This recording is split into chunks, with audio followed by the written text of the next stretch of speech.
Coming up next, it's Dallas Baptist University.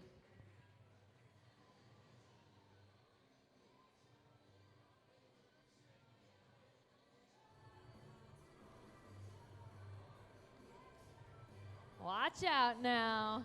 Here comes the University of Florida.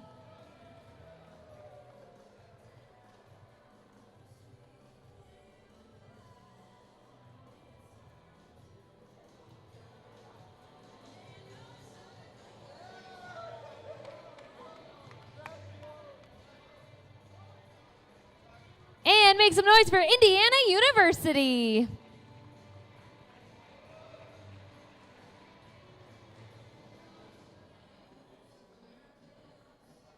And we got Iowa State University.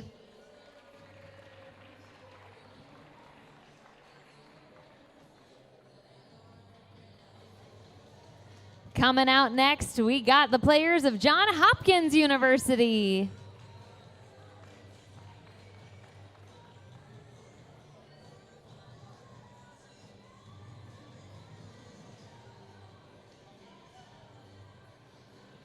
Up next, it's the University of Kentucky.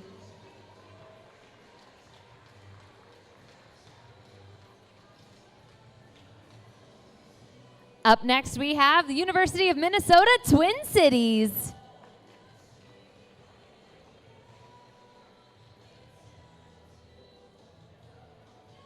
Up next, it's Northeastern University.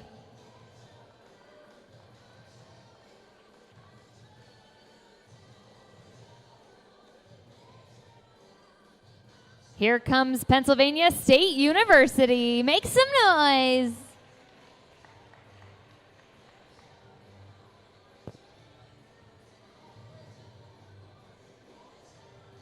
Here we have the University of Rochester.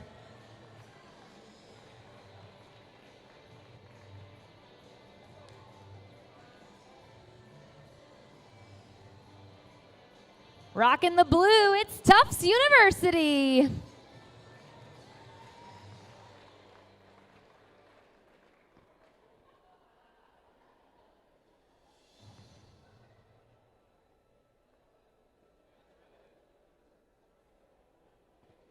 All right, let's keep it going as we bring out the University of Central Florida.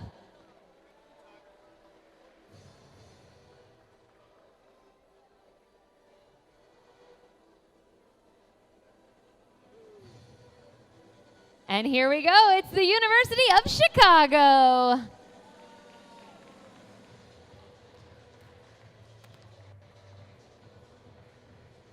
Coming up next, it's the College of William and Mary.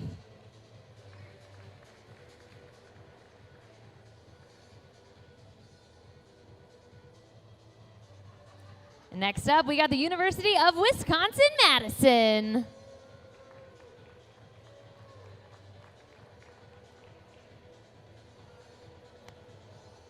Coming out loud and proud, it's Columbia University.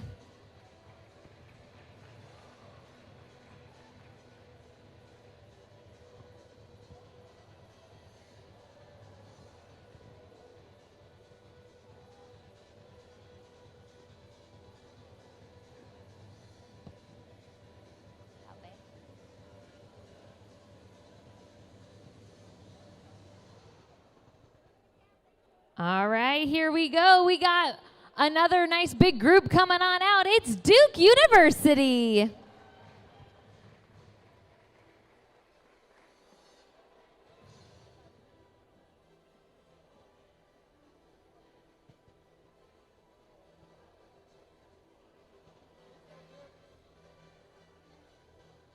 Coming up next, it's Harvard University.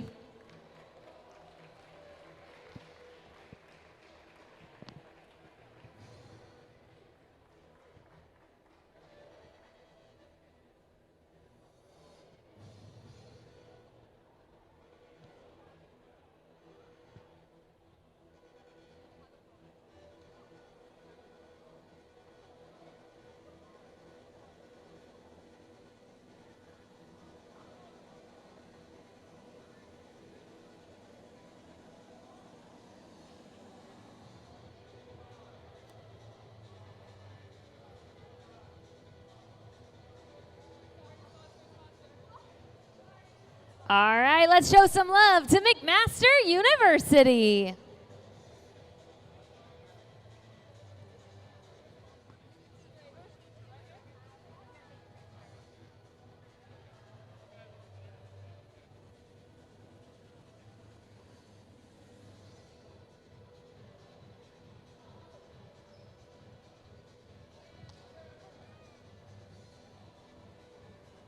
All right, let's make some noise for the University of Michigan.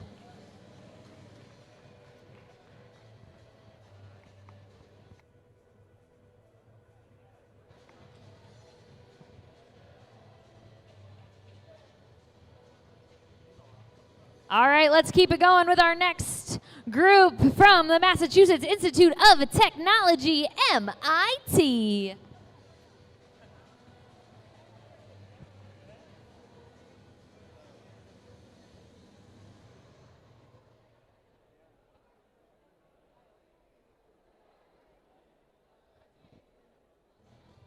And moving right along, it's the University of Pennsylvania.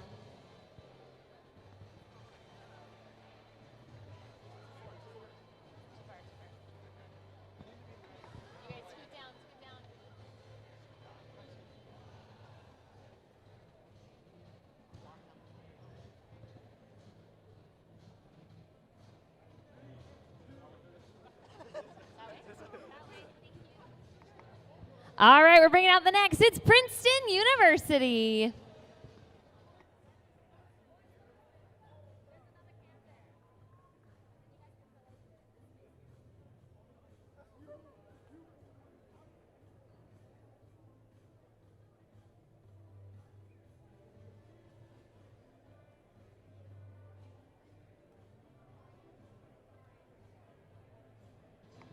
All right, we're bringing out the next group. It's Rice University.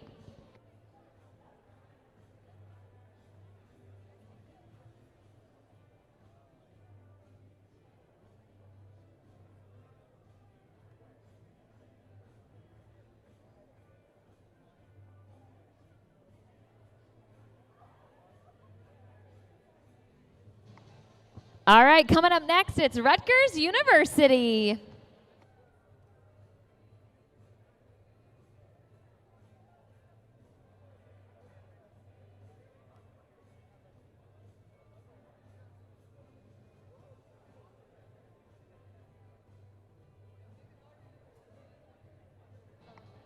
All right, we're bringing out the next group. It's Stanford University.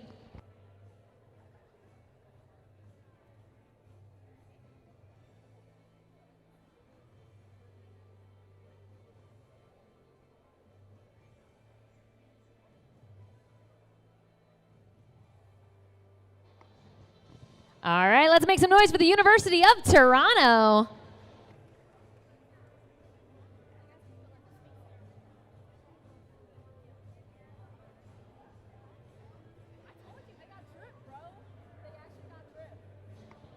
Coming up next, it's the University of California, San Diego.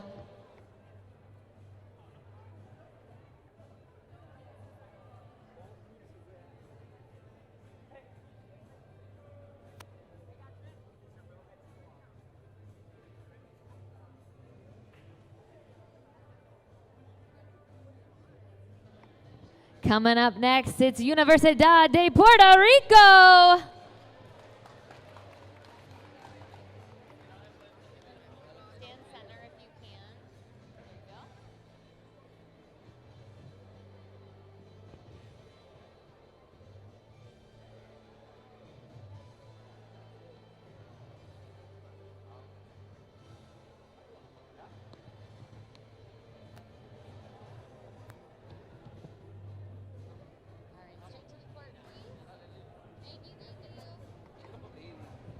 All right, here comes the University of South Florida.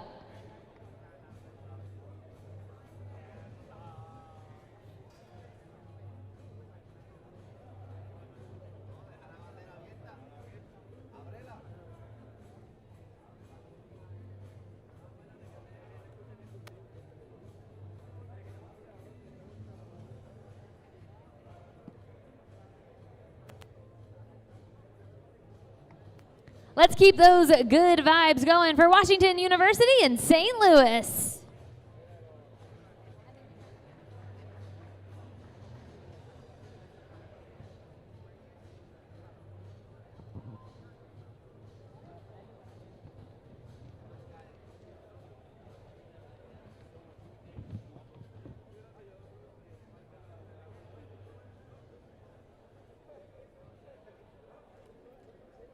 Coming up next, it's Yale University.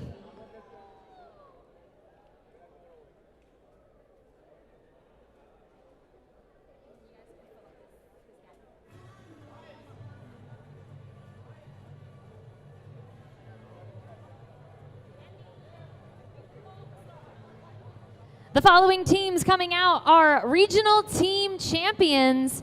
We're going to bring out the Great Lakes Region Women's Team Champions, Cornell University.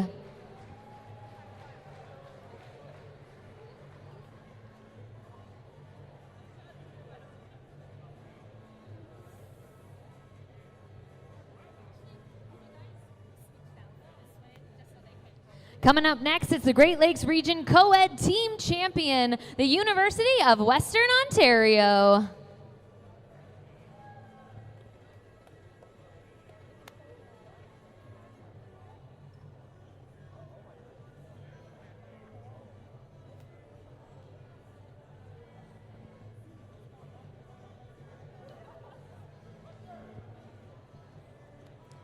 Next, it's the Mid-Atlantic Region Women's Team Champions, the University of North Carolina at Chapel Hill.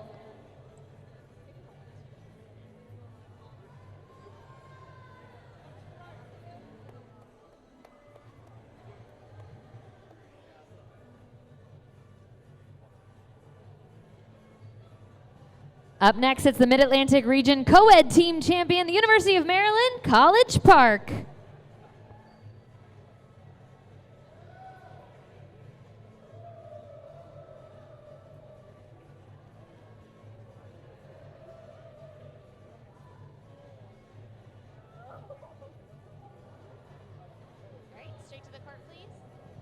Coming up next, it's the Midwest Region Women's Team Champions, the University of Illinois, Urbana-Champaign.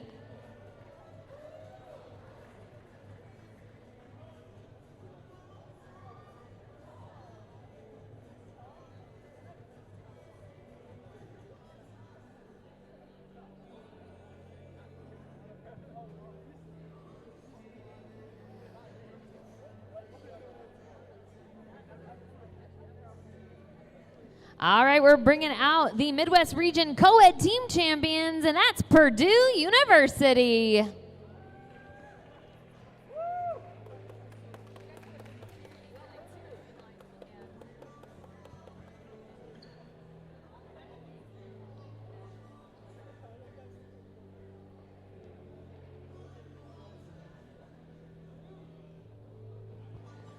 Coming out next, it's the South Region Women's Team Champions, the University of Texas at Austin.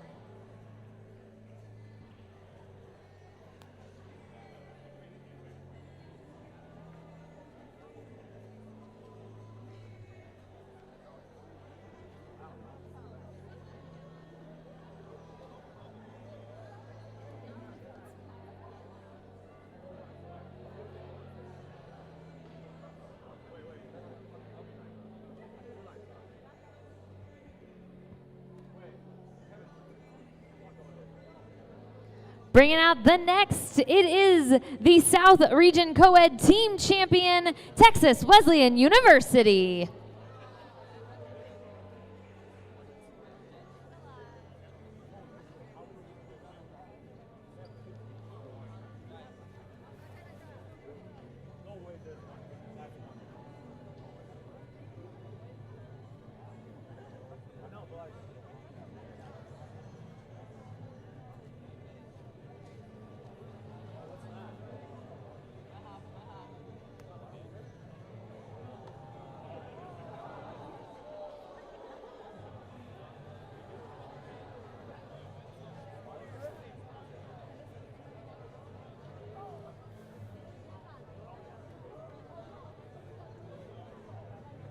All right, coming up next is the Northeast Region Women's and Coed Team Champions. It's New York University.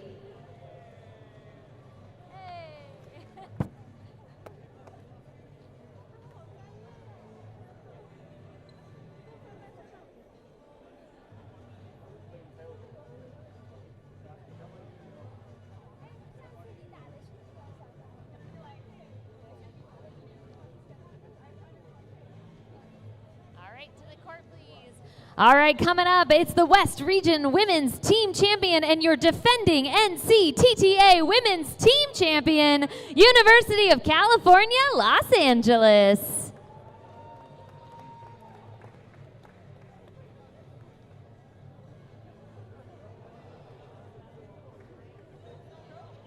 Take a knee, gentlemen, take a knee. That's right.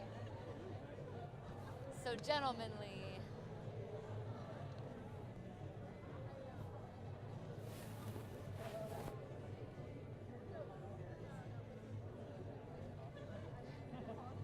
And last but certainly not least, the West Region Coed Team Champion and the defending NCTTA Coed Team Champion, University of California, Berkeley.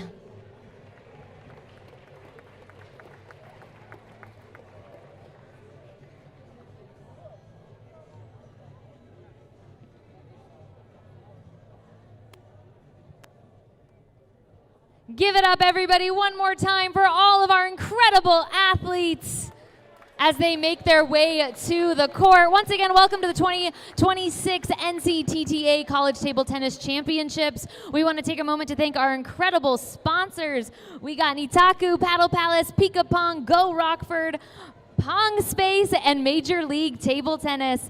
Plus, we want to thank the CVB, the Convention and Visitor Bureau, and of course our hosts here at Sports Factory.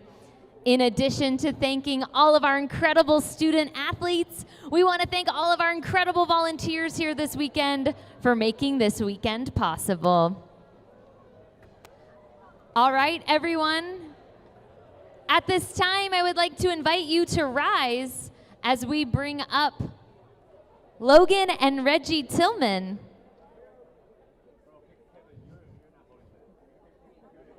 Logan and Reggie Tillman will be honoring us with the national anthem for the United States and Canada.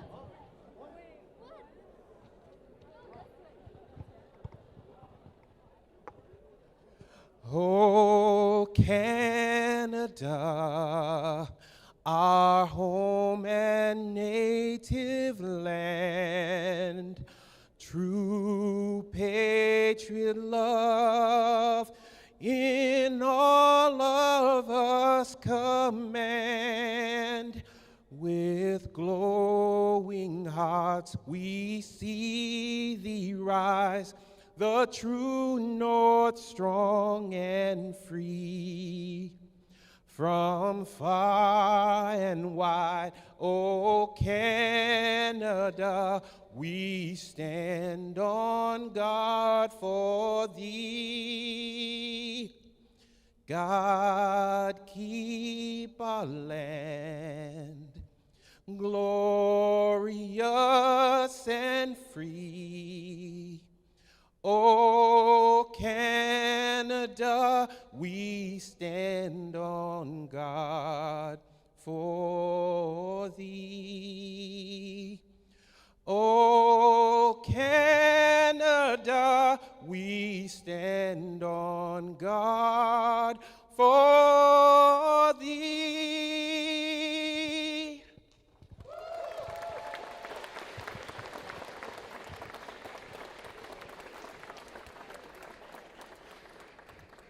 Oh, say, can you see by the dawn's early light what so proudly we hailed at the twilight's last gleaming, whose broad stripes and bright stars through the perilous fight o'er the ramparts we watched were so gallantly and the rocket's red glare, the bombs bursting in air, gave proof through the night that our flag was still there. Oh, say does that star-spangled banner yet wave o'er the land of the free and the home of the brave?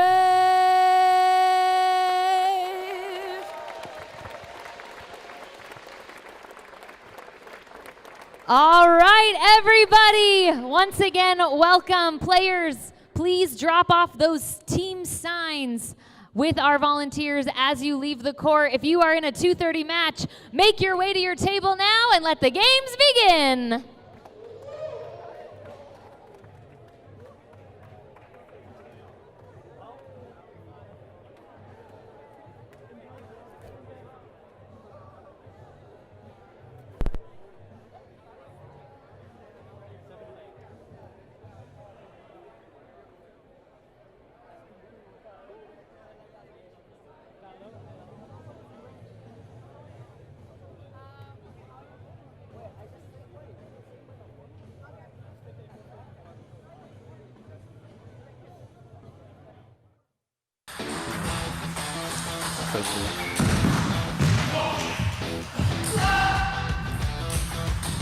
Another one to the bathroom.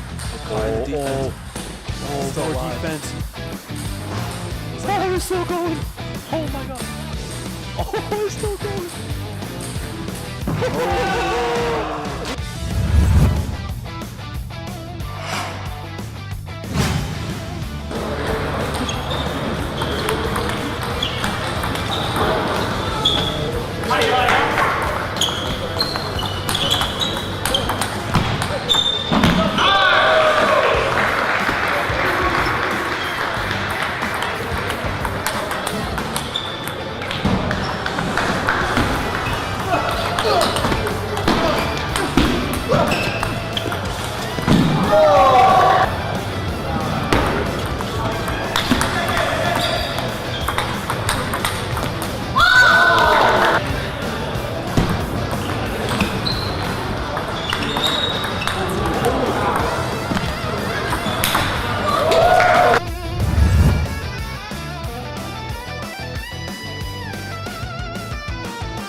When the first person scores 5.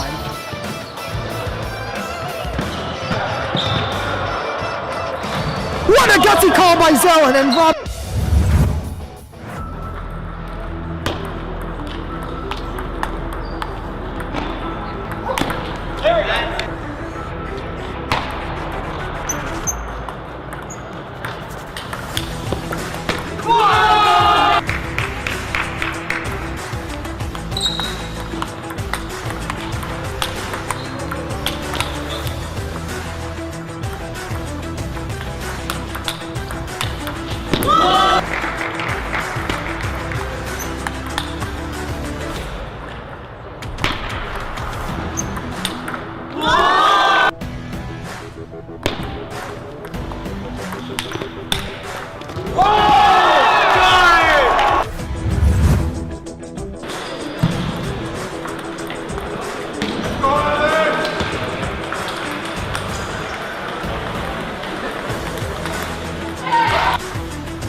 athletes that. That's true. That's actually so true. Wow. Right under. Oh.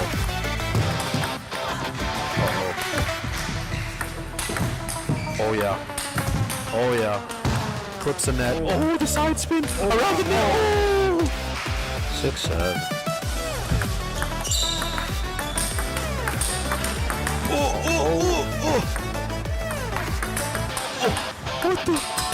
Oh, wow.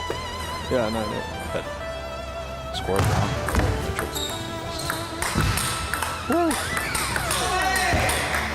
Wow. What a...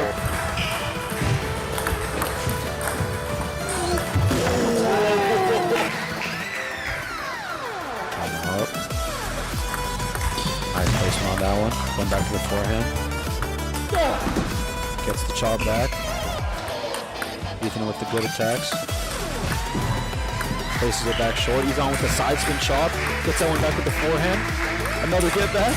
Oh! Nice flip. Boom. Boom. Oh, the oh!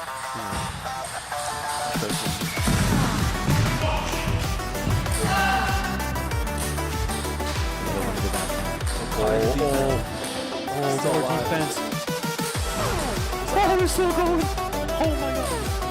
Oh, they're still going.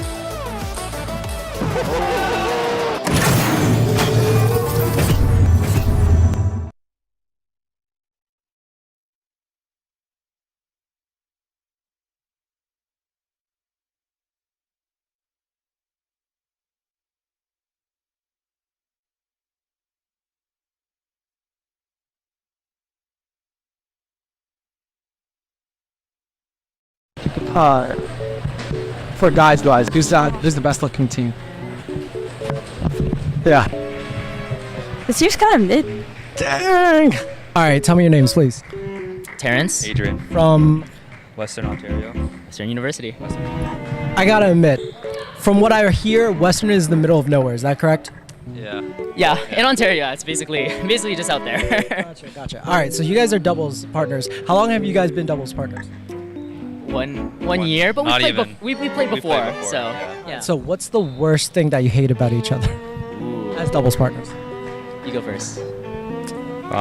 Let's see. I don't know, maybe like a few flips in the start of the game. That's all I can say. Yeah. I would just say he's a little too tense, you know? Just gotta play, you know? Enjoy it. What do you do for like team bonding experience? Make fun of each other. Make fun of each other? Okay. Yeah, I'm sure. That's a good one. That's a good one. Now, brutally honest, if you could choose to have a different partner, would you? No, I wouldn't.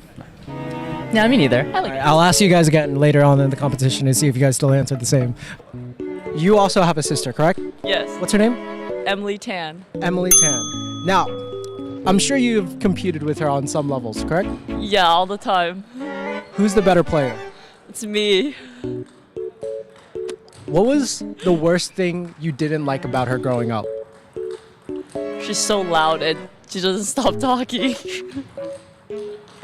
What do you think she would say about you?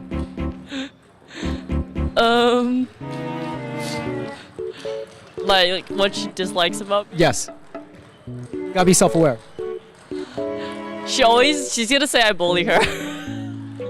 I can see why. Well, I just tell her to be quiet. Fair enough. All right. One last question. Who's your favorite team member? Joanna Sung. Why? That's not a surprise. I don't know, she's my best friend for like 12 years. That's why we're called Decade Duo. Let me explain our doubles name. Even though we lost yesterday, it was a sad loss, but we had a good name. Whose fault was it in the loss? It was kind of my fault, yeah. I didn't start off the match good. To be objective, yeah. Are you sure? Yeah. Sure it wasn't her fault? No, it was my fault. What's up? Nothing much. I went through a little bit of depression yesterday, but I'm good now. What happened? We lost to Western in doubles, but they played good. Yeah. What did you do wrong? I think we went into the match a little bit too nervous. In the first game, we weren't able to play as well, so we were too nervous to add quality, which gave them the opportunity to really hit wide angles and make a lot of consistent plays that we had trouble with. Okay. But whose fault was it?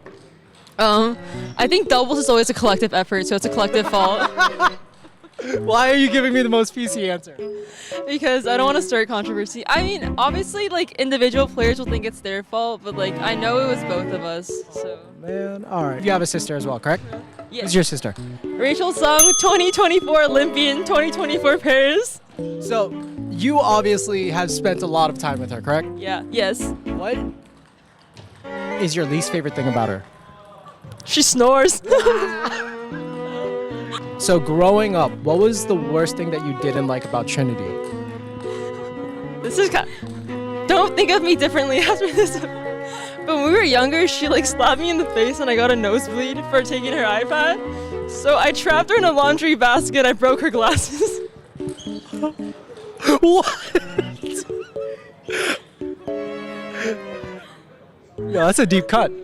That's a deep cut. No, yeah, she was like a bigger size than me, so I had to like use my brain to beat her.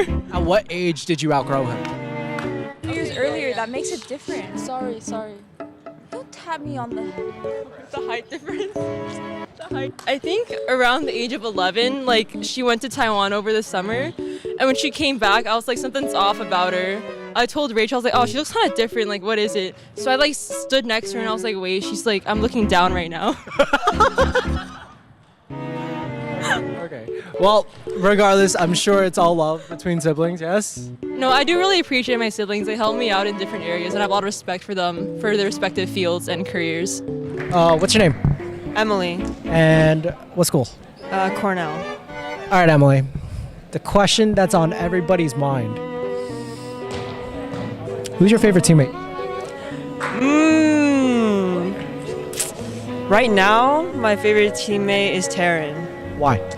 Because he's a really good coach, and he just coached in my last match, and he did a really good job. He almost lost his voice. That's a good teammate, you're right. Yeah. Who's your least favorite teammate? My least favorite teammate?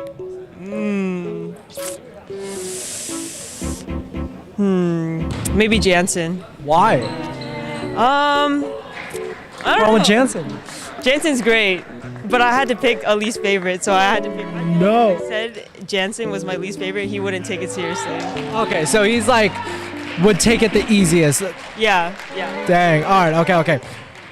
Who is your least favorite, or who's your arch nemesis team? My arch nemesis team?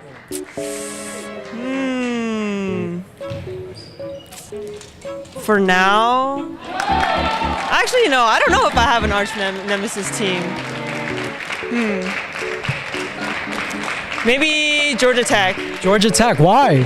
Because I think I know most of them, and we all grew up together. Last question for you. Objectively, who's the most attractive team here? Who's the most attractive team?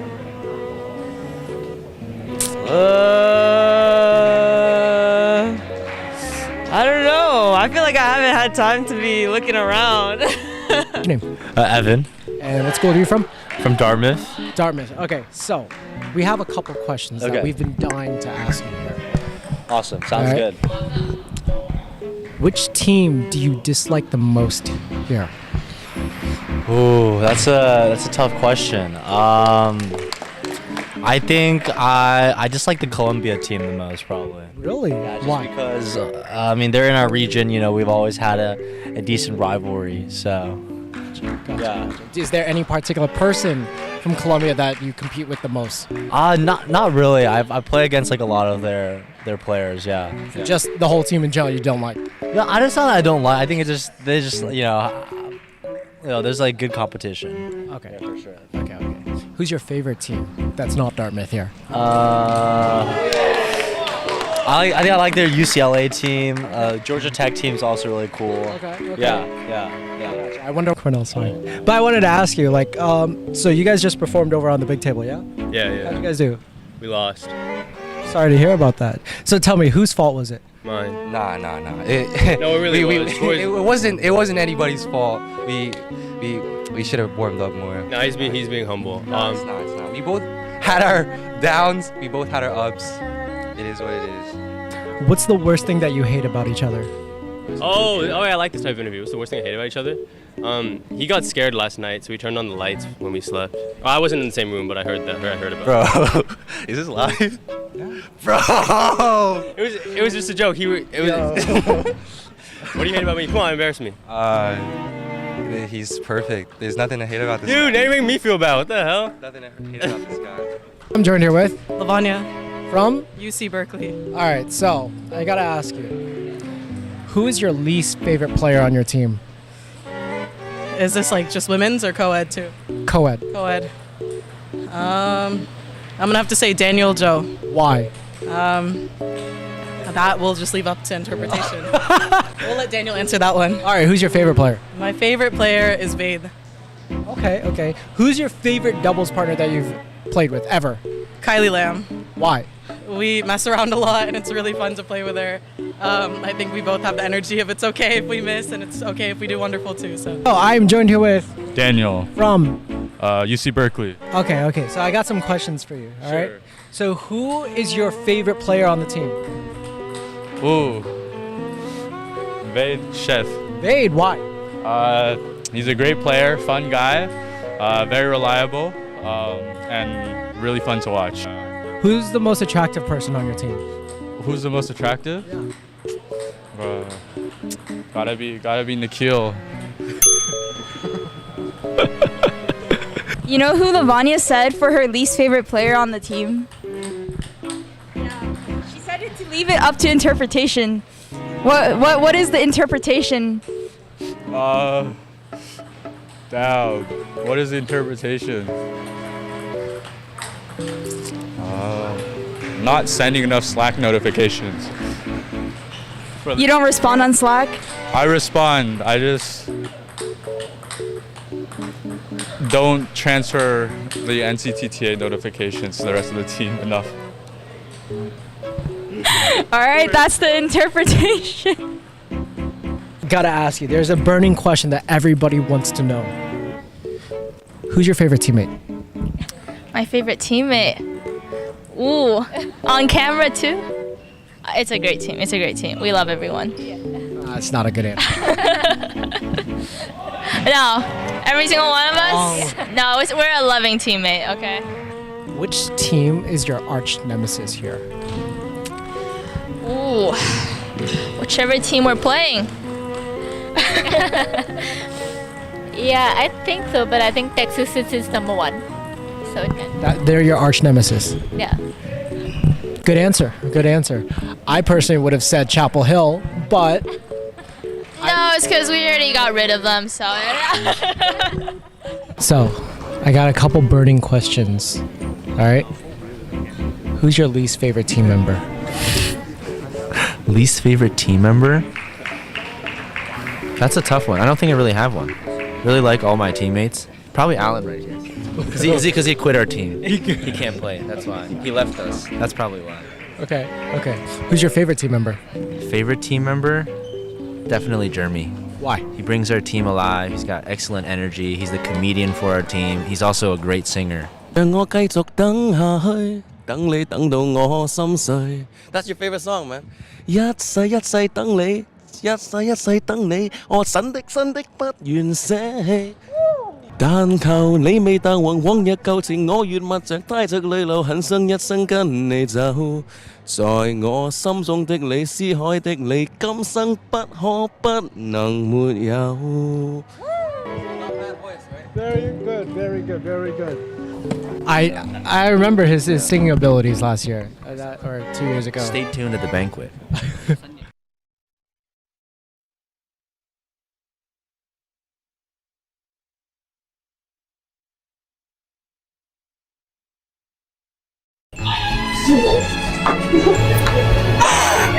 Hi, Joanna. Hey, guys. How does it feel losing to me?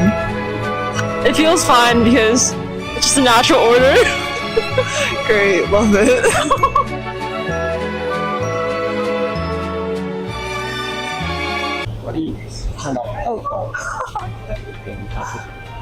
One? Oh. Thank you. Cuties! Good morning, everyone. Who are we here with today? Stephanie. Hi, Stephanie. What school are you from and what year are you? Harvard, first year grad. Yeah, she's really smart, clearly, guys, and also really talented because she's at this tournament competing. What event are you here for today? I'm here for NCTTA Nationals. What event? Women's singles, women's team, and Coed team. Do you have any thoughts about that, Rachel? She's gonna do great. Who's your biggest competitor in this event right now? My biggest competitor is probably myself. What a Harvard. What a hardworking Harvard. That's why she goes to Harvard. Thank you. Thank you. Who? I'll bleep this part out. Who do you find the most attractive person here? Say male. Kaiserman. Kaiserman. He's Okay. tall, you know. He's tall. He's smart. Yeah, like just, he got that presidential aura type. You know what I'm saying? The beard, so he's got like a fresh new look. So it's like he's changing up. You know what I'm saying? Like we respect guys who like change it up. What's up?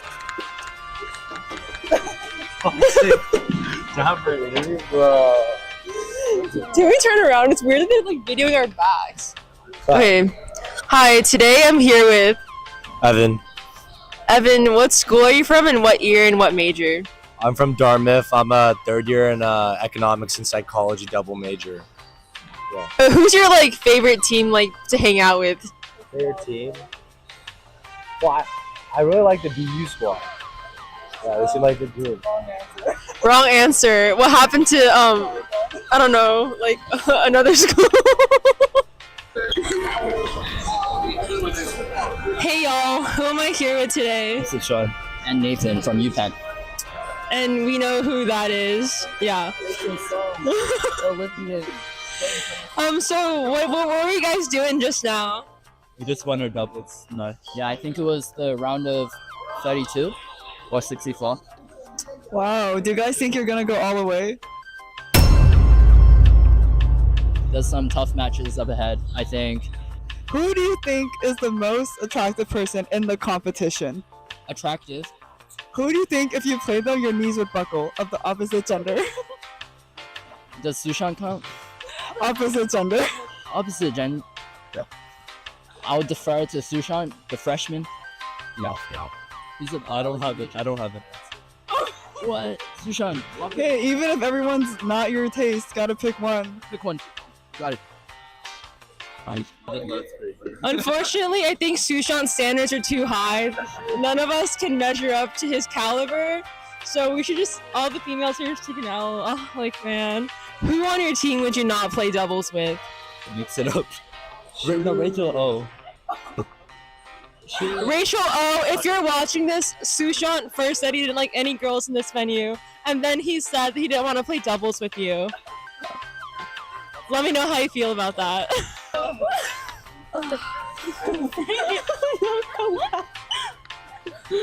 Hi, we're here today with... I'm Lu. I'm Siyu. Great, nice to meet you guys. Where are you guys from? We're from NYU. Yeah. What year and what major? I'm a sophomore and I study economics.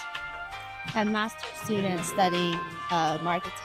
Both very accomplished women, as you can see. Who do you guys have your money on for this team competition? Our school?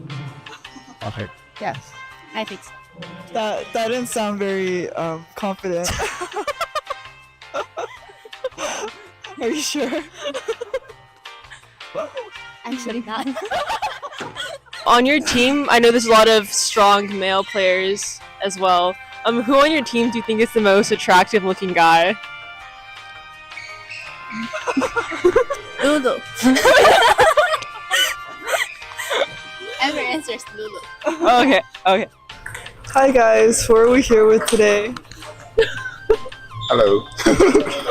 What's your name? I'm Simo Chen. I'm from USC. Thank you. What year are you and what major?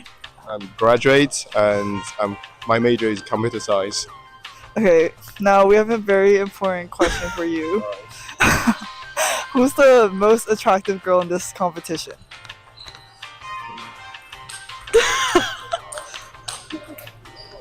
Yeah, can I say both of you? Great, we love it. Wait, that was really good. Thanks for the support. Hey. You look a little bit different today, Rachel.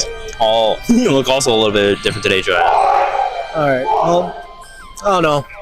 Must be the makeup. Nah, I think you just went outside too much, touched too much grass. Sabrina. What school do you play for? Georgia Tech. Who's your favorite player that's not on your team? Not on my team. Doesn't matter the school, whether they're here or not.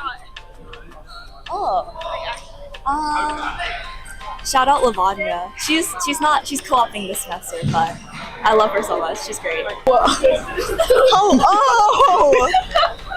Hi, my bad. Hi. So what's going on here? What's up, Tiff? Hi. What's your name? Tiffany. What school are you from? NYU. You guys are looking to try to medal again, like last year? I'm looking to go home, to be honest. That's my motivation every day, is to the faster I finish playing, the faster I can go home. That's completely valid. I can see that. Also, congratulations for making the university games team. Thank you. Well done, well done. Thank you. Was very unexpected. Who did you beat to make it there? Okay, I had a really tight match with Kylie. It was 3-2, and then Sabrina, and then Carrie. But I got absolutely demolished by the Tan sisters, as expected, which I'm not that mad about. You know, I can accept that. Would you say you deserve that loss? Yeah, 100%. They're just too good. I was getting cooked left and right by Emily and Angie. Oh, damn. But it's okay.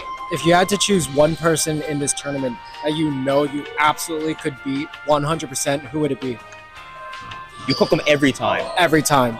I don't know if I could say this. I can't say this. I'll bleep it out. Okay. Are you actually gonna? I'll actually bleep it. I'll make sure of it. Probably. Who has the worst personality on your team? Why do you always do this, dog? He got scared last night, so we turned on the lights when we slept. Well, I wasn't in the same room, but I heard that. I heard about it. Bro, is this live? Why do you always do this? I want you to answer. Go. Oh my god. I have my answer. Muskan Gupta. Why? Because she's my best friend and she's annoying. That's a cop out. Anyone else want to respond to the question? Guys, why don't we answer more positive questions? More positive questions? Okay, fine. Who's your favorite person on the team? Great question. Muskan Gupta. If you had, who's like the person from Wussel you would hate to face in a match? Hate to face? Yeah. Like you know that you'd lose every time. Oh no, that's not getting out today, bro. That's not getting out, you know? I'll bleep it out. I'll bleep it out. What? I'll bleep it out. We can reverse the question. Who do you think you can, cook every time? Every time. Every time? You can come in sleep deprived, you know what I mean? And That you sort of know thing. you would beat Obviously the guy that's left-handed, you know? What's his name? Guess what his name is, bro? Why? You tell me his You name. already know what his name is. What's his name? Say it. It's Sean. What's your name? Well, Sean from WashU. I heard a little birdie told me you have a trader that's at this tournament. Oh, there is. We have his a few. name? We have a few. What's their names? Huixing and Thomas. Really? Yeah. Oh, that one of those names sounds extra familiar. Yeah, I know. What happened? Thomas, right? What happened? He graduated. Yeah. Where did he go? He went to Columbia. Columbia. Yeah. He's a bit of a snake, you know. All right. Yeah. You tell him that. You tell him I said that. Do you think that you could beat him? Well, let's not talk about that. I don't like to brag. I don't know. He was talking some stuff earlier. He looked at you dead straight in the eyes and was like, I can beat him any day of the week. I mean, he can keep talking. That's all I'm going to say. We'll leave it at that. You heard it here first, guys. You heard it here first. What's your name? Jim Gina. From Cornell. what events are you playing?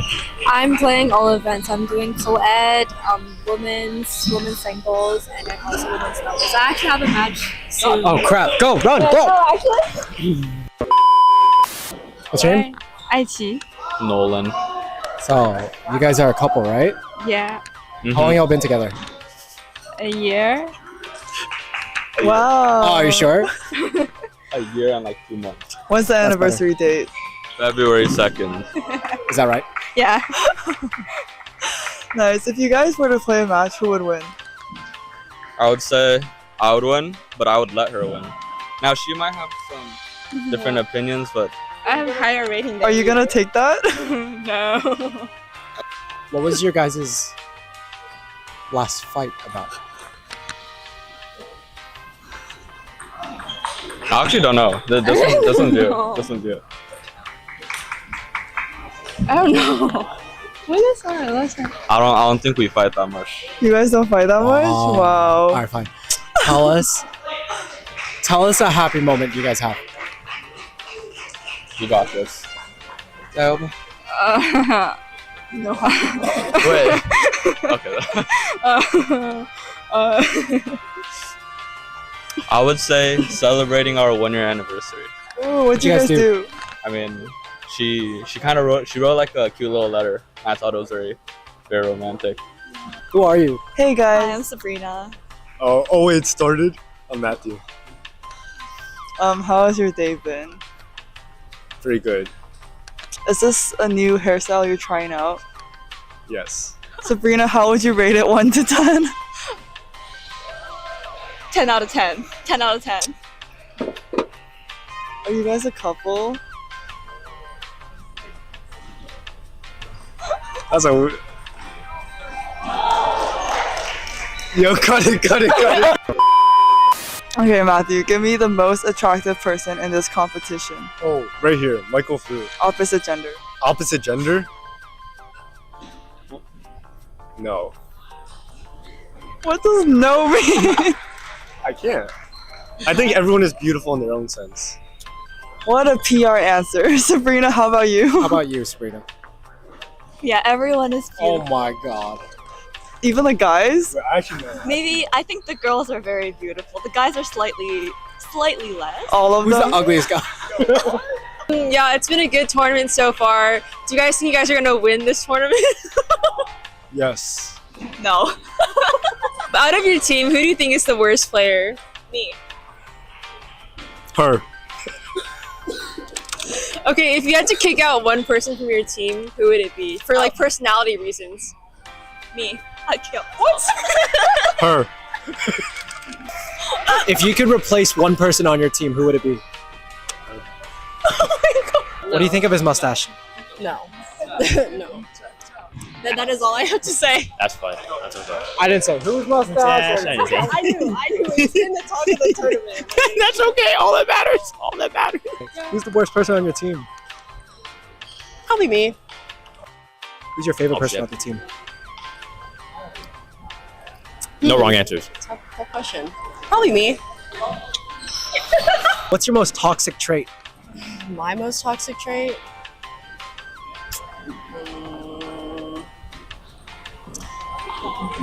I think I cuss a lot. Prove it. What? I can't cuss on here.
Team, we have Junshin Ren, Yuanya Liu, Jalin Shu, and Layla Moon. For Yale, we have Chong Lu, Kavya Angarwal, Dineti, and Shower Liu. Give it up one more time for Illinois and Yale. All right, players, let's shake hands and let the games begin.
We're going to be kicking things off here at table 1. Table 1 is going to be singles 1, and at table 2, we will begin with singles 2. We got best 3 out of 5 here in this competition. In all of our matches, players will begin their warm-ups now, and then it's all going down between Illinois and Yale.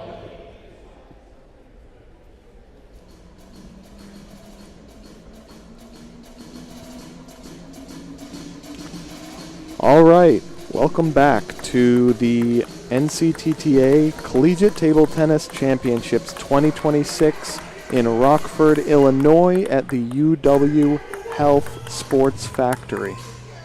I'm here with Roger and, sorry, I forgot your last name. Oh, everybody forgets my last name. I wear a tag too. It even has my name on there. Roger Dixon, Nashville, Tennessee. Well, happy to have you here, Roger. I'm Justin D'Antonio, and we're going to be commentating the women's team. Is this the round robin stage, Roger? Or? Yes, this would still be in the round robin stage. Actually, this is like their very first round, so it's going to be interesting to see how things play out here. Both teams were really strong in their region, so it's going to be, I think it's going to come down to the last matches. And the way they kind of set the doubles, it's going to be a good fight. So we're going to have some fireworks here on table 1. I'm excited. Jai Shi is one of my favorite players to watch at this whole tournament. Her head game is just so strong. I believe she's one of the strongest women in the tournament ratings-wise. And she also plays on the Illinois Coed team, and so she's regularly dealing with the powerhouses on the men's side. So very, very nice, rounded game. And so we're starting with a really good one here at the first single spot. Yeah, usually, when the teams have the same colors, they usually request that the players have their names on the shirts on the back. So would have been nice. Well, if you notice, on the front it does have the Illinois logo on there. So pay attention. That was interesting. Did you see her do a flip backhand serve from the forehand position? That was the backhand side? Yeah. Oh, okay. I mean, that's some unique skill sets right there, right off the bat.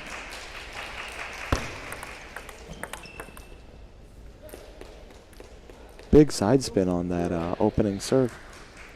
Yeah, I mean, that's your classic shovel serve. Mm-hmm. And it really does come around the side of the ball, make a ton of side spin.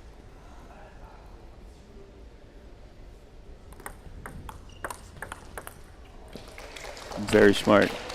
Playing up the lines, it gives your opponent less time to react. And off of a big spin, taking the next ball quick, the other person has to recover from a high position.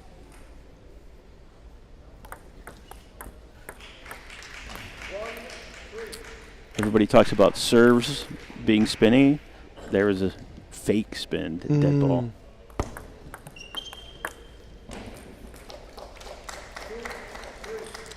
Nice stretch on the court. Daichi, a very solemn player. You don't see her show emotions a lot. Yeah, there's a lot of times where being really calm actually helps, not showing what your physical, whether you're upset or angry or what, it benefits you. Your opponent starts to guess, oh, am I getting, in their head at all?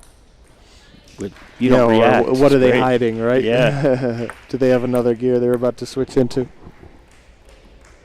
That was my best shot, and they just calmly batted it back at me. Meanwhile, they're thinking, oh my gosh, I returned that so luckily.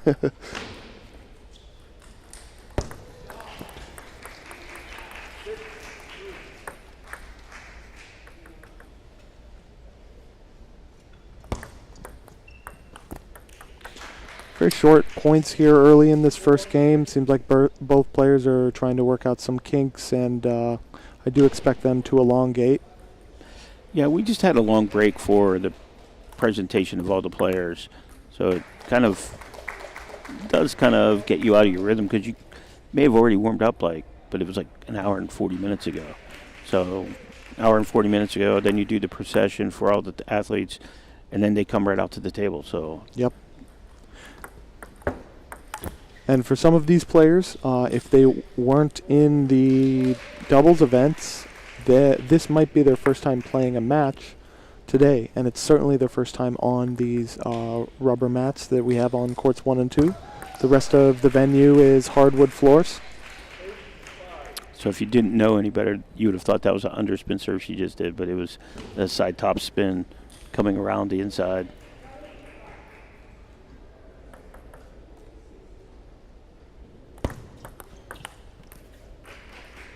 A little impatient. Yeah, I get the sense that Jaichi is not really feeling pressured yet.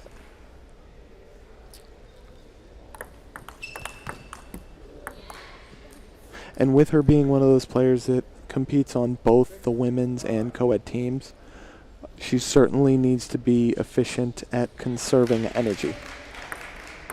She's playing a ton of matches. Yeah, and she's going deep in the draws of each of those. Yeah, it's tricky when you have that player who's that talented that you're going to utilize them a lot, and it becomes a game of energy management.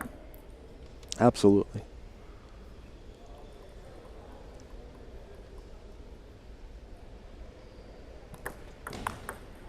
Ooh, hung that topspin serve a little high to the forehand and got penalized for it. Nice, strong, clean. But now on serve with 4 match points.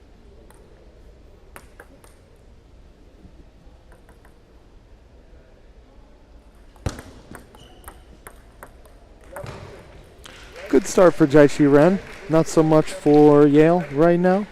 We'll see if Chang Lu has anything to change the momentum in game 2. Yeah, pretty much it was I wouldn't say dominant, but control. Jaichi just stayed in control, didn't really get too excited when it got close, just worked her plan. Like you had said earlier, she's a very thoughtful player and really just kind of worked her way calmly through the match. But now her coach is giving her a little pep talk, maybe. I don't know. I don't think she needs to. I'd keep talking her down, calming her down. Just reinforce, the positivity that she's already gotten from winning that first match, and say, hey, your serves worked well, your attack worked well, fast attacks did both corners. Don't get caught up.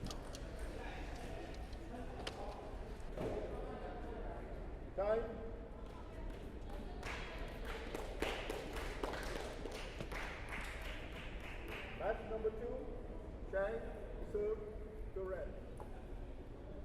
0-0.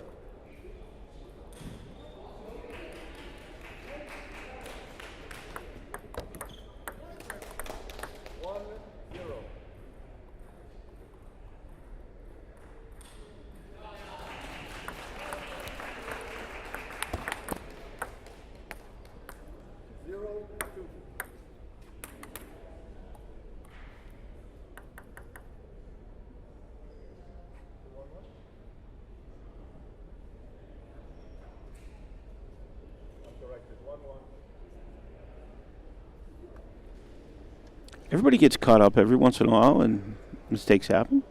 Players get things corrected. Back to 1-1.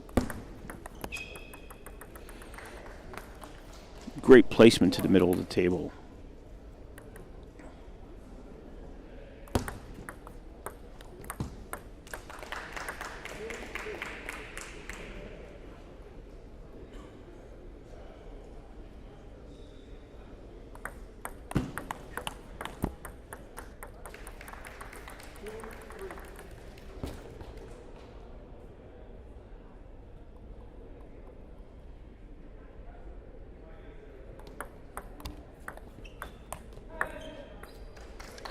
So very critical coming into the tile break if either player will take the tile break.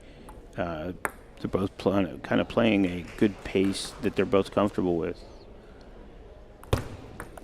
So did not do the tile break.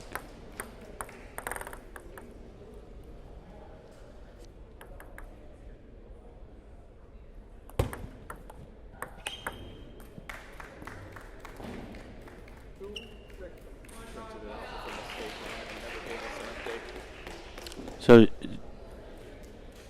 Zaji's just got a 4-point, just playing nice and steady and spinning.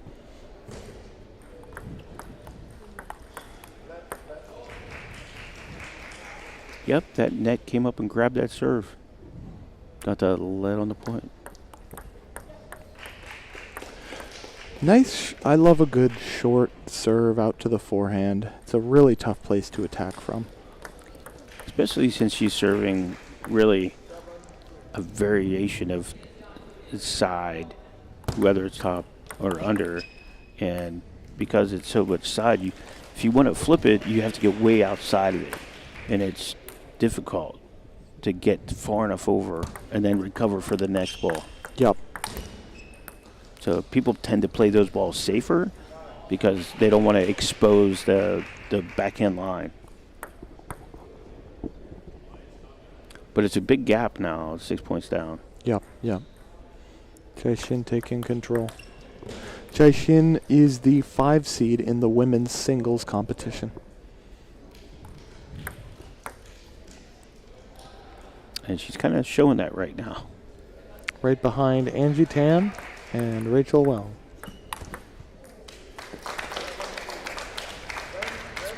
So a little advice to our players out there, don't put the ball near the middle of either of the courts because it gives the player 2 options.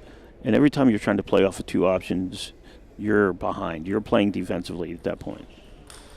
So going into the next game, I don't want to do a Logan Zimmerman trick and say, look at the trend here, 6, now 3, no. What's the next one? 0-9. Well, yeah, I mean, bottom line for sure is, though, Chang Lu has some work to do. And seemed a little flat-footed, and the body language I'm seeing does not look confident. She looks a little low energy, so she's going to have to majorly shift gears to turn this around. Well, I think that the kind of even though the score doesn't show it, the first game, the rallies were kind of tighter. And I think that she expected herself to come out and make a change for the better. And when her change actually fed into Shajin's game a little bit better. And she also relaxed. So Shajin was really more relaxed, and thus the bigger score difference. That was really nice. Kind of a counterpunch. She didn't have to do much. Just converted Jaishin's spin into power with a little smack. She's got a long reach out to that short forehand. And she took it early too, so did not give a lot of time. And sometimes you don't have to hit the hardest shot, but if you hit it at the better timing, you can really get an advantage against your opponent. Sure. Still recovering. The net's hungry. It didn't get lunch. I did.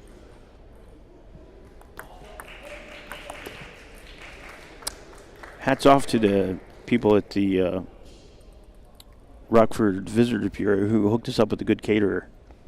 Oh yeah, having a blast. Gonna go home and need Back on the diet. increase my pant size. Buy a new wardrobe. I want to thank our sponsors, Pika Pong, Pong Space, MLTT, Go Rockford, and Paddle Palace. Paddle Palace providing us the tournament ball, Nitaku. Pretty much the industry standard for high-level competition, the Nitaku 3-star ball. Proud to use it here. Again, thanks to our friends over at Paddle Palace.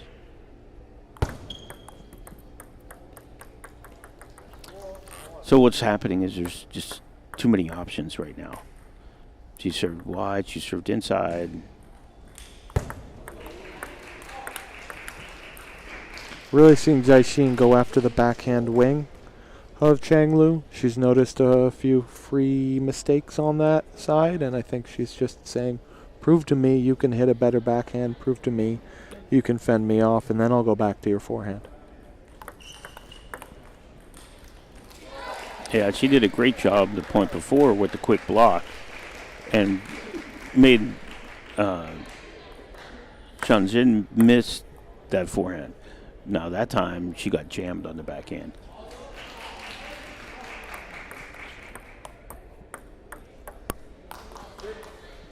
Those are hard.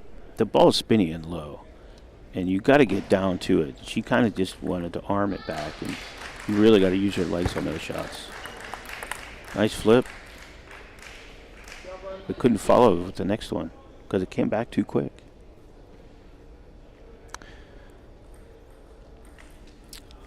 Sometimes it's not the strongest player, but the one who reacts the quickest that really gets the advantages.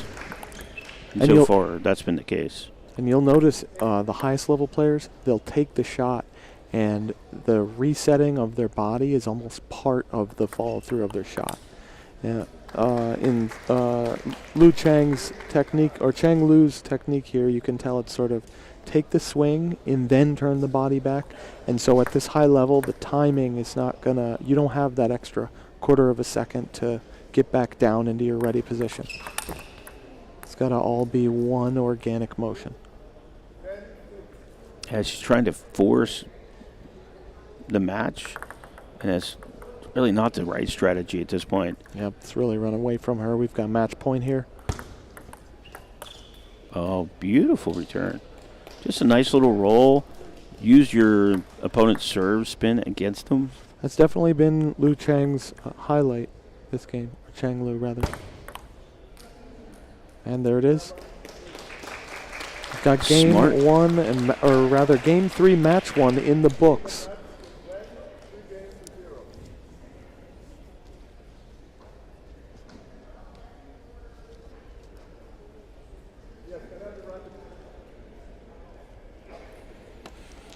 So we'll be coming back out with one of the other matches for this women's team head-to-head. In the NCTTA format, we do 4 singles matches, and if you end up with a 2-2, with 2 of the players from each team winning, then you go to a doubles tiebreaker. But regardless, we do play out all 4 of those matches here. And so we're going to see, we'll either have the 3rd or 4th. If you want to watch the second singles match, you can tune into Court 2 on the feed.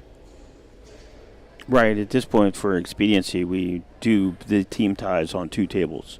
So if you get assigned to Court 1, you're getting Court 1 and 2. So it definitely does speed things through. Nice thing when you have a big team, you can still coach each other, even though you're on two tables. You still got players that are not actively in a match over to be able to cheer you on and keep you moving.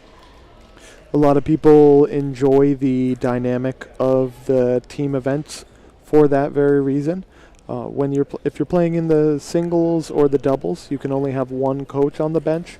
But in this team event, you can have your entire team there with you, and any of them are allowed to coach you. Yeah, that is a huge, huge bonus because, you may practice with one or a different partner than usual. Right. So here you can, work with your most familiar players.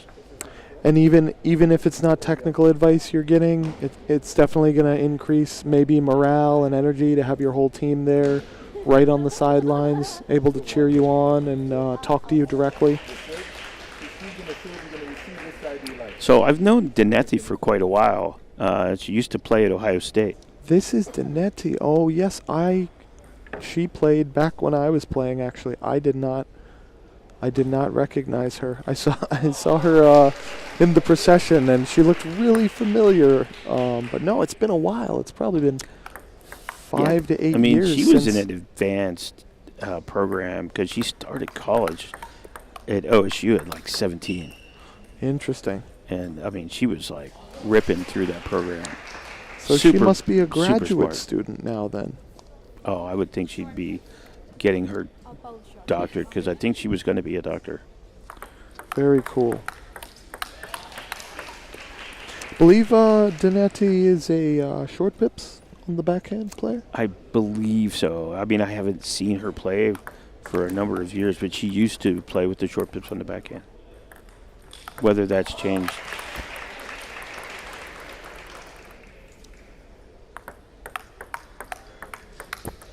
Yeah, she was being at OSU. I would see her in those Ohio, Indiana events quite often, but she's at Yale. She's definitely not playing those events. Nope. She's now Yale is part of the Northeast region. Oh yes, and it does look like Danetti is a graduate student now, majoring in neuroscience. And I did not realize that Danetti was from Sri Lanka.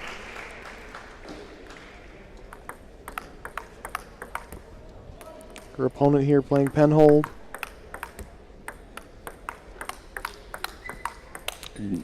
Jylin Shu. Gonna have to find these players. I haven't seen them at any regular events. Right. A lot of players only do the college events. Sure. Well, course load and travel and absolutely. Hotel fees. Some people barely even make it to this. The nice part about the NCTTA structure here is that there is, especially in the teams event, for example, Cornell in my region, they had a few players that were unable to make regionals because they're doing medical studies and they had their MCAT exam that weekend. But they had enough other players on the team that they're still able to qualify for nationals, even without even showing up. And funny enough, it was the women from that team who just played on the Coed team and got them just deep enough in the draw to qualify. Definitely got some pips on the back end. There you go. Now we know. Looks like we're going to be seeing some early point attacks in this match. Yeah, I think if it goes past five balls in the rally, it'd be rather surprising.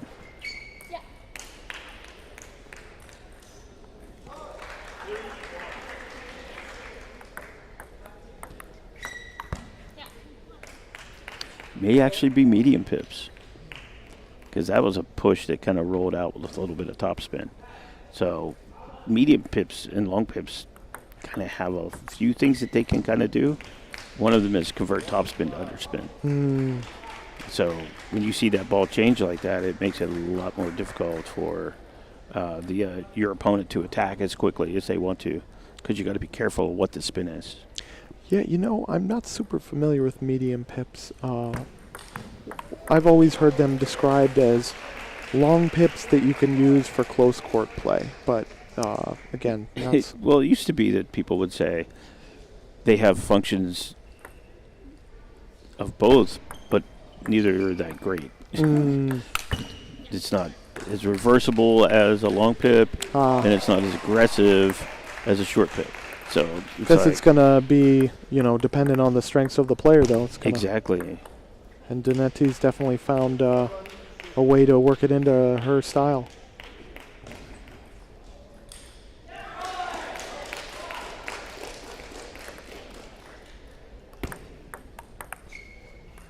Nice backhand flip from the penhold player. If you're not familiar with the reverse penhold backhands, that's like one of their best shots. That little flick, because you can use all wrist with the penhold grip in reverse. Tell you what, I'm very familiar with it, and I've tried my best, and I can never get it to work. So, kudos to them. It's a difficult technique in my eyes. Yeah, my best student ever was a reverse penhold backhand guy. No kidding. Yeah, got to be around 2300 level, and the backhand is still one of his stronger shots because you can't tell where it's going. Because right to the last second, he'll either crack the wrist around or just leave it open. Wow. And the ball goes either way up your forehand line like that one, which was what she did. She really, used it. Yeah. Great redirect, but also great footwork by Donetti there, getting out there and looping it to give herself time to get back in. Yeah, the ball just didn't have enough. It wasn't quite enough. Yep. And straight down the middle.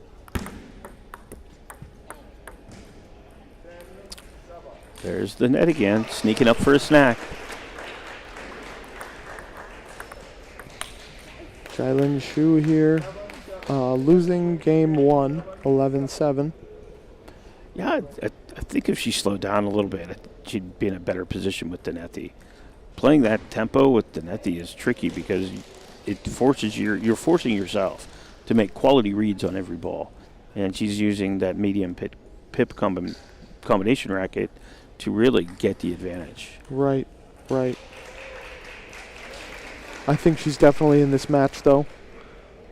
Yeah, I think she's going to make some good adjustments. She's got good enough weapons here.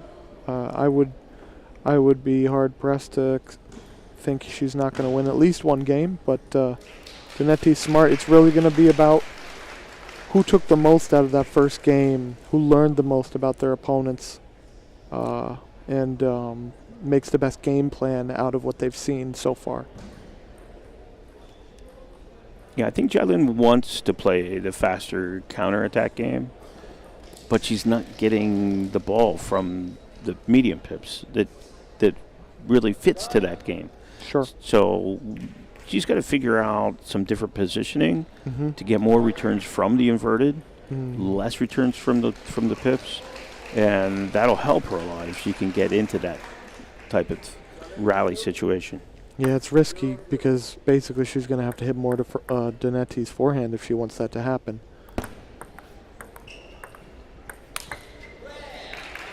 Just like that. Yeah. But she waited until she was ready to attack there.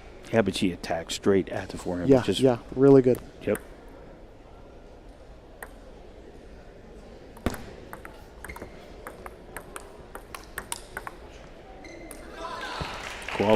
Quality ball placement. Great start. Yep. Okay. Statement. Yes. Donetti is not throwing her hands up yet. Oh, what a absolutely kill not. straight But down look the at the middle. ball placement, and then the kill right up, stepped right around the corner. Yeah, low margin too. But the footwork really got her ready to attack that. So both came out strong starting the second game. So one of the things you got to realize is if you're playing someone with the long pips, dead push, don't give them a lot of underspin. See, look how heavy she just made that ball, and it made it easy for her to attack with the medium pips.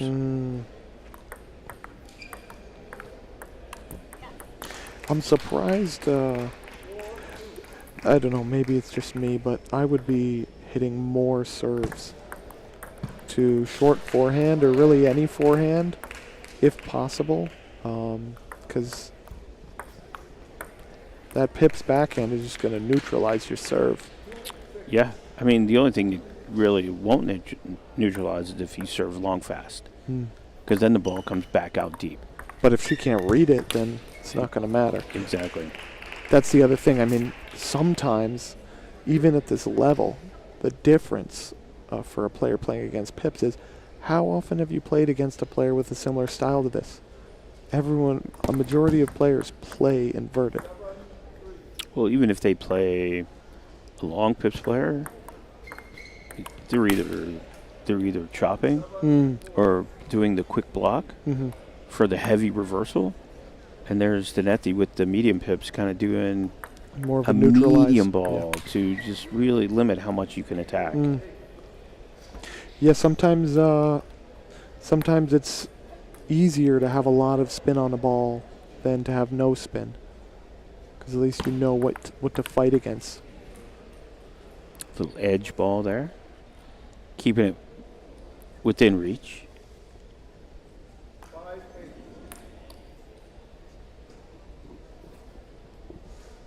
She can win this. Back within 2. Should not push twice. If you push once, look to loop the next one. Long dead serve.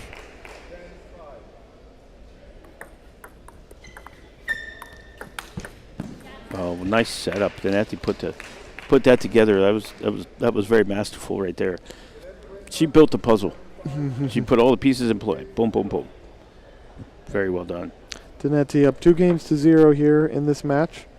And we have one other match about to start on court 2.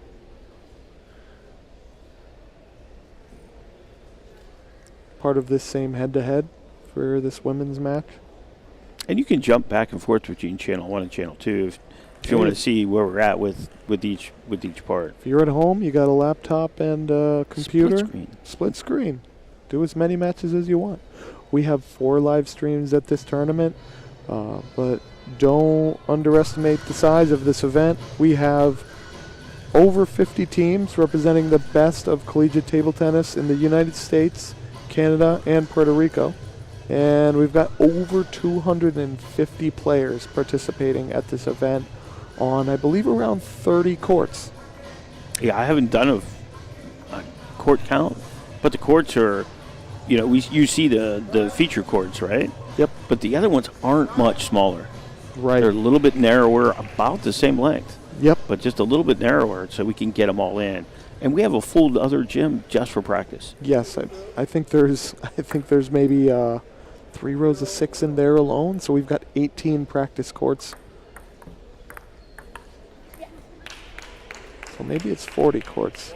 I think we have 22 competition courts and 18 practice. That sounds about right.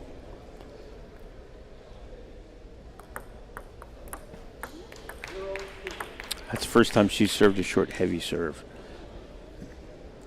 Shows that Dinetti still has more stops to pull out, even being in the third game.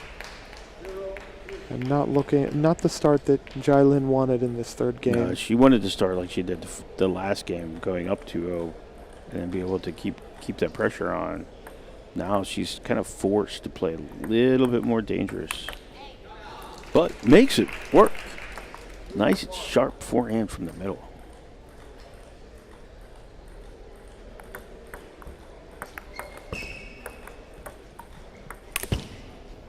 So our score here on the bottom left is showing Illinois is up 1-0. We know that to not be true. It's actually 1-1. Or no, maybe it's 2-0. Because it looks like court 2 has gotten to the 4th singles match. It is at the 4th singles match. So it's either 2-0 or 1-1 here. Try to figure that out.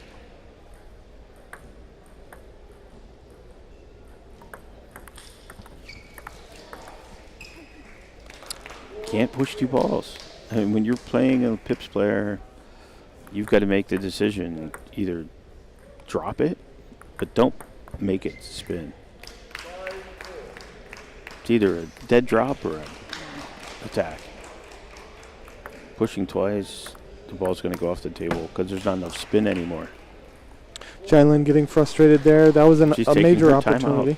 Yep. Good call. Good call. Yeah, good call. Yeah, sometimes you'll see players wait till the very end to use that timeout. I think she's in a good position here where this match has not gotten out of reach. Yeah, she's still within 2. That's critical. I mean, you can't take these with you. You know, Right. the timeouts, use them or lose them. You know, there's no carryover. That'd be fun if you could. Oh man, Especially I in a didn't team use. match. If I didn't use any timeouts this game, I'll use 5 the next. Take I a nice haven't used break. it in a tie in 2 years. As they do in football, ice the kicker, so to speak.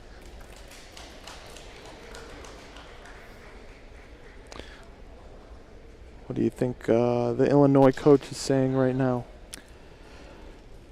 Relax. Don't push twice. I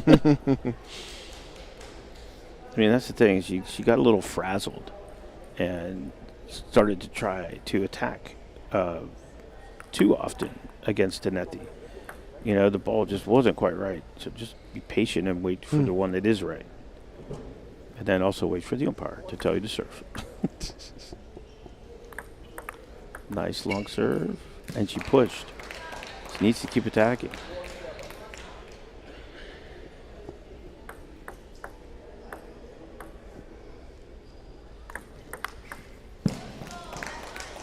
Danetti knew what was coming that time.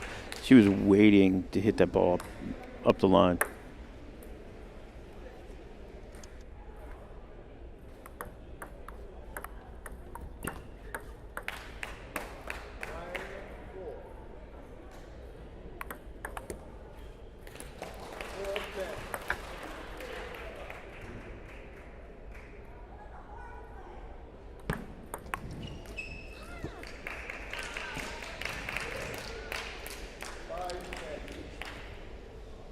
Danetti smells blood in the water here. Yeah, it's critical that Jalen just stays calm and doesn't try to do anything heroish, which she tried. Unlike that, unfortunately.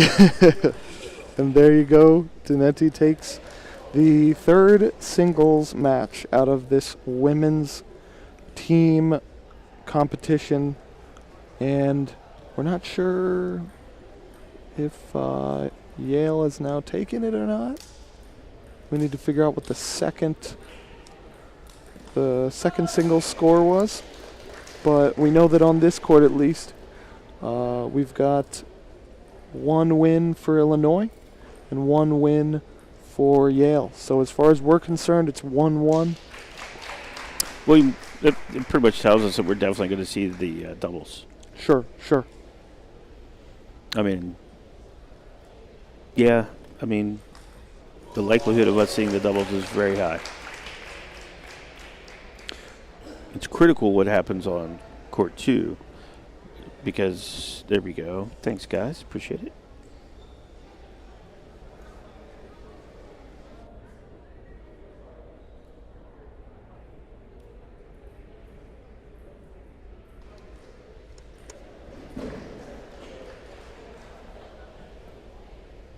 Okay, there's a correction here. Illinois is now up 2-1. So what that means is that if you tune into court 2 right now, Yale needs to win the match there to go to bring this to the doubles tiebreaker.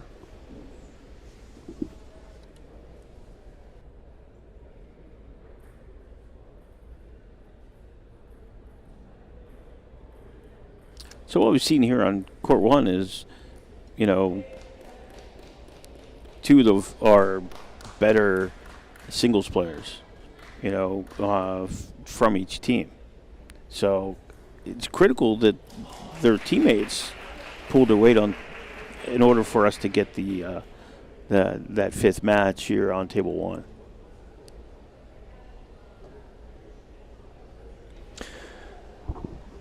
I love the doubles tiebreaker. I think it's a very special part of the NCTTA competition format that they've chosen for teams.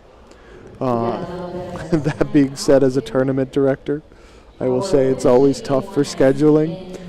You get down to the end, and you could easily have all your matches finish at about the same time, and then, one of those matches went to doubles, and so you've got an extra 30 minutes.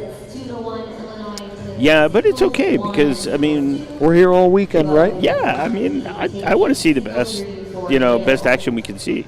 Oh, yeah. Nothing better than getting to, like, the Coed or the women's team finals and going deep into the fifth, the doubles tiebreaker. It really, then the teams actually start to get real excited and pumped up and throwing their energy into the match, and you'll hear them yelling and cheering and showing, Oh, yeah.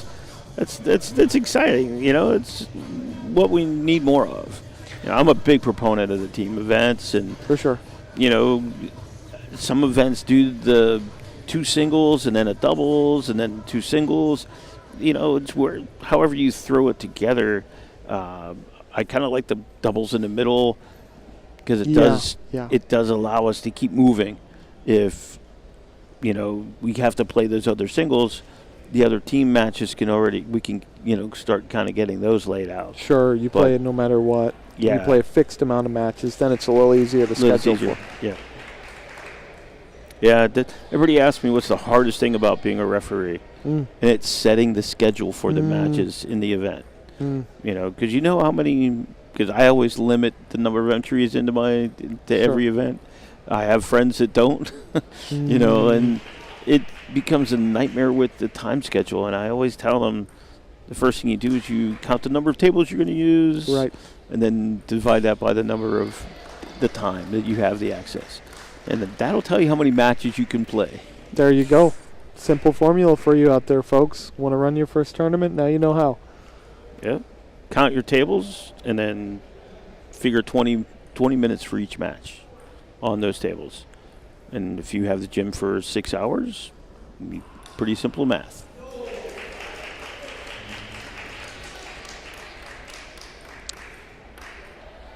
I will say in my home club, we never did much doubles, and it's quite fun now playing more as an adult and watching it here. It's really a completely different beast from singles. And here at Nationals, we do have 2 strictly doubles events, the men's doubles and the women's doubles. In my original sport, tennis, we also do a mixed doubles where the team has to be 1 man and 1 woman. That can be awesome as well, and you will see mixed doubles sometimes in this tournament in the co-ed team event if it goes to a doubles tiebreaker, because they can use any 2 players from their co-ed draw. And often there is a very strong woman on the team. Yep. And like for Illinois, actually, Jai Ren, who we saw earlier. Yeah, and if they have a strong lefty in Illinois, that co-ed pairing may be much stronger than 2 righty combo pairing. Absolutely.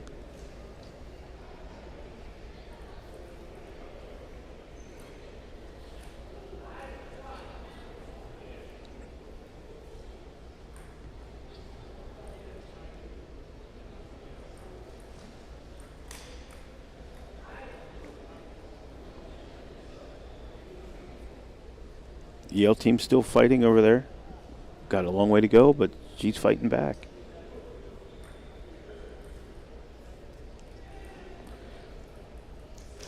Yeah, the teams are still going to be over there cheering and such until it ain't over until it's over, as they say.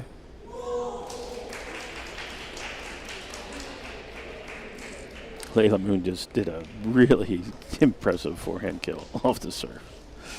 And it was very stoic about it. Like, yeah, that was easy. And it wasn't easy at all.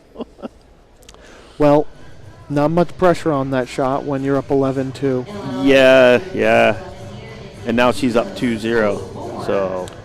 Yep, which means Illinois is probably going to take this. Good effort by Yale. You're going to tend to have some of the higher seeds playing some of the lower seeds in the earlier rounds of a tournament like this. And so sometimes you have more blowouts. Well, if this is the bracket play, though, if this is the group play, sure, we will see the doubles because of the round robin tiebreak situation. You need to have. You might be onto something there, Roger. Yeah, if we're going into the, if we go to the 5th, if it's the group, it could be critical. Very cool. I'm hoping for it. I like doing a good double skull. I love commentating doubles. I do not love umpiring it. Umpiring it is always a little tricky. Especially the service. Yes. Because you're not quite high enough. Yeah. Even if you stand. Oh. Yeah, if you're still here on channel 1, you needed to be on channel 2 for that one. Yeah, quit listening to us and go watch Court 2. And we'll be here when you get back if we have the doubles.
And Layla Moon is going to get the win here in singles 4, and that means Illinois is going to take the win.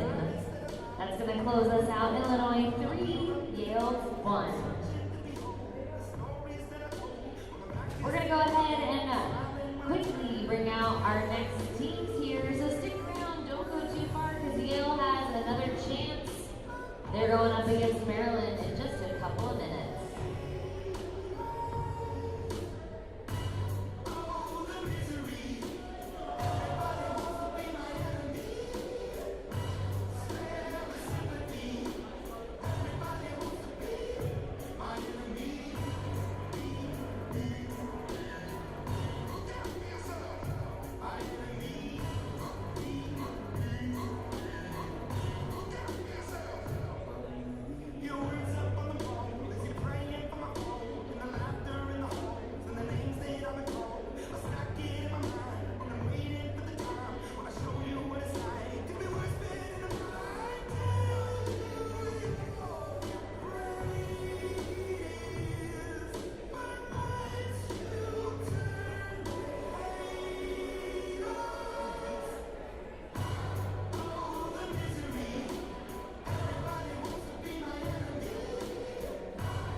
All right, everybody, it's time to kick off our next match. Please help me welcome our next two teams to the court. We're going to bring out Yale. They're going to make their way, and they are followed out by Maryland.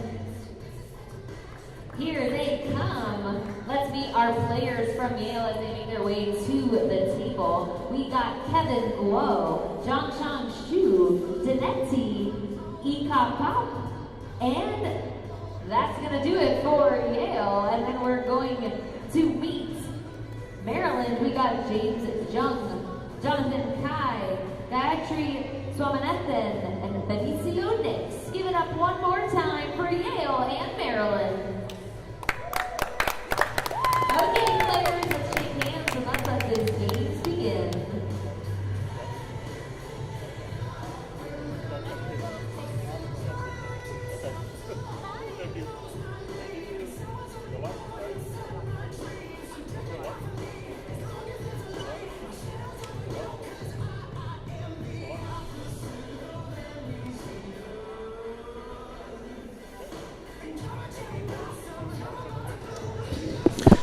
Welcome back to the Collegiate Table Tennis Championships in Rockford, Illinois at the UW Health Sports Factory. I'm here with Barbara Way. I'm Justin D'Antonio, and we're going to be commentating the Coed teams match. We have Yale versus Maryland starting up here. First singles. I am so excited to be here. This is for the Maryland team. I mean, I grew up in Maryland. This is like my hometown team. No bias, though. No bias. None of that. No. And this is their opening match. What are you expecting to see, Barbara? I am not sure how it's going to go. Okay. I am not sure. We're only in this first round. I don't think it's going to be a blowout. Gotcha. So I think they're gonna have to grind through. Fun. And that is fun. Yeah, love to see some competitive matches.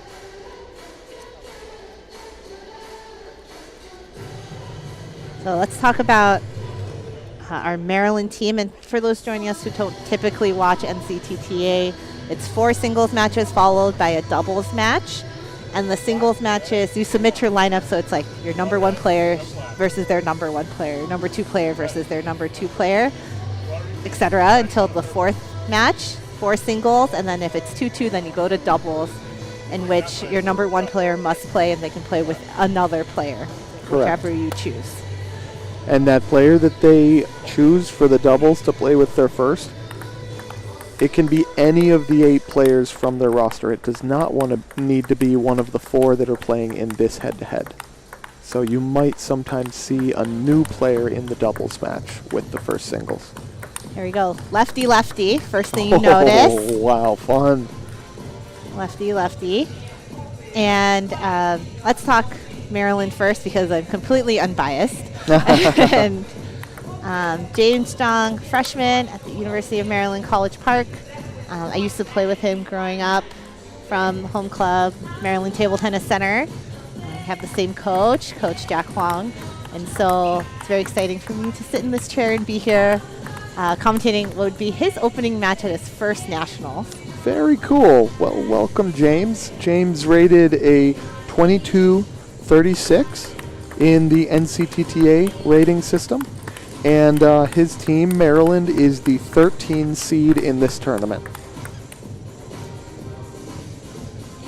And Kevin Guo from Yale. Also, he's a sophomore from Canada and also a high-level player as well. You can kind of tell as soon as they step up. Oh, yeah. Yeah, this is going to be a tight one. Kevin Guo just a few rating points above. He is at 2403. And Barbara, I think you were on the money. I think we do expect this to be a tight battle as far as seedings goes.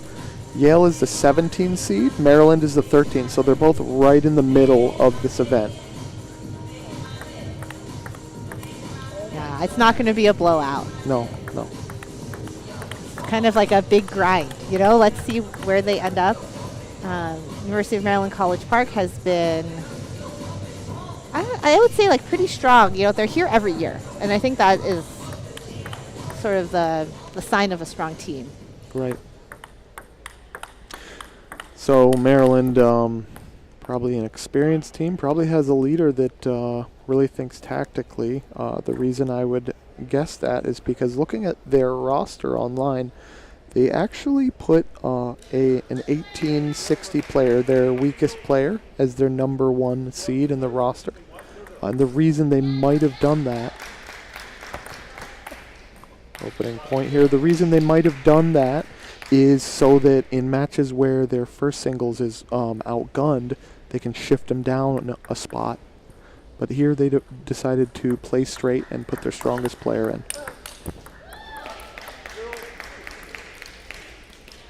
Yeah, this is going to be, I think this will be close. There's 2 players who are clearly well-trained, experienced.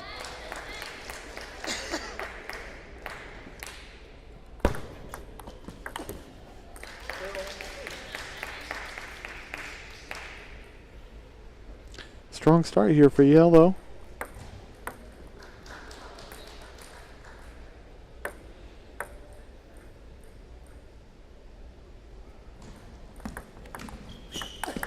And a nice shot by James.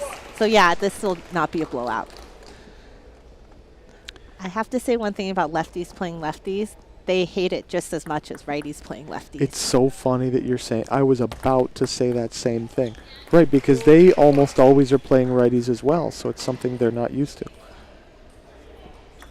Yeah, the ball like travels weird, your tactics are different.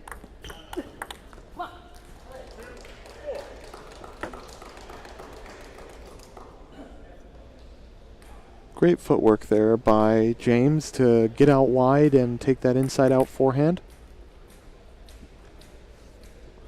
Kevin's serve was coming in hot.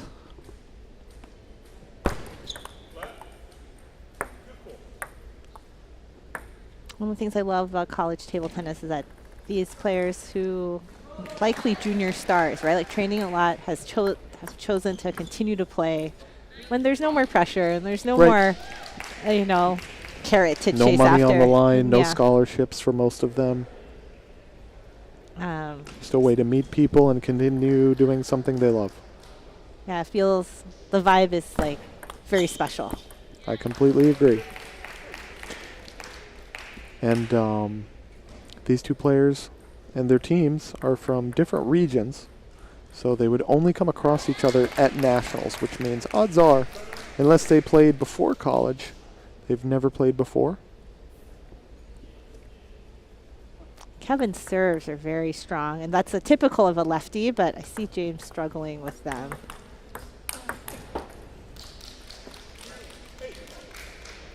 And that's a great example of how that serve benefits him, opening up that point and getting James on the defensive.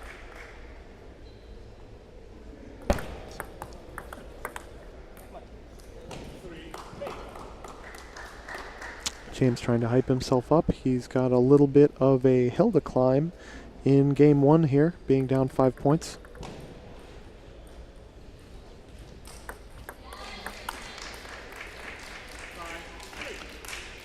Love the high toss serves. Only needs to be 6 inches, but you can add a little bit more dynamic spin sometimes.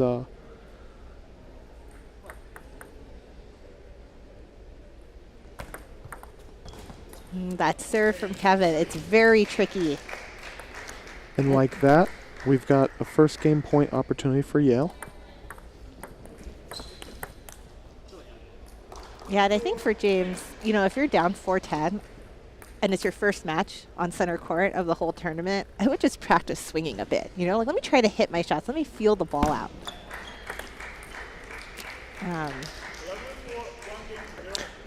Yeah, and it's builds confidence. It's the swinging, it's the atmosphere, it's the flooring. The rest of the venue, actually, we've got, I believe, 40 courts in the venue right now. Court 1 and 2 are the only ones with the rubberized flooring. So if he had been practicing elsewhere, might have been slipping a little differently, and that can throw off your timing. Yeah, it is very different. And it's very special to play on center court. And so that's a big part of it, getting used to it. The lights, the cameras, the clapping, the echo, the quiet compared to the other courts. The commentators, oh, they're the worst. Totally.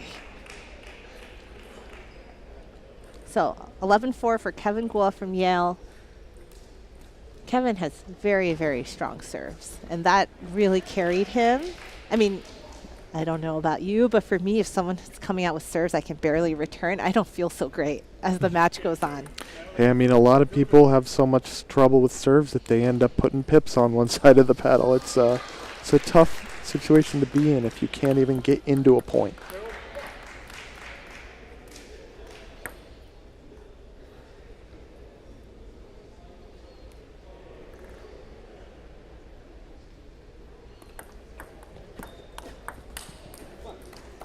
Nice change.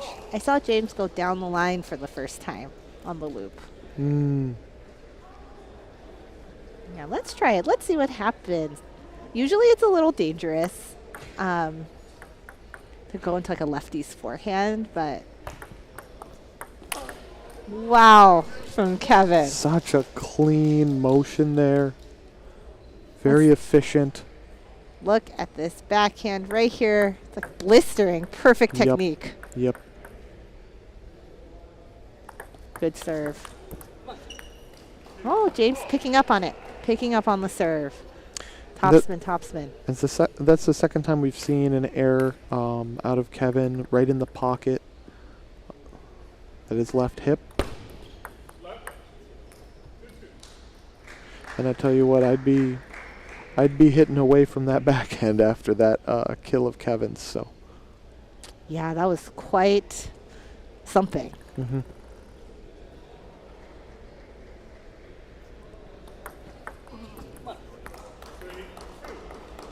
James bringing in some more challenging serves of his own.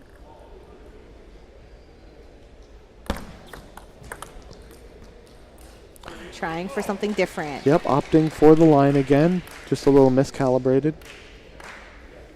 Much closer. Yeah, better to be doing that now than on game point.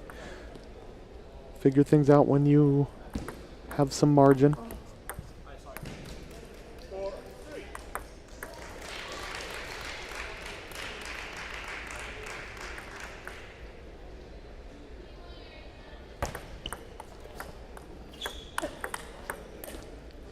Nice recovery by Kevin in that point off of a net ball.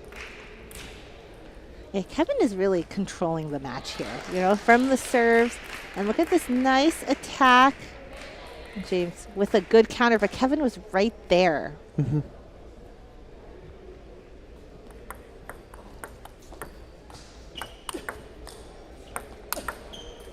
Nice work by James.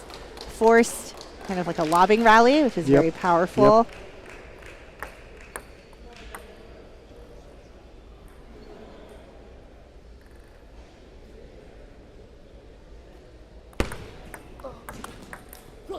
Well, I'd see James staying closer to the table, feeling the match a little bit more. Really good energy from James. He needs to stay on his toes here. And when he gets those opportunities, capitalize, because Kevin's going to get everything back in play that he can. Yeah, James, especially returning that topspin serve. Gave him incredible trouble that first game. Little misfire on the ball handoff there. Great drop shot, another drop shot. Oh, and a step around. Okay, we got a smile out of James. Good series, watch. Drop shot. Another drop shot and a big counter loop down the line. Yeah, you know, you're totally right. That second drop shot, Kevin had backed up, and that forced him to take the loop from real low.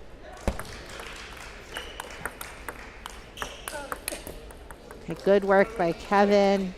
Lots of pressure on that counter loop. Okay, topspin serve by James. And then a counter loop.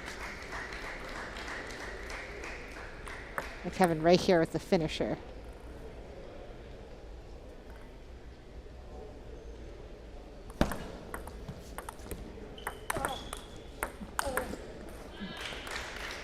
Kevin very, very much capable of finishing the rally. A net dribbler.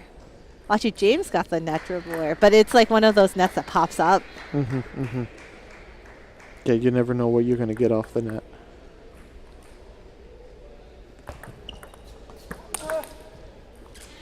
New serve by Kevin, more topspin. One thing I've noticed in just opening day of plays, everyone's serving topspin.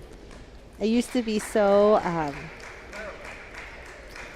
I don't know, like not taboo, but like you only serve it when you really need to. But now it's like fully incorporated. One of the funny, MLTT, one of our sponsors, one of the funny clips I'm seeing on social media from them is they have a guy, I think he has one of the like world records for the speed serve, and he comes and he hits his serve against the pro players in the MLTT. And it's insane seeing pro players that are like, oh, I can't even hit this serve. So that is an advantage of a topspin serve with the ball arcing down from the spin. You can just get your, you know, with the speed, you can get your opponent off guard really early if they haven't timed it yet. Yeah, and topspin, it used to be like topspin means you can just crush it, but actually topspin's very difficult to handle. Sure. Yeah.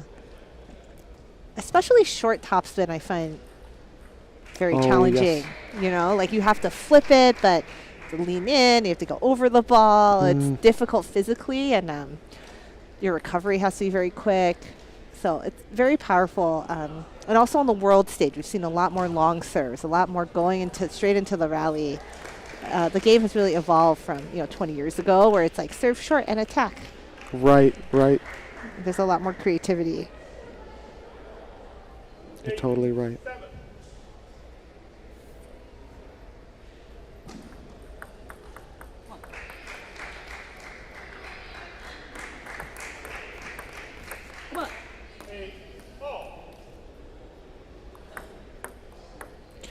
At minimum, it's additional variety here.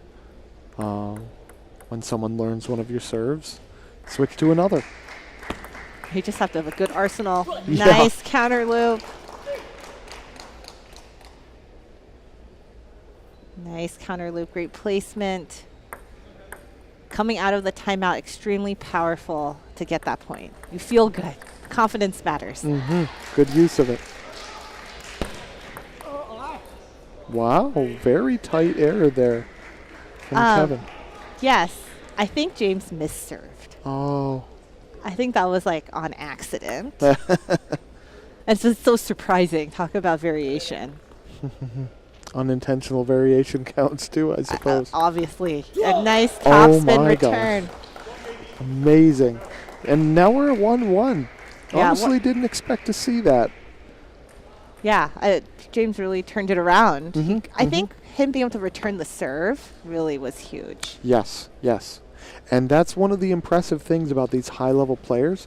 they're going to learn and correct their mistakes and refine their strongest shots throughout the match.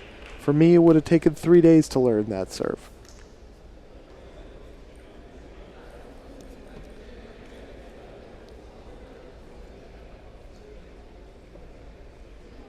So using that full, looking here at some of these replays. Lots of great points here. Yes. And the points just got better and better. I think the players are feeling more comfortable. You're getting past sort of the serve return piece. As you said, lefties hate lefties, but it is probably fun for them to see a little bit different of a style. And in a way, they're both on that same playing field of disliking the inexperience against their opponent's style. And watch, Kevin opening with a really long, deep, no spin serve, new serve. We haven't seen that yet. Okay, back to the short underspin. Yeah, kind of two newish serves. He wasn't really doing that before. He was serving a lot of short topspin. James figured it out. Yeah, these higher level players have a lot of tools in their toolkit. Oh, those counter loops, devastating. Such a tight push down the line by Kevin. And James did really well to lunge out there and get it back in play. But then he painted the line a second time in a row with the kill down wide.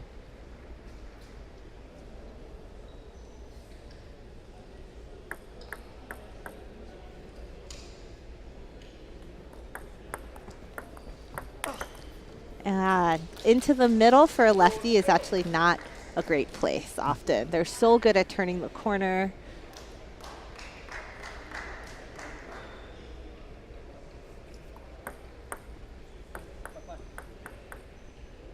Tentative start here for James. A very good start for Kevin. Like I'm seeing new serves, new like shots, like coming closer to the table. Backhands from the middle. We didn't see that in the last game. Really like stepped it up. He was like, oh, I lost the game. Oh no. Yeah. Watch this backhand loop in like kind of from the forehand even. We didn't see that in the previous game. Here's that topspin serve again, but Kevin is ready. That forehand was lights out. And the confidence there.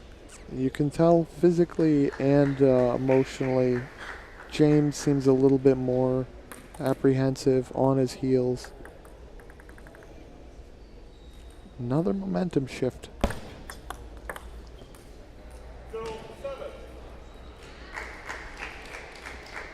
Surprising to see a 7-0 lead after he came back in game 2, but you still see a little smile from James. Good loop. Okay, he's on the board. And he's out of the court as the ball flies over the barrier. Looks like we might not be able to find the ball. They might get a new ball.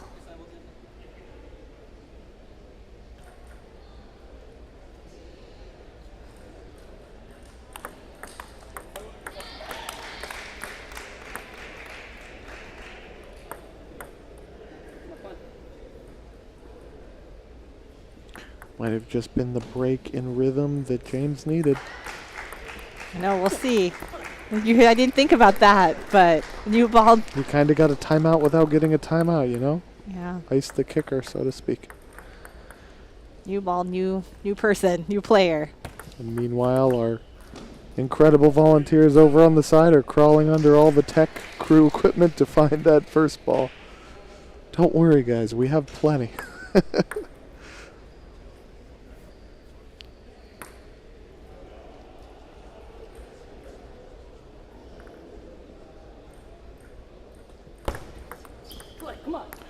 Really love this. Yeah. You really don't know where this match is going. It's quite entertaining. New ball, new match. Uh-huh. Oh, yeah. Yeah, Kevin doesn't like this ball. He needs to lose it. Go throw it under the platform. And they called the real timeout here. That makes sense. From 7-1 to 7-5 just from the new ball. Yeah, yeah. I mean, not also- from the new ball. I mean. Sure, of course. But also, good place for a timeout for Kevin. Yeah, that's a big swing, but he's still 2 points up, and he's about to serve. So I wouldn't be too worried if I were him. He's basically just got to weather the storm here and get back on his toes. I agree. I think if he just takes a breather and maybe makes one big forehand, he'll just feel like in his body the right way. He'll feel good. He'll be like, I'm going to make 5 more. Could even be just another serve. He's shown he has quite the arsenal of serves.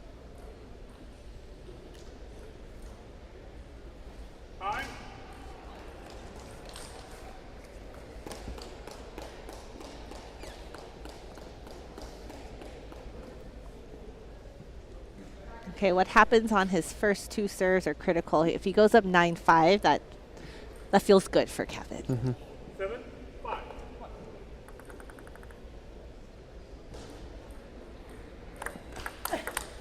Oh. Huge move by James. Gutsy. Yeah, and surprising how confident he looked returning the serve after the difficulties he's been having. That was very gutsy. Okay, back to short. And Kevin with a change down the line. Not a fast shot, a slow shot down the line. This is a tight game. James down by 2, but on his serve could easily bridge that gap.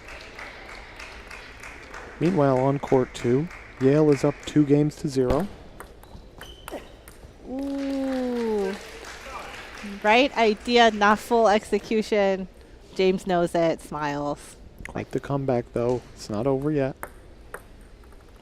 No, it's never over. I've seen some crazy stuff happen. It's never over until it's trust actually me, Barbara. over. It'll be over on April 12th. I'm going home regardless of what happens. Nice. Inside out. Great. Ball bounces out to the left. Adds a little spin on it. Makes it even harder to return. See that? And this one coming up. The serve. I think the serve is That's really real the tough. linchpin. Match point for Kevin. Ooh, I side? think that hit. Side? Or a hit? Hit? Okay. Okay, so it hit. Let's take a look at that. Yeah. I did hear something. It definitely had to be top. If it hit, it had to be top. From the top, yes. Always a tough call for umpires, though, but players were respectful about it. Yes, and so here we go. Down 1-2 for Maryland. But it seems this match is I think it's going to be a grinder. Not just our match, but on table 2, it's not 3-0. It's 2-1. Right. And so I think this is just, the teams are close. Very exciting.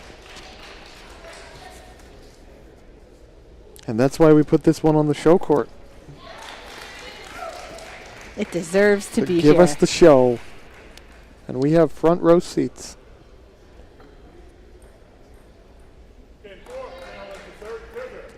So Kevin has the 2-1 lead for Yale. Under pressure, though, to try to close out. Nobody really, if you're up 2-1, you don't want to play a 5th game. Never. Oh, that counter loop is just too strong. Here, watch this. Kevin just sets it up. And James giving it to him in the middle because Kevin was just standing there. Oh, Smart. such a precise push getting in there and taking it from super short.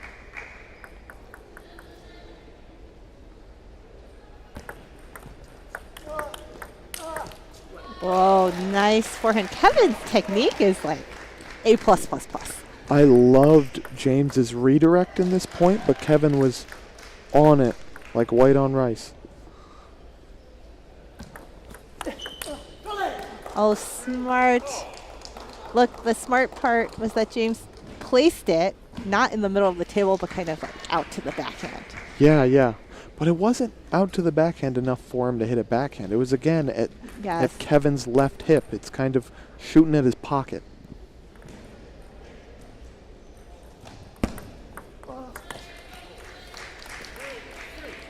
Going for that same spot, but didn't hit the table.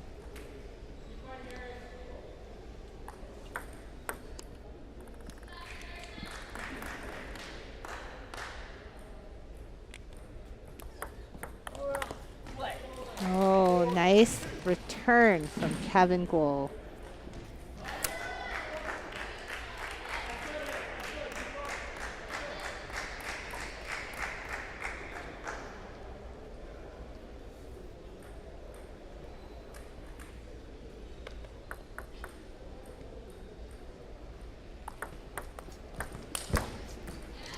Kevin's forehand, impeccable. If you give like a floating ball there, it's just demolished. Yes. Fully demolished. Yeah, James is not hitting these balls poorly, but Kevin's making them look like meatballs. Here's that serve. Little pop off the mic on the net. Yeah, and there was a pendulum, reverse pendulum served by Kevin. Good exchange, backhand to backhand corner. Oh, gutsy, long serve to the forehand. Oh, but it's Kevin now kind of commanding lead. They both use their timeouts.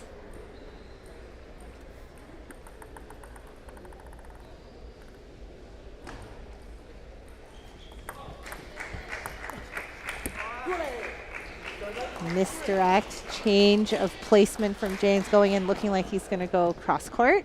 Kevin's forehand, but changing that up.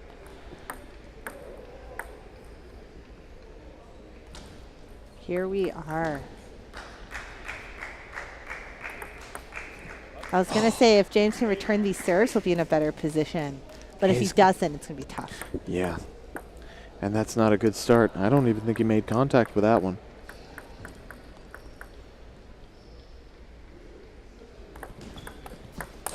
That's better, though. Kevin's smiling. Oh, I go for too much. Get a little carried away. I mean, I don't blame him when he rips as many kills off that forehand side. I'd be going for it every shot. 4-8. James with some major work to do here. You know, he does come back at the end sometimes. This tends to frequently happen. Even we saw like he's getting a bunch of points at the end. Yeah, there's no indication he's given up. Big old show there.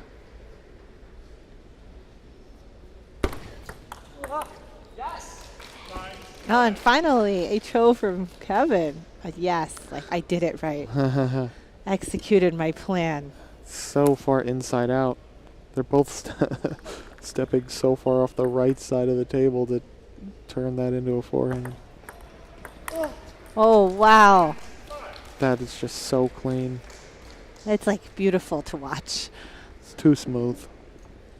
Here, watch this setup. And big backhand down the line. Beautiful placement. 5 match points for Kevin. And just needs the 1 on the serve. And so it's Kevin Go who earns the first point for Yale. Great match by these two. Super fun to watch. Thank our sponsors here. Nitaku ball is the tournament ball provided by our sponsor Paddle Palace. Go Rockford is another sponsor. We're also sponsored by MLTT, Major League Table Tennis, Pong Space, and Pika Pong. Thank you all for helping us put this awesome event forth. And more co-ed teams to come, with Court 2 currently running second singles and third and fourth singles on their way.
That's going to do it for singles 1 and singles 2.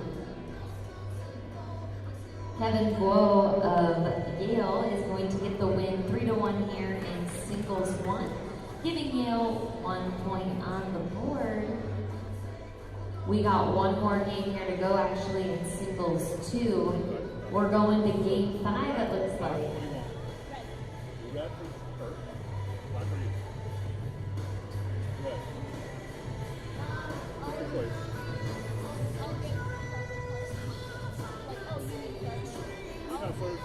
Third, receive, or decide to stop. Free throw. I will choose. That side. You start this side, receive, or third. Third, okay. Good. Good luck. At table 1, we're going to bring out the ladies for singles 3. They're about to begin their warm-up, and we're heading into game 5 here at singles 2.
So the third singles here in this match between number 17 Yale and number 13 Maryland comes down to the two ladies that are playing, because it is a co-ed. Just happens that both teams put them in the same third singles position.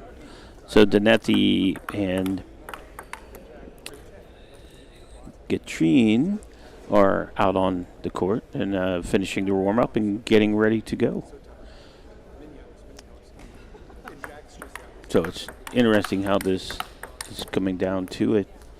The other match is in the 5th, and we've got the ladies getting ready to start nearing the end of their 2-minute warm-up. But it's just kind of strange that they did actually, both teams put the ladies in the same position on the third singles. Yeah, what are you talking about, Roger? This must be a women's team match. Yeah, it's co-ed. That means men and women. Yes, indeed. And actually the last team match I was watching here was a women's team match. But the top player, Jaishi Ren from Illinois, is one of the strongest women on the women's side, and she also plays on the Illinois co-ed team, and I believe she plays first or second for them. So, yeah, tons of strong women playing. So they're both inspecting the rackets because both have pips on their backhands. One's fun. Medium, one's long. Now this is going to be interesting. Now, yeah, pay attention. Because it's going to be a lot of strategy stuff right now.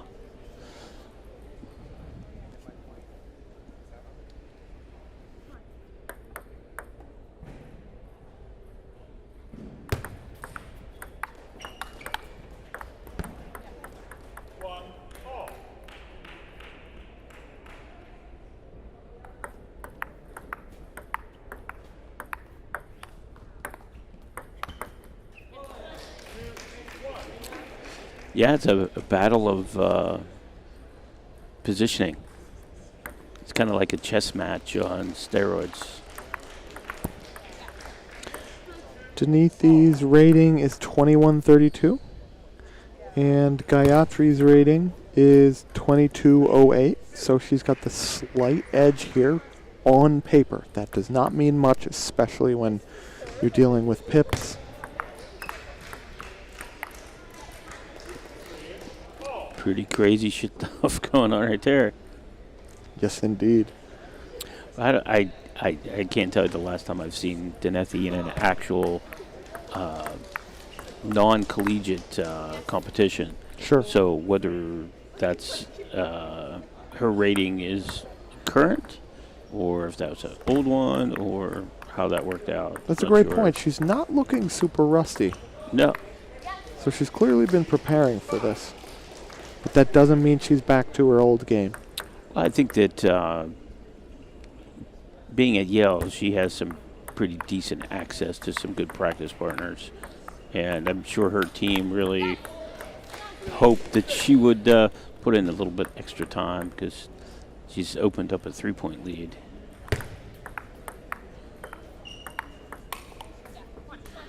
Yeah, if you can make the time as a neuroscience graduate, then more power to you.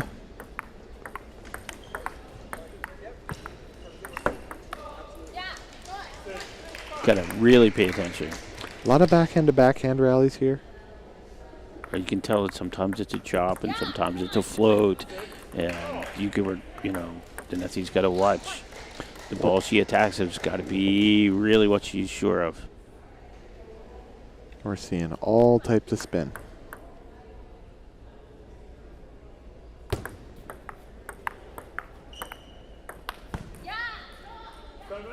A little bit of a floaty high ball that kind of ended up a little shorter, I think, than anticipated. So just hit it a little bit too hard.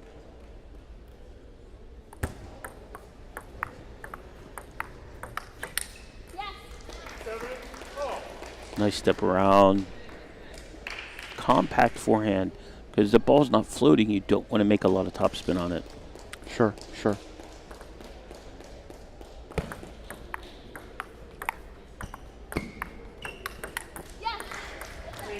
In the last match, Barbara and I were talking about how lefties don't like to play other lefties because we had a lefty versus lefty match. Correct.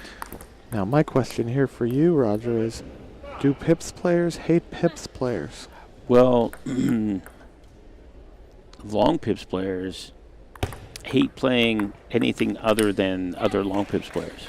If they're short Pips or medium Pips, they don't like playing those types of players. Okay. Because they're not sure how much spin they're getting. When it's long Pips versus long Pips, they know what they do. They know how it reacts. But when it's the other way, the short and the medium, it can get confusing to them. As you can see there, she made a couple errors off of Denethi's backhand Pips, thinking that it had a little bit more on it spin-wise, and got it off the sides of the table. If I had to guess which of these two players was going to be stronger against other Pips players, I would have guessed Denethi. I know she had a very formal technical training background under a great coach in Ohio, and so I'm sure she understands very thoroughly how she's doing what she's doing, how her opponent is using her Pips, and has a million plays up her sleeve, preloaded to make things happen here. Well, the big thing when she was doing her undergrad at Ohio State, Denethi was in an area where there were a lot of long Pips players. So she had a lot of matches against this different material. And so I think she has a kind of a preset A-B strategy, and it's kind of mixed up a little bit more, emergency plan C.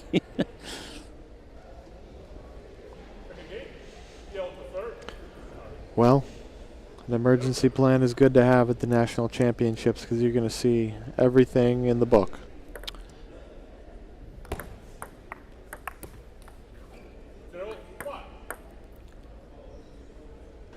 Yale up 2-0 in this head-to-head, which means if Denethi takes this, then Yale will move on. They'll be up 3-0. Not sure whether we would play out the fourth. I believe we would. Because the fourth is already in action. So we that would finish it. That would finish. And that also helps break like little tiebreakers within like seating positions. So they're definitely going to do that. This would technically be an upset. Yale beating Maryland. Yale is the 17 seed in the tournament, and Maryland is the 13 seed. That was a beautiful misdirection shot there. Really cut Dinetti flat-footed. And that's not easy to do. Dinetti is very quick. She knows what her ball's doing. But Gatry used the pips, came in like she was going to just bump it back to the middle, and then came inside of it and made it go up the line.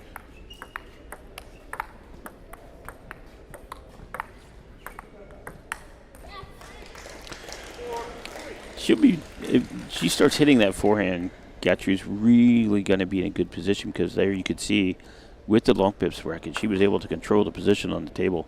She got what she wanted, but just misfired a little bit. A little overeager, probably. Yeah, she's making Dinetti work really hard here. How's that net taste? Little bite. What a nice backhand roll.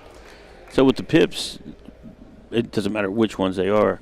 It's really hard to make a spin shot off the backhand, or off that material. And Dinetti just did a really nice placed shot.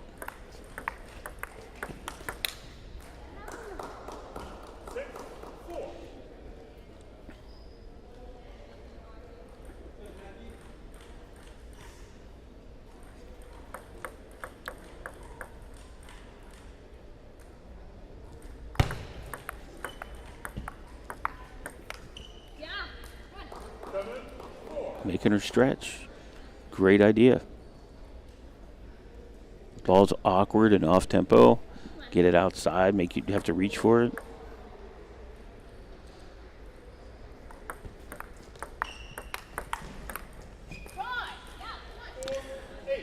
Seems like there's a lot of cat and mouse here with who's going to make that first ball played out to their opponent's forehand.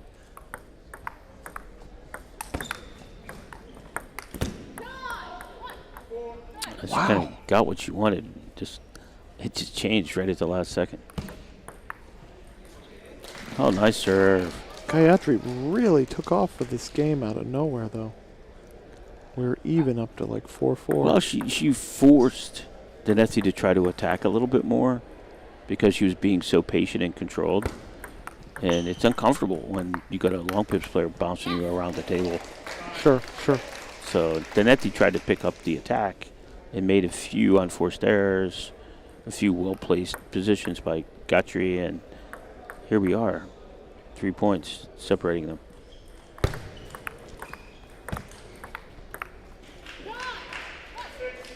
Like I had said in the other match, it's really hard to push twice, whether you're using inverted or medium pips into a long pimple racket. Sure. Meanwhile, these two are pips to pips, kind of. Would you call it a push? Yeah, it's kind of a shove. What a wrist angle to deflect that out wide. I don't know how you make that angle without any topspin. Well, if you watch, she takes that ball quick. So the ball's still on the way up, so you still got incoming energy. So she's taking it where the ball has the most energy. The pips aren't really needed to make anything happen. Wow. Dinetti worked really hard to get back in that game at the end, but to no avail. Gayatri ran away with game 2, 11-9, and we're 1-1. Yeah, it's 11-9, and you think, oh, that's tight. But she had a big lead and was really in control. If you look at the body positioning, and the shots that are being made, there's some really nice kind of complicated rallies. Yes. And, Gatry was able to win most of those just on the placements, not on the power. In fact, if she had been able to hit that forehand a little bit more consistently, it wouldn't have been 11-9. It would have been much, much better, easier for her to win that second game. You think Gayatri has a stronger forehand attack than Dinetti? No. But the pips give her more opportunities to do so. Ah. I think that Danetti can take that forehand from different positions. While Guthrie's got to be in a very specific, middle of the table, a little bit high off of the pips return. Okay. So we'll see what the coaches said, see if it makes a big difference coming into the third. Both of them are playing really kind of tight on the service game. Not a lot of risk, not a lot of errors happening straight on the serves. Well, I don't know if I blame them, because if you're serving to pips, they're not going to tend to make a lot of return errors anyways. Right. So why risk a lot? Sure. So there Guthrie was sitting and waiting for that forehand. That's the shot that she needs to be able to take consistently.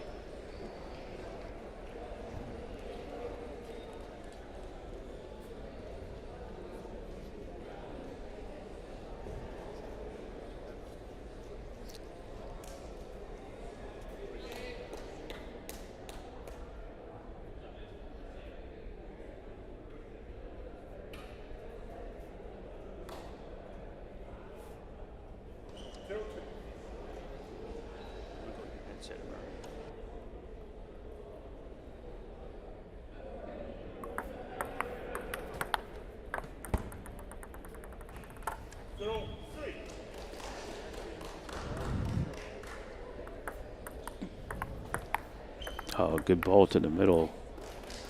Kind of forced her, jammed her, going back into the backhand, getting on the board.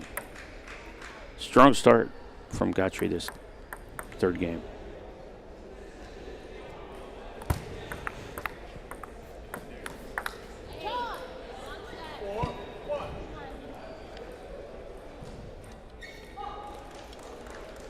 That's the first real spin loop that I've seen Guthrie actually take and make.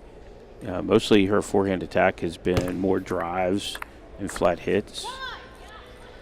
She's got a lovely heavy float out deep to that backhand corner. Well, it's a lot coming from Danetti's ball. Sure. She's given her a lot more spin than what I would ever do. I would never give her that much spin to work with. I mean, yeah, I'd fair. keep it kind of dead.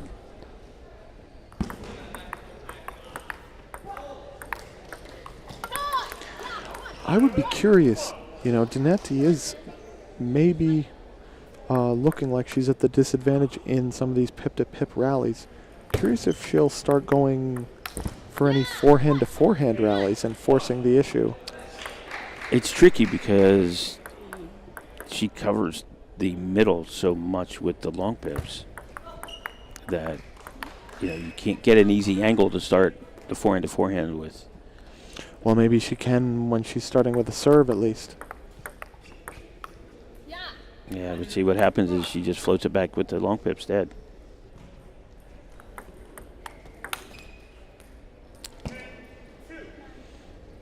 Like that. Game 3 is in Gayatri's pocket. That's a lot of points. That's 8 chances to convert one of those. And takes advantage on the first one. Nice long serves, though. I think that was the biggest change that she actually made.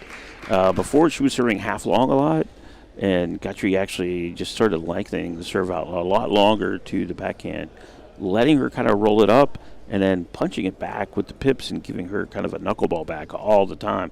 And Danetti was not able to get in that first attack. And, she was getting free points off of just little errors like that little high ball right there we're showing in the replay. Yep. When they were in those backhand-to-backhand rallies, look at that Gayatri just felt like she could keep hitting that same shot all day with very minimal effort. It just didn't seem like Danetti was doing anything that was getting her uncomfortable. Yeah, it's hard when you're chasing right off the beginning of the match. Sure. You're down 3-1, you're down 5-1, and you got a mountain to climb, and the other player on the other side's being a wall. You know, it's like you got to figure out how to throw a rope up and start climbing the wall. Or just take up rock climbing. It's a very fun hobby. Not as fun as table tennis, but it's a good workout, though. Oh, yeah. Let gravity tire you out.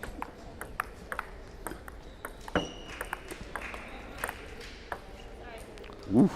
All right. Well, maybe that's going to be the trick here. Dinetti just needs 10 more floaty edge edges. balls. Looked like it was going to float out, and bang.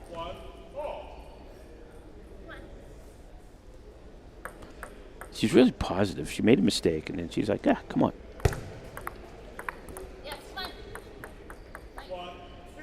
Can't hurt, right? Oh, no, absolutely not. Keeping a good, positive attitude when you're kind of been struggling a little bit really helps because you're not afraid to try. Yep. I want to hear players start cholaying after losing big points. You know, that's got to help, right? Yeah, when I lose a point, yeah, you need to get me checked. Don't worry about me. I'm already lost. I'm not a big show guy. I think I feel like it wastes my energy. Yeah, see, the problem is when I play sports, I need to yell to keep myself focused. So I'm loud all the time. I used to find that from my other background in other sports that being slightly angered was Was good that for angry or hangry? Oh, angry. Hangry is never good. Not when you're here in Rockford, anyway. When you're here in Rockford, you know, the Rockford guys here, Go Rockford, gave us a great list of different foods. Oh, my gosh. They have the food truck outside the venue today. It's great. Too bad I was already full off all the tacos they provided us volunteers.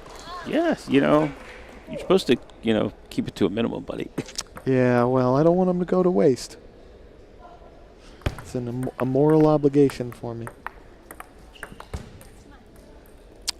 So Tight Daughtry is fourth game here. not taking advantage of. She's wasting that 2-point lead right there. Unlike you, not wasting a taco, she wasted 1 point. 1 point of her 2-point lead. She could learn something from me. Oh, nice block. Love to see a banana flick with the pips. That's pretty. You don't see that often. You can do it with certain pips. You can't do it with all.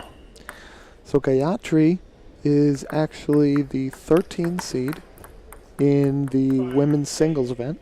It doesn't look like Dinetti is participating. You got to qualify. Yep. And her region is tough. Northeast. Northeast. So it'd be hard. And, you know, it could have been the same situation that some of the other athletes had, where they had MCATs and other, you know, very critical things to their career in college. A couple Cornell students had that same thing happen. Luckily, they were on the Coed team. They were men. And the women's team stepped in and got them just far enough in the draw that they still qualified for nationals. Hey, sometimes it's not what you know, but who you know. Oh, nice. Brutal block off the bounce with the long pips for the match. After a pretty tight first game, Gayatri really ran away in a dominating fashion, taking this 3-1. Very fun to see every once in a while. Pretty unique matchup, pips versus pips. Yeah, look at this chop block. Now watch this. Oh, this is the one she looped in. Oh, there's the edge ball. That was the high floater, yeah. Early.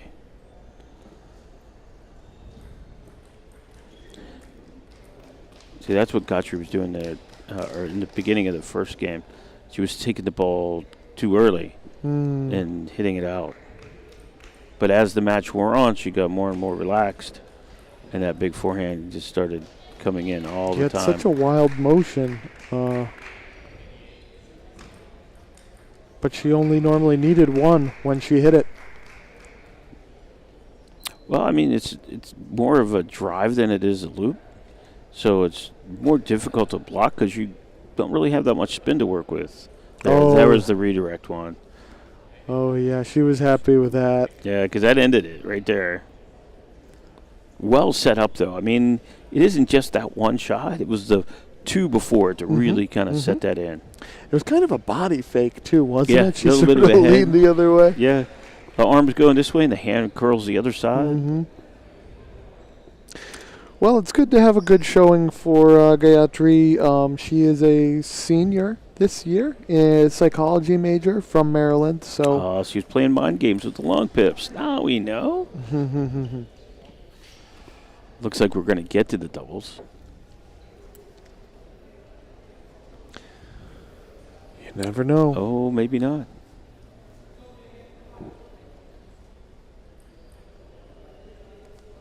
So on table 2 is the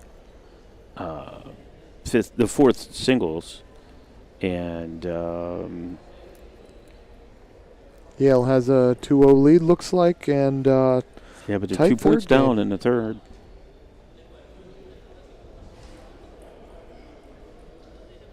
So it might take some positive influence from his teammate getting the win on her side. Pop over to court 2, and if we end up going to doubles, we'll be back here for you. So tune back in.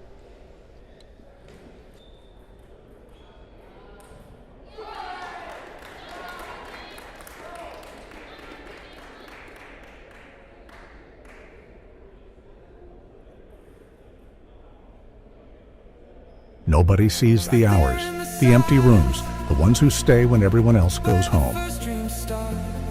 But the ball remembers. Every campus it's touched. Every player who gave everything to get here. This is what a national championship looks like. We were there for the icons who paved the way. We are here for the champions of today, and we're already waiting for what's next. Paddle Palace and the NCTTA, trusted in the past, ready for the future.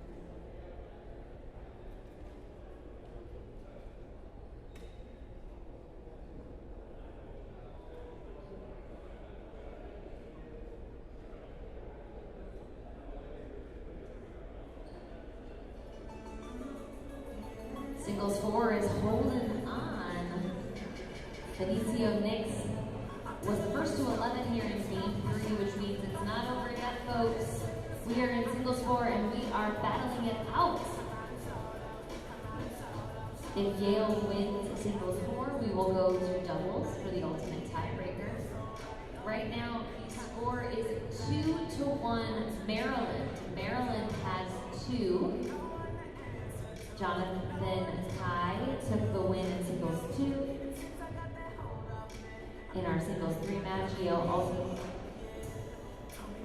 Maryland took the win in singles 2 and singles 3, with Yale taking the win in singles 1 only. It's coming down to this final matchup right here in singles 4.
This is our final matchup that will determine if we go into doubles. If Yale can secure the win, that will make us 2-2. It will mean we're all tied up and we will go into doubles.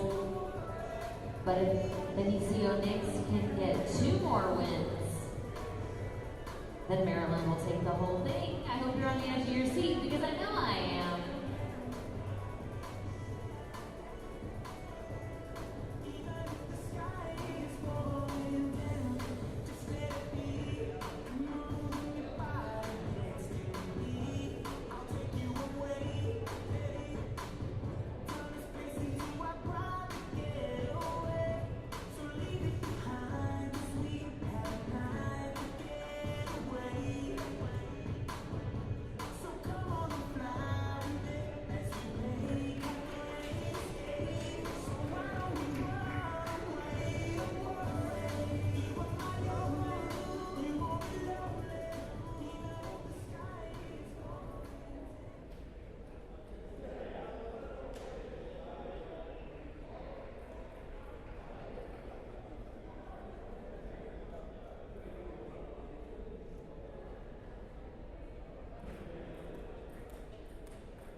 And Benicio Knicks hangs on for another moment, another game. We're 2-2 here.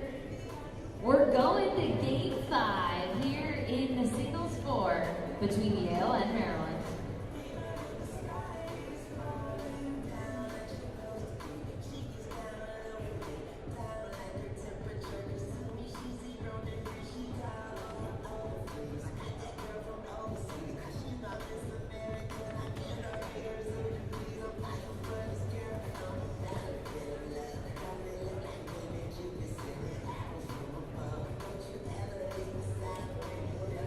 And with that, on table 1, we are going to start doubles. We are going to start doubles off at table 1. So players, make your way over. That means Kevin Guo and John Chuang Shu and James Young and Jonathan Kai. We're going to start doubles at table 1.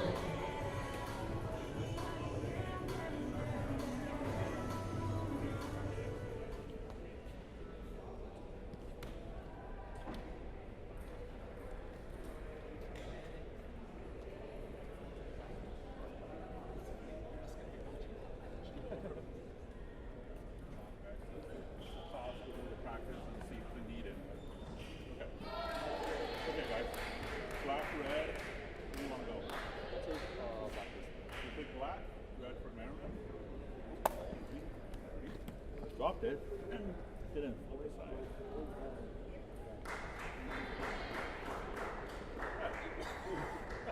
Am I a genius? I'll go to Vegas with him. I'll go to Vegas with him. So what do you want? Serve, receive, or choose side? You will serve, so put you serve. You serve? So which side do you want to receive or who's want to receive it? You want this side, okay? Who's receiving? You receive? Okay. We'll do a 2-minute warm-up. See how it goes. All right. Don't go to Cajun.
When you serve, make sure your hands are off the table. Your hands start the tossing, all sides of the table, okay? 5-1. Play. 6-1.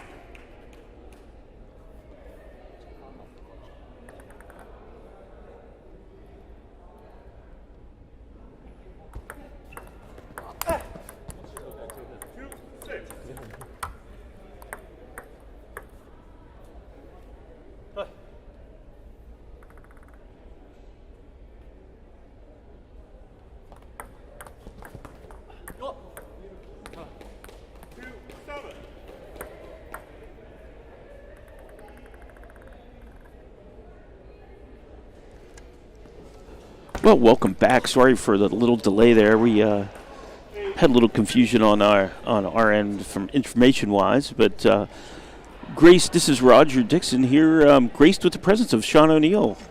Thanks, Sean, for jumping in the mix. Yeah, no, this is outstanding. It's a 2-2 tie right now. We're in the double, so it is the final match to see which team will advance through this round, which is the initial round. Yeah, this is 17 versus 13. So, but a lot of pressure from the guys from Yale. Yeah, I mean, they were trailing 2-1, and they came back in the previous singles match in 5 after being up 2-0, and now a commanding lead here in the first game. I think they're motivated. Well, yeah, anytime your team gets you to the 5th after you're trailing, you're going to do everything to bring it home. Yep. Oh, nice touch. Widen the court out well. And again, we got the righty-lefty combinations on both teams. So lots of angle play should be happening. And Maryland is not going quietly into the night here in game 1. They're continuing to fight back. Yeah, when you're down a bunch and all of a sudden you hit a couple good shots, man, it just zips you right up. Especially at the end of the game where you're trying to create some momentum. You want to go into the next game not feeling like you got trounced. So if Maryland can continue, and that ball is launched. So I wonder if the guys at this debate station could pick that up for us. I mean, he got all of that one. So again, the Coed team event, really the cornerstone of NCTTA National Championships. It's been their flagship event, adding singles and doubles later on after the ACUI decided to send over those events to allow NCTTA to control and present. And Maryland continues to keep making a number of shots here in game 1. Only down by 3. They convert this. They're on the receive, and they've both been very good on the receive side. And both these teams have a lot of power. This time Yale forcing the issue. Overpowered it.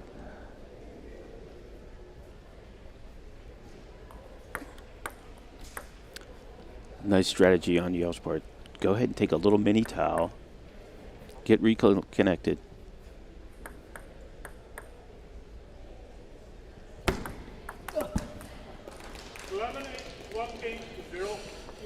And he took the one chance they needed. Yep, went for the shot. Yeah, it was kind of half long wide, and he just overextended out to it, and took it a little late. When you get a little late, it gets launched. Yeah, you're going to be having an upward trend on that ball, and I think right now Maryland should feel good that they didn't get completely trounced, losing at 11-4, 11-5. They got a couple more points, but the order will change. We'll see if Maryland's able to right the ship, get some offense going, while at the same time, Yale's I think they just very strong. Came out too cold. Maryland came out cold, and just were kind of deer in the headlights a little bit. Do you think it was that they were hoping to have won the match on that other previous side. one, and then thinking about the finish line versus let's get ready to play? Yeah, because their teammate had came back, and he was down 2-0 and came back, got it to the 5th, and they're thinking, oh, hey, he might just end it right here. Right. And when that didn't happen, now they got to go out there and get back into the fight. And if you're psychologically, you're already set that, hey, we're done. And with Yale knowing they have to keep that momentum, winning to force the doubles, and then they just came out looking as hungry as their team member did, who was able to go up to, as you said, Roger, went 2-2, but then he got it done pretty convincingly in the 5th and final game. Yale with the serve, 0-0.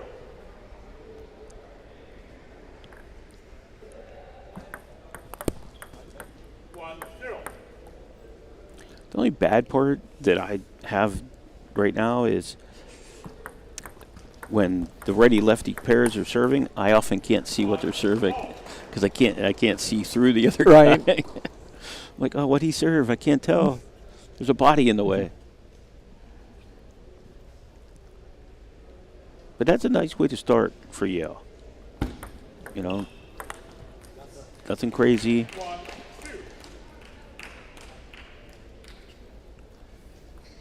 Kevin Guo played very strong last year here in the championships. Really nice left-handed player by Yale. Good touch on the short balls.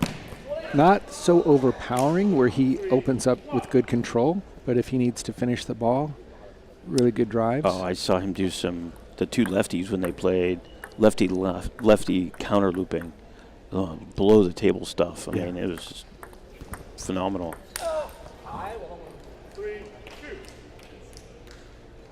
I just remember from last year at Rockford how strong Kevin was, and definitely great to see him back again. Just the level of play here at the Nationals continues to improve, especially on the ladies' side. More and more international players. Yeah, Maryland's taken some chances, and it hasn't quite converted for them. But, I mean, if that's how they got here, Their partner was swinging away to come back, and they're continuing that trend. They just got to make them hit the table. I think they want to play a little bit too fast, maybe a little too hard. Yeah, they can, I would say, tame it down a little bit, not go for big shots on every single wall. So then they're going to just have so many careless errors.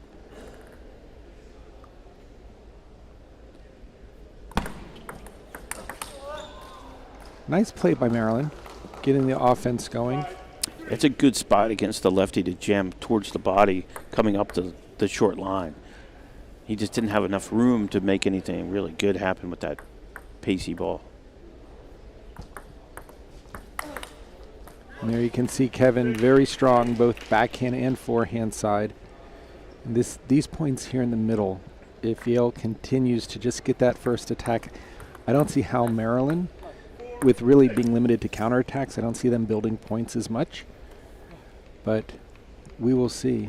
Anything can happen here in doubles. We've seen a lot of streaky play, both in the doubles event, both on the men's and women's side. So when he served, the ball landed on the non-box side. Yeah, the left-hand side. Yep. As the server, you have to land it in the right-hand court. His serve actually bounced inside the line of the left. Makes for a great angle. Yeah, it's tough for righties. I mean, that's one of the issues. Smaller and smaller. Right. As you move over to make it easier, you're going to be blocking your left-handed partner. So serving from the middle and then that side spin kick will often. And now Yale 1 point away from a commanding 2-0 lead here in this 5th and final team match in the Coed team event here at the national championships in Rockford.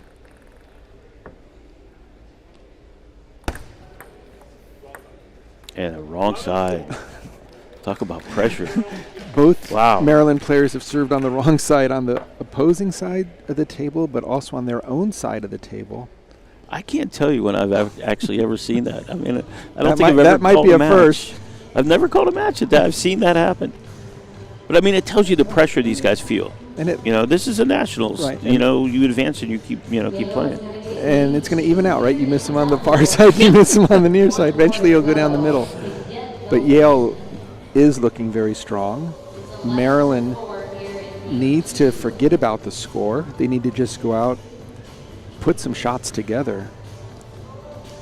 Yeah, it's just a little too much risk, I think. You know, whether it's they're risking too much power when they should be making more spin, or making too much spin when they should be hitting a little bit more power. The shot selection is on a lower tier, whereas with Yale, they're building the point, they're moving the ball around, they're not over-hitting, but they're often well-balanced and moving into good position, so that shot gives them the advantage to place it. And then Maryland's playing a little bit more off their heels, a little bit bigger shots. When they land, they're beautiful. Right. The just challenge is how if do you get only two win, to land? Right. If you get 30% of your points, you're not going to win many matches. That's so right. it's up to Maryland to first get their serves into play, because you can't be missing on both sides of the court, and then get that first attack to be really stable. So right there, all of a sudden, Yale already has the upper hand with that one consistent and controlled loop. And it was off of a strange ball that they made the Maryland team off step. Right. I mean, that's a good backhand by Maryland. I mean, they have to take advantage of anything that is an attack. They need to get going and build something. Even that's ball comes off the side of the table. That was the one that he tried earlier, but he really went too hard. That time he just did the nice roll in, nice head spin, good kick. It's hard to get outside the ball.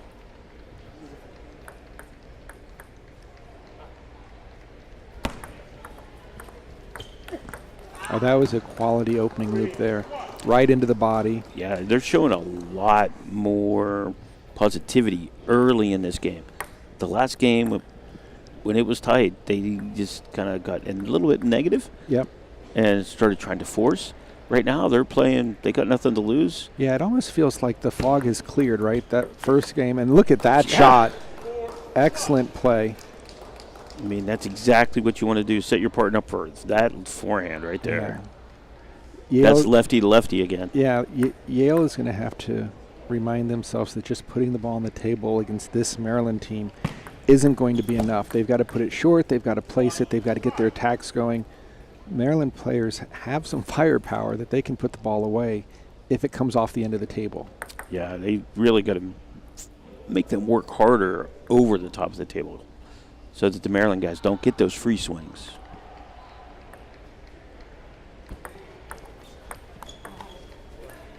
I like how he just waited on that backhand. Yeah.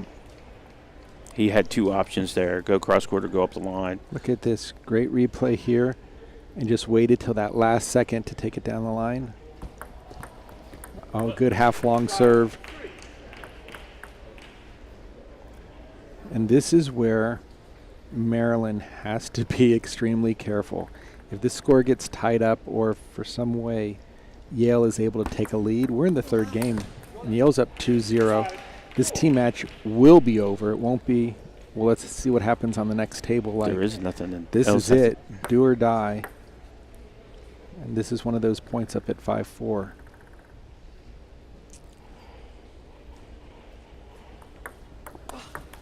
Yes. Start. Oh.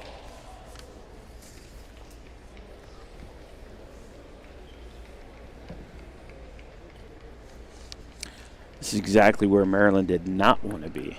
5-5.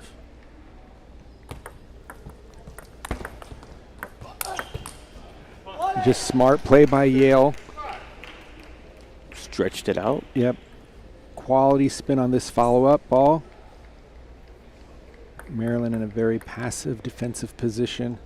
I mean, this is the national championships. You've got to be bringing your A game right now. Yeah, you can't be just out there spectating and waiting to see what happens.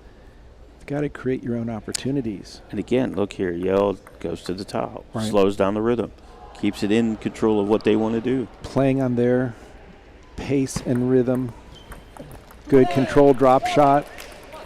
And talk about a change in momentum. Was it 5-2 or even 5? Yeah, it was 5-2. And look at that. Even Yale being slightly out of position, Kevin Coed delivers a very nice backhand. Right into the body. You're right. Super location. 7 unanswered points for Yale right now. Make that 8.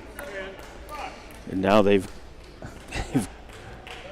guys from Maryland got a long way to go. Yeah, Maryland's focus is a little bit scattered. And Yale is going to feel very happy to have been down 2-1. Come back and get the team tie. Tie it up in singles at 2-2 and then take the doubles resoundingly 3-0. Final game 11-5 to advance to the second round. And you can tell that the guys from Maryland are frustrated because they could just never get on balance. Yale did a great job on both the serve and serve return, and it just put so much pressure on the Maryland team that they just could not recover. Yeah, no, they were within striking range. They were up 2-1, winning the second and third matches. Interesting to have a female-female match in match number 3. Yeah, I called that match and I said, this is not planned, people. This is totally random. Both teams chose to put their female player in this third spot. And it's just, I mean, it just doesn't it's rare that actually happens. But the third best player is a female on each team. Yeah. Yep. I mean, I've seen where people strategically will, like, put a sacrificial player there. Right. You know, when the other team has a really strong, they'll put their weakest player up. But, I mean, it limits what your options are on the doubles. Right.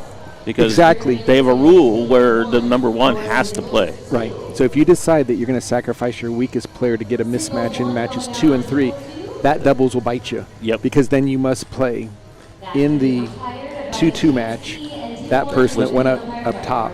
Yep. And I think it was a very smart and clever rule that NCTTA put that in, just because a number of teams that only had 2 players were just putting them in the 2 and 3, getting to play the second and the third player from the opposing team, and then they would pair up for doubles. Right.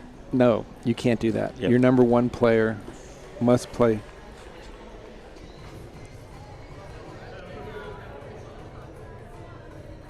At this time, I need all players for McMaster and all players for Columbia to take your seats at your benches or be at a table warming up.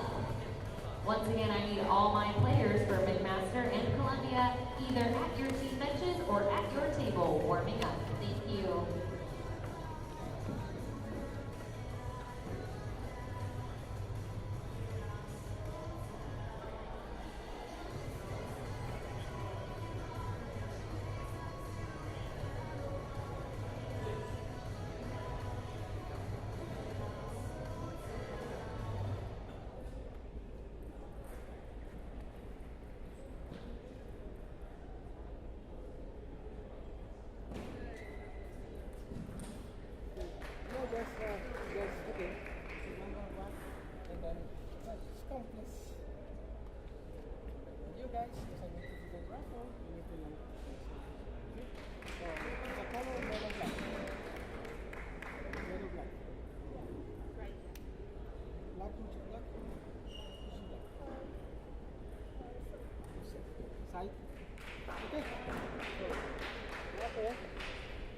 And please give 2 minutes.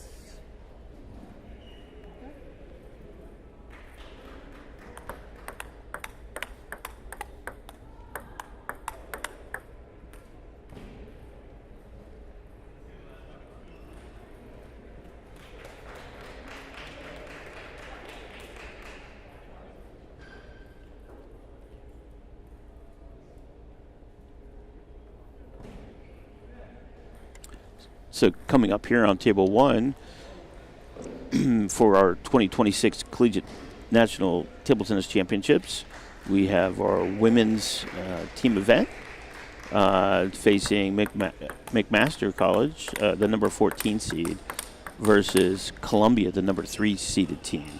So it's going to be a mix of strong teammates. So we're going to see what happens here. It's kind of hard to read right off the bounce. The ladies are out getting their 2-minute warm-up in. And at this time, I'd like to really kind of jump in and thank all of our sponsors here. So, from the Go Rockford program here, who helped us get back into this facility, which we were here last year, and we had a very good turnout, and the players really liked the venue, and we were able to come back. Ping-Pong is sponsoring the singles. We also have the NCTTA. Obviously, we do a lot of sponsoring of all the regional programs, and it helps us get people like Major League Table Tennis on board and Paddle Palace on board, because they're seeing the growth of all these different areas. So they're willing to step in and help support what college table tennis is doing. I mean, this is a volunteer-based organization, so all the umpires, camera people, commentators, admin here, everyone's here because they love the sport, they want to see it grow, and it continues just to get bigger and better every year. So thank you for following us, watching us on YouTube and probably on tabletennis.tv. Let's see what happens with the penhold player here from Columbia. On serve. So yes, so Jingyan Shao.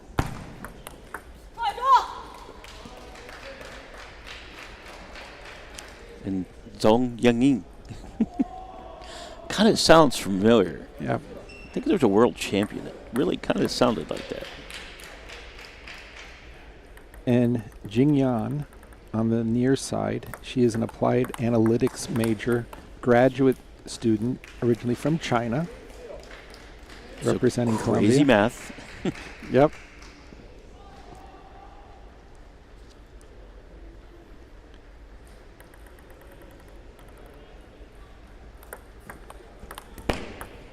Ooh, little net love. Brought that right off the edge.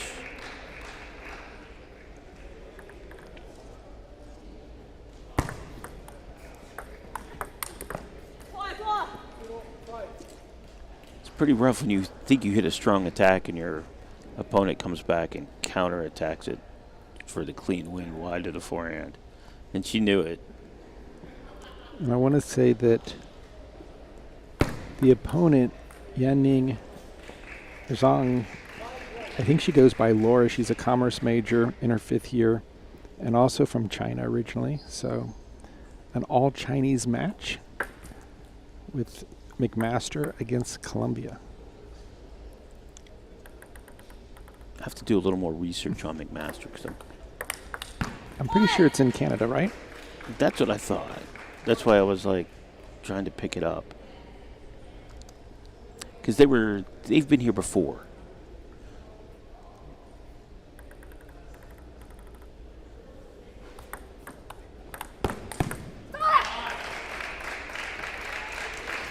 Nice turn. They're in Hamilton, Ontario. Nice step around. Boom, right up the line. Good replay, guys. Very nice job. Got to thank all of our volunteers who come out and get us these good camera angles. David Delvecchio and his entire crew. We have more cameras for more angles on more booms, and And it's crazy that everybody operating a camera is a volunteer. Yeah, I can count 6 cameras on this table right now. The players don't know that, though, so they don't feel that pressure. Which is good because they're focused on their match. Oh, nice wide. Good hook loop. And it is really nice to see the number of Canadian teams competing in NCTTA. We also have Puerto Rico. So this is truly an international event. If you look at some of the rosters of... Yeah, it's insane. Yeah, I mean, look at the number of Brazil players playing Texas Wesleyan, other players from South America playing at the Florida-based schools. And then you got obviously the Puerto Rican guys who are... I don't want to know if they're really as underrated. I think they're better than the ratings. Usually they are because they're just not playing that many matches in the system. So if they were to have everything get rated, I mean, these are some strong players right here. And Columbia now trailing by 2. This is the women's team event. We're in the quarterfinals. Best of first team to win 3. So if it does go 2-2, there will be a doubles match where the number 1 player from both teams must be in the first position. That makes it interesting what your options are on the doubles. It really changes your strategy.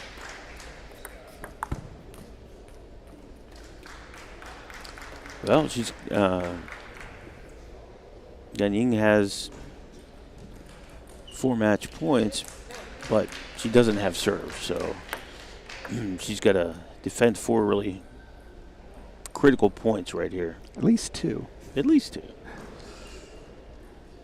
Yeah, if she feels the pressure. Nice reverse backhand. I think it's the first one I've actually seen her take a full swing on. Yeah, definitely. Set it up well with the serve.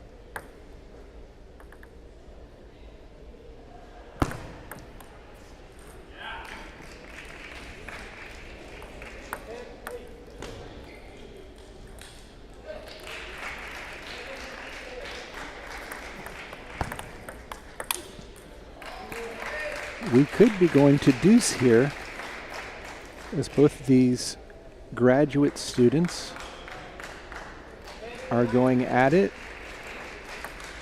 Columbia would love to deuce this game up.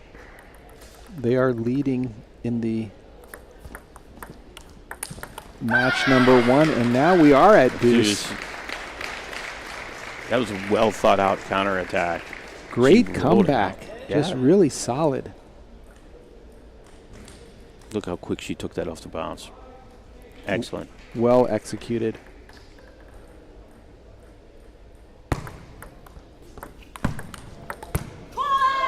And McMaster keeps it going. Yeah, she thought she had a good shot on that opening and got it blocked right back. Jung with the serve. Wow, Columbia storms back. Firing that reverse pen hold. Boom. Now the forehand. And you can just see the fans in the background loving all the action. Oh, and that's a heavy push.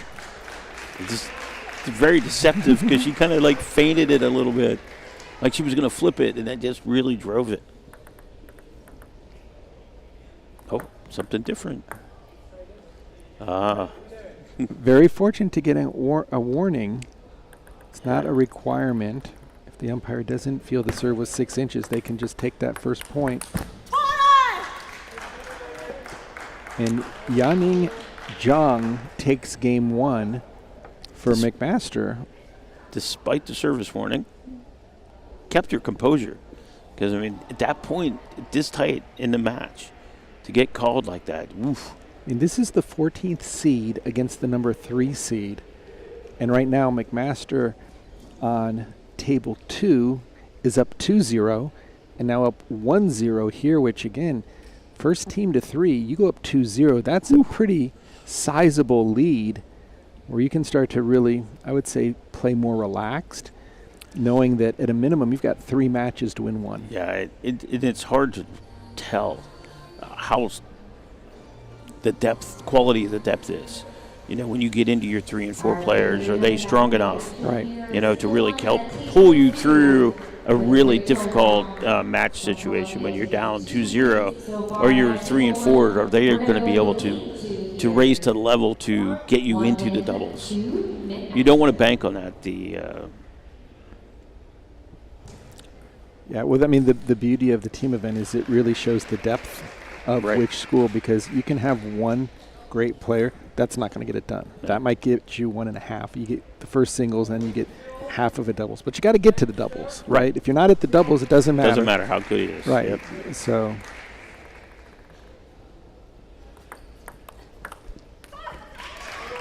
And I can promise you that Columbia's Ying Xiao, she will be fighting each and every point.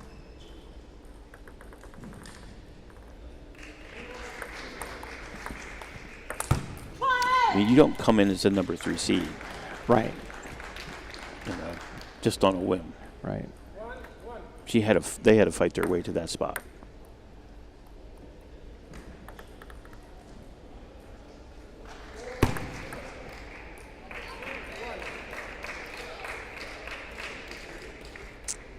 I think she just needs to stay calm.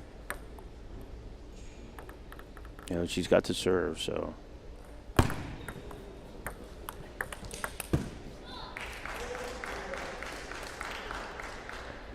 So I think I'm going to have to stand corrected. Looking at the scoreboard, Columbia is leading on. Yeah, they took a timeout. That's why it was confusing. Yeah.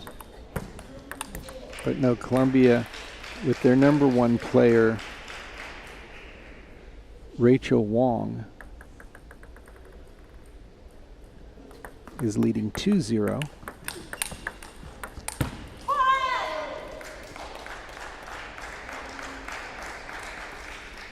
I definitely like the colorful uniforms of McMaster. You know, everybody stepped their game up on the uniforms this year. I think so. I think that looking at the opening ceremonies and having all the teams come out and get their group pictures, and that's a great shot by Jing Xiao. Yeah, you can see the McMaster team, those uniforms are from Yinghe. Yep. And another team I saw had one also from them. Very colorful, very bright. And the other one is Zion.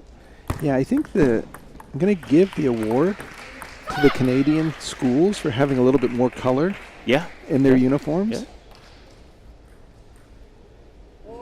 Well, a lot of the U.S. schools, they go through their sports department and get, branded uniforms. And I think sometimes they're actually required based on contracts, whether it's with Under Armour or Adidas or maybe Nike. I know 2 schools that Paddle Palace works with, Texas Wesleyan and also Harvard, that they're using T-Bar and Stiga, so they're using traditional table tennis brands. So, but I'm sure that each one of these players, as they graduate, the one thing they will be keeping is the school uniforms as a great memory, great memento, and fond memories of Rockford playing in the national championships for their school. No one can take that experience away.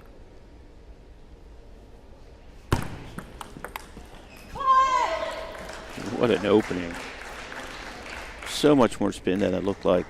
I thought she was going to drive this ball, and she just spun the label right off of it. I mean, you can't really spin the label off an Entaku ball. It's going to stay there. It's good. I mean, that is the official ball of NCTTA. Thanks to Paddle Palace. Making sure that both the nationals and regionals play with the same ball as the U.S. Open, the U.S. National Championships, Olympic tryouts. It's a wonderful. I mean, these players are just blasting the ball right it's now. Like, oh, don't breathe. You don't got time to breathe. We're just going to go. Put your track shoes on. It's a sprint to the finish. But it's tight. Neither of them are giving an inch.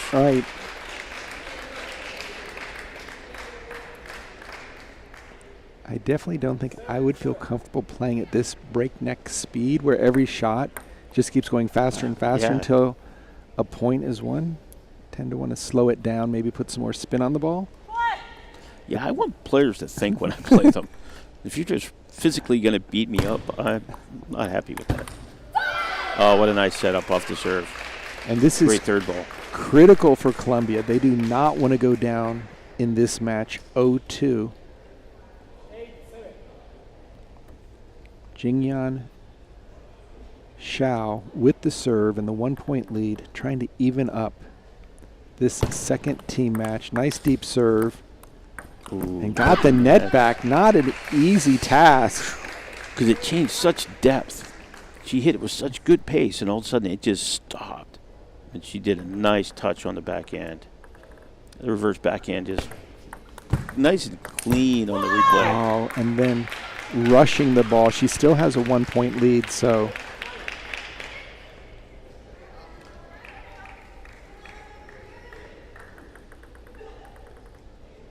Yining Zhang with the serve. And now Columbia. Yeah, she didn't go outside the backhand enough, so she was able to take the backhand and curl it back into the middle. If she would have went wider, then the ball would have came back to the middle where she was standing there ready to crack it.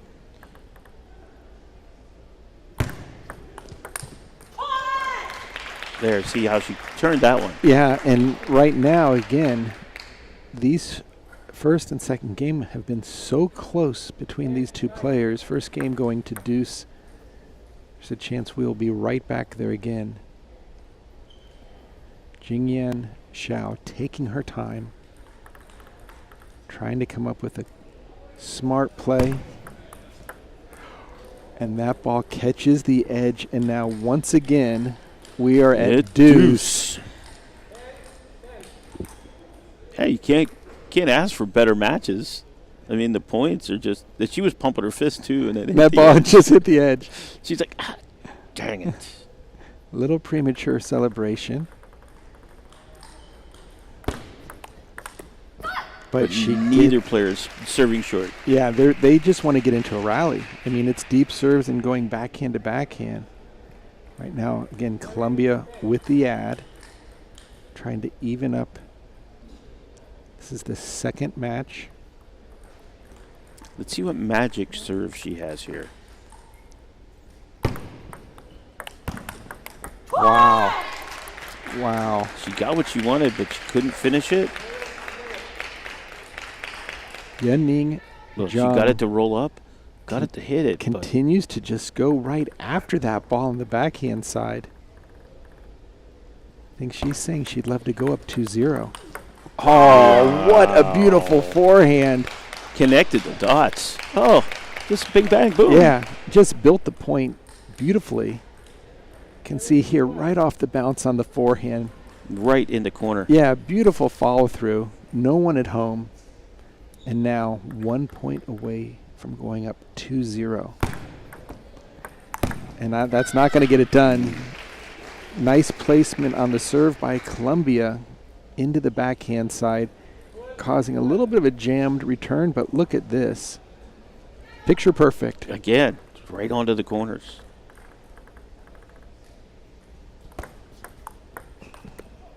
Oh, smart play. Yeah, just slowing down the pace. Yeah. Focusing on the placement. Right in the middle was a half long ball. Yeah, it just seemed too short to jump in deep enough to where you can't let the pace of the ball help you. I mean, this has been a complete seesaw. Oh, that's a quality loop. Brilliant spot. Yeah, just loaded it up. She's been cracking that ball. Now this time she just goes super heavy spin. Nice control serve. You see that heavy spin up there. Yeah, that was a beautiful job. Well done, well done. Jingyan Xiao. But look. How much tighter can you get? Same amount of points scored for each team? Yeah, and 50 points. 25 apiece. Both players really showing some great skill getting their games into play. And no fear. Right. I mean, just the number of quality forehands we've seen from both when they're scoring, they're hitting that open court. They're creating their own opportunities. That was a very fortunate ball that just landed on the edge. Yeah, that was a deuce game. Or no, she was down. She got it back to deuce. That forehand to the edge ball, that got it back to deuce. I mean, this has just been basically the last 6 to 8 points, do or die. Oh yeah, and they're game both points on each side of the net, making the calls. You know, they're answering the bell, so to speak. You know, they're in a prize fight right now. Yeah, now at 1-1, we've got a lot of table tennis ahead. Would not surprise me if once again we went towards the end and the teams were tied.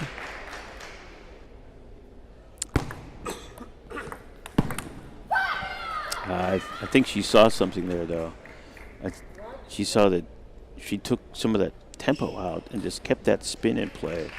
That she's going to have much easier time rather than serving that, getting into those fast counter rallies. I think with Jingyan Xiao, that opening loop with more spin can slow down the rally. Although counter looping your opponent's open really is a good way to end it. Right. She's fully committed to the step around, and that's the critical failure that I see a lot of people do. They make the step around and then they loop to the middle. If you're going to step around, you either want to go ripping up the line or ripping wide to the backhand. Going anywhere near the middle could cause nothing but trouble. I feel that with Jingyan on the near side, she's going to win the battle of the spin. Yeah. But unfortunately for Yanning, she's the speedy player. Right. Once they get into the fast counter rallies, she has so much more control, and she has a beautiful forehand as well. So it's really going to be down for Jingyan, who's serving. Can she establish that first loop? Otherwise, it's going to be hand-to-hand combat. And Yanning Zhang from McMaster is definitely up for the challenge. Both these players exhibiting great fighting spirit. You don't see them hanging their head after they miss a point. They just get up to the table for the next point. Oh, nice cheer. Realizing how critical it was for her not to be down 5-1. Absolutely.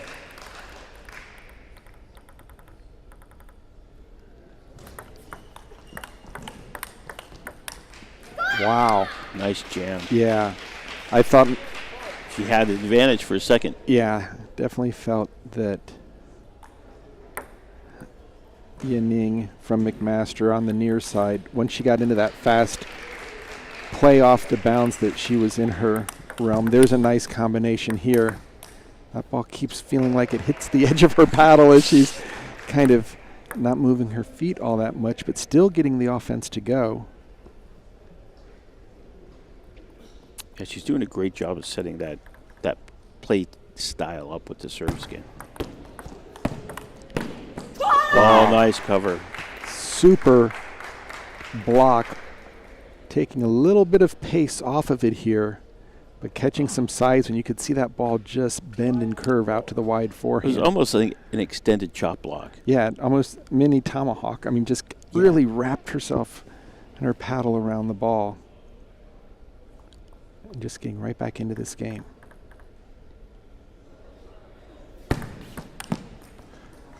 And she is not afraid on the deep serves to go for it. Oh, very, very, she was in within one. It was a good risk. Yeah, if that lands, it's a direct point on the opponent's serve. Now, she's only trailing by 2. She was down 5-1. But it's that quick backhand off the bounce that's really providing her the upper hand in the speed battle. Just taking it quick, but still putting topspin on it. Yeah, she's not just slapping it in. Yeah. She's rolling it through. And that's critical because it limits what Zhao can do back. Right. Because look, she's back to it. Juiced it up. 6-all. from 5-1 to 6. Great fighting spirit. Wasn't hanging her head. Just really focused on what she needed to do and made it happen. I'm not sure if I would go for 2 pushes in a row. The first one was nice. She took some pace off the serve, but then got kind of stuck in the backhand side. Yeah, and stuck in a non-opening position. But a quality backhand return on a deep serve. And I mean, how close could these two players be?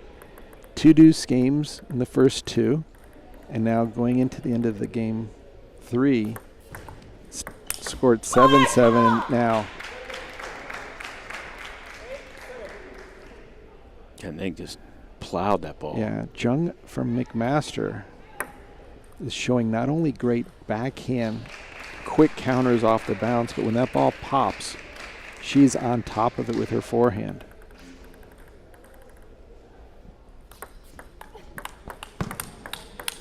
I mean, that is just outstanding. Yeah, Again, set up with that deep serve, and then just let's go backhand to backhand. See how fast you are as she's powering through the ball, adding topspin and depth to it.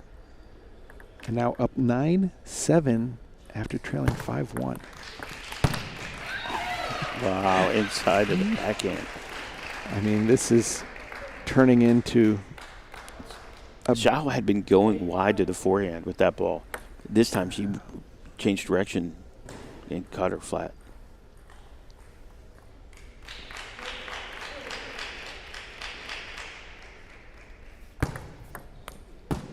First time she'd served half long to the forehand.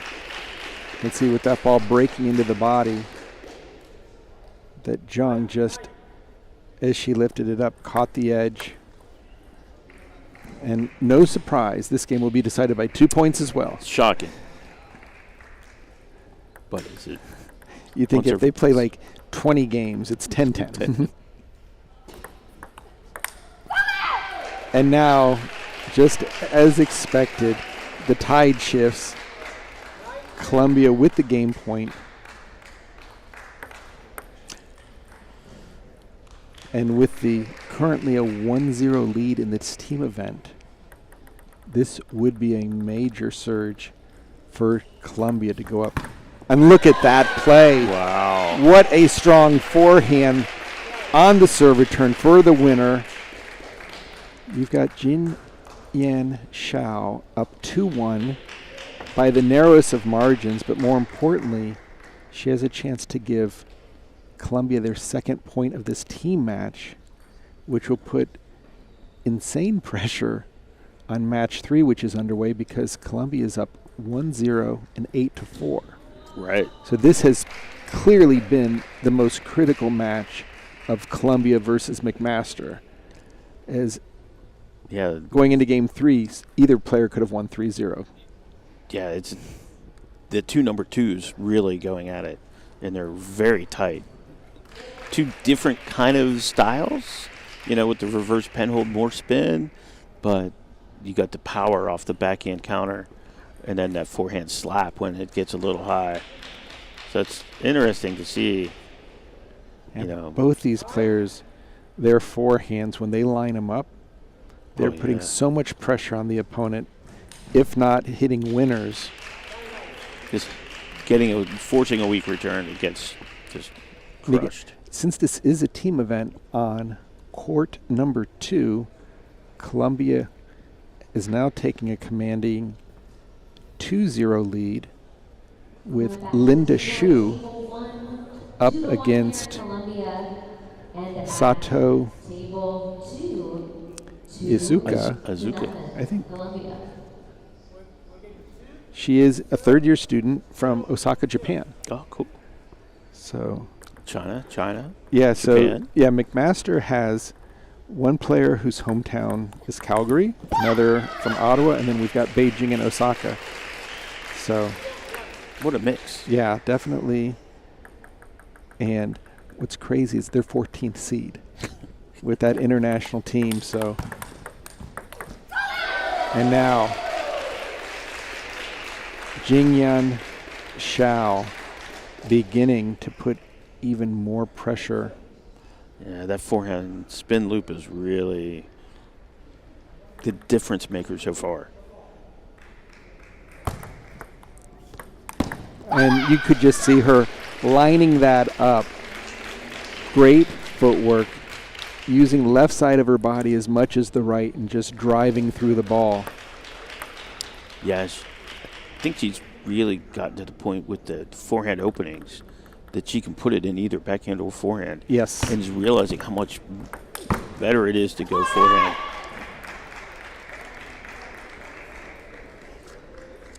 Right on the hip, right through the middle.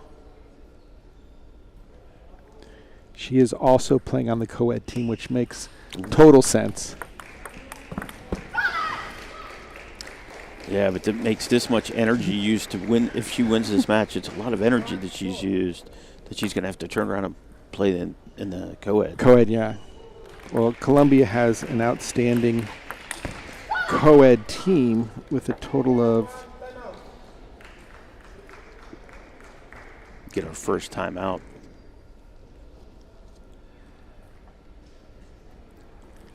Zong Yanyin. Yeah, so with seven members on the Coed team. Oh. So I think they'll be able to use her as needed.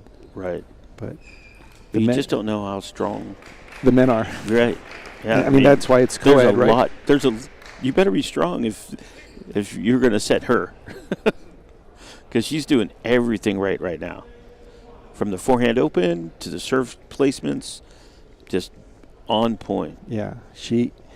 And again, these first 3 games all being decided by 2 points, just to have the mental fortitude to stay focused, stick with her game, not go crazy, try to make some lucky shots or maybe low percentage winners.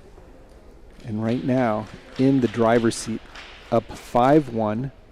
Yeah, but didn't we see this earlier? We did see one of these 5-1 leads dissipate. Challenges on table number 2 right now. Columbia is continuing to put pressure and now is leading 7-2 in game 3, which will give them 2 points. Wow. And this would be the 3rd point, even though it's the 2nd match. Again, big point for Columbia. Yeah, it was a big change. She'd been serving all those half-long and topspin serves there. She gave her a really heavy short under.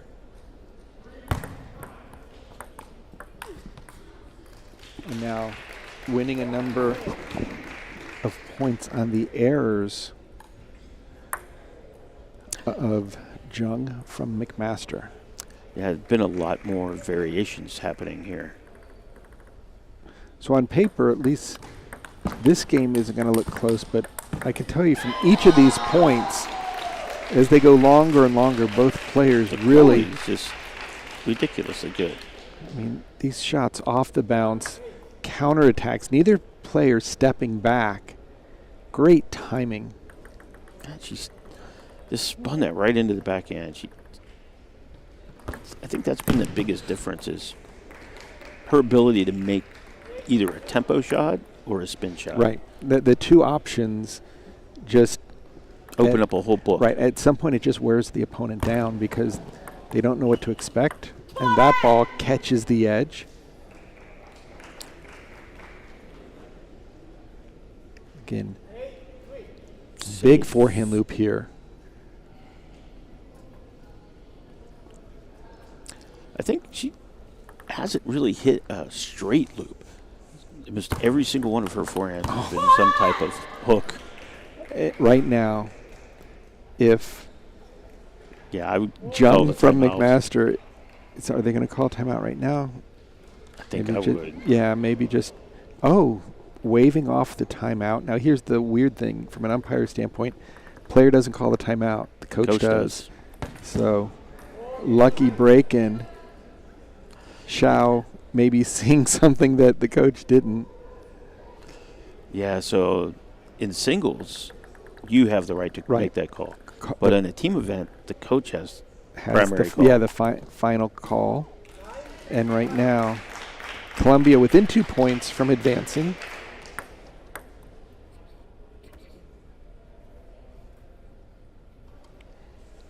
and serve. Critical. Oh, no.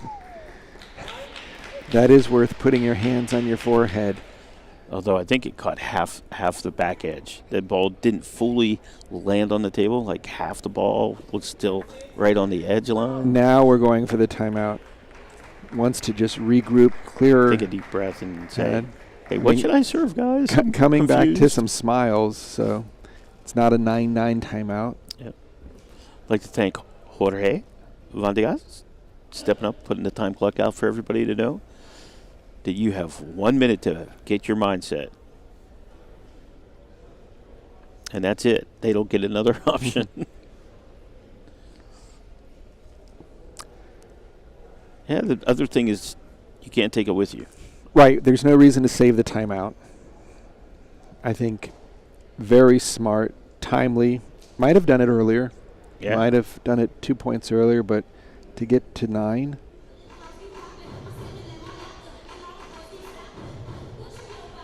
Pressure on McMaster. Down 0-2. Yeah, if she was my teammate, I would be pretty comfortable with it because she's made a lot of good decisions and has that backhand. Yeah, it's just a rocket off the bounce. But right now, Columbia sees the finish line.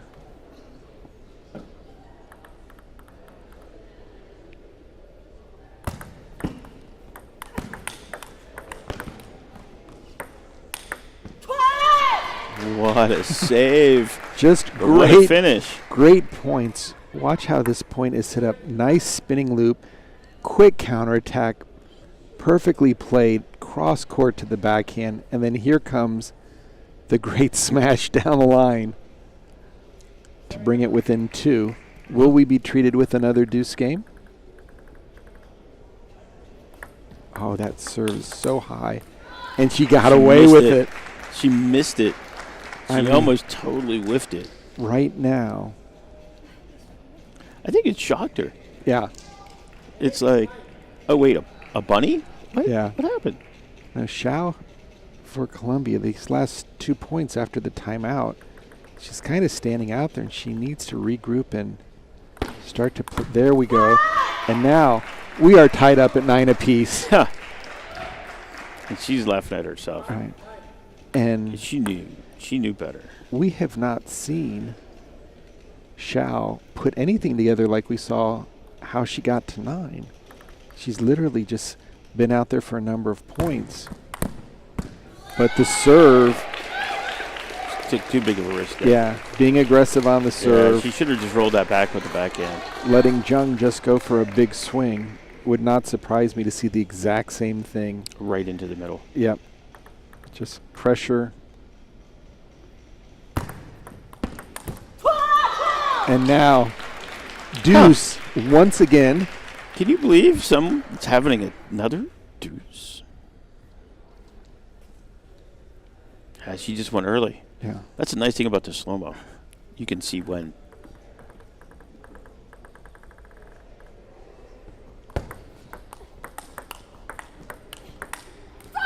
Wow. Withstood the strong barrage of backhands playing into her strength. And let's see if this time, if Xiao is able to get some offense going versus just keeping the ball in play. We've seen her establish that opening loop so effectively. Wouldn't be surprised she went heavy on the underspin serve.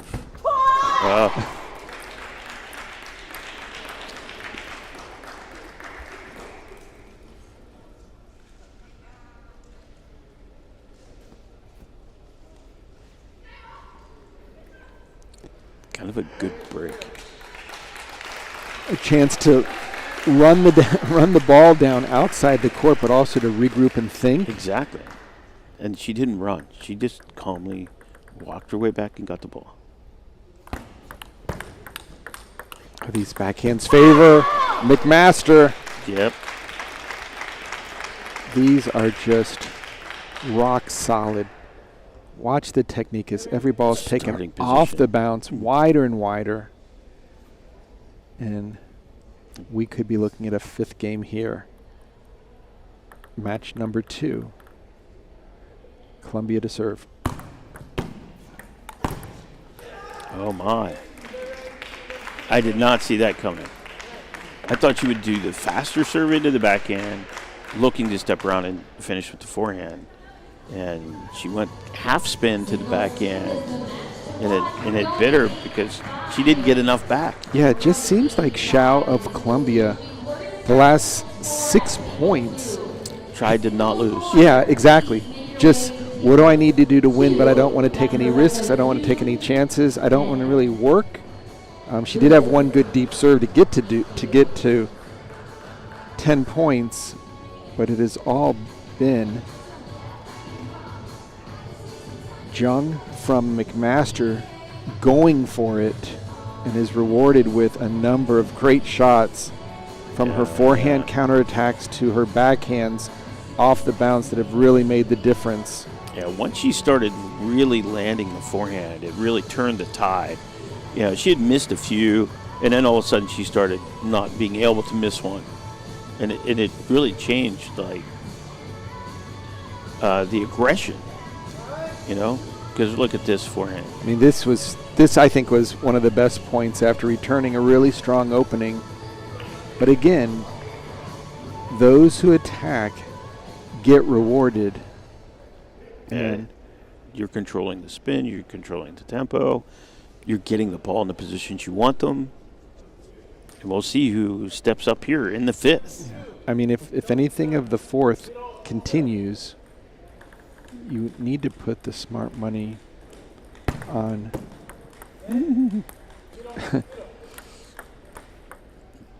the net. Put your money on the net. Exactly.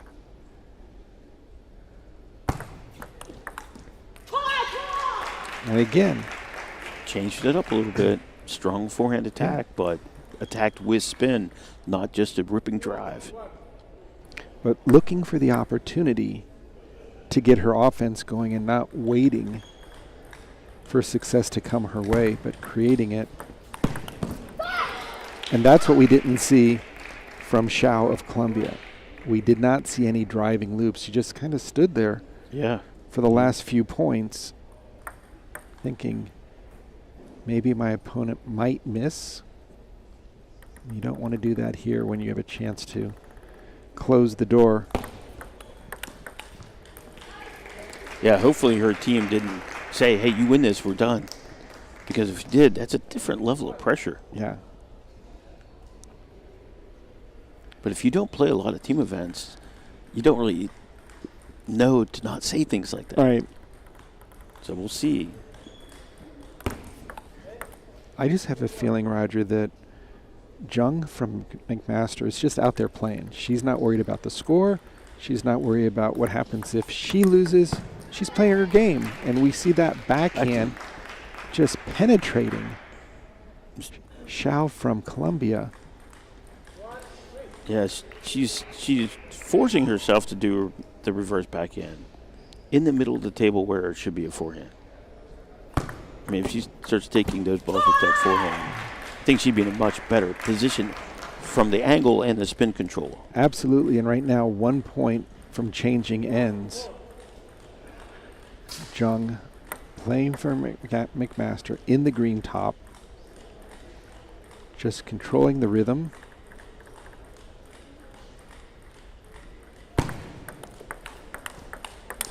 This match feels like it's just been going on forever. Yeah, and the patterns don't really seem to change. It's like every 3 points, it's the same point. It's quick backhands, then a slow spin, then a big drive, then some more quick backhands, a slow spin, and a quick drive. 4-2. Trying to get to the midpoint in game 5. And that is not the way she wanted that to go. She wanted to get to that 5th point and switch sides. Because it is the 5th, and so we will see a switch when the first player gets to 5. And Xiao is wanting it to get to 4-4. And she got her wish. Yeah. 4-4. She's still on this side of the table. Yeah, and Jung reaching for the ball here. We see both players in this replay Or actually, we're going to just see Xiao. Nice quick forehand getting ready. Just the ebb and flow of this match where one player looks like everything's going their way, and then somehow they withstand a very nice shot. And there, Zhang. Strong forehand, opposite direction. Took her time. Here comes the windup. Yeah, Inside she could have out. went inside out or to the corner. I mean, that's a danger going anywhere near the middle with someone who's very forehand aggressive. Again, huge point here for Columbia. Just within this match, they're still leading 2-0. So they've got some breathing space from a team perspective. And that's a nice, real quality control opening. And Sean, can you believe it's 5-5? These two just can't get away from each other. I mean, there's not been a breakout where either one has dominated a game. It's been, I got a lead, and it evaporates.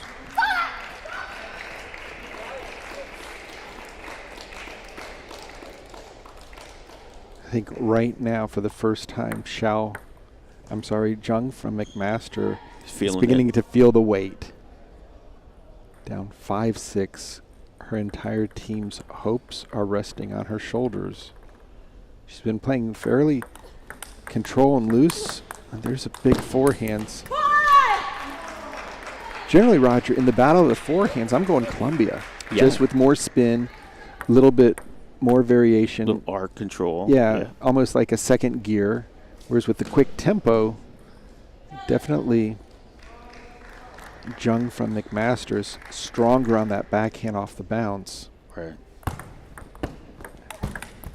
Yeah. Bad idea. Yeah. She stepped over and returned it with the forehand to the forehand side. Now you're trapped around that corner. Right. And you know that you're not even playing your favorite shot with your backhand, which is going to get you into a backhand-to-backhand exchange.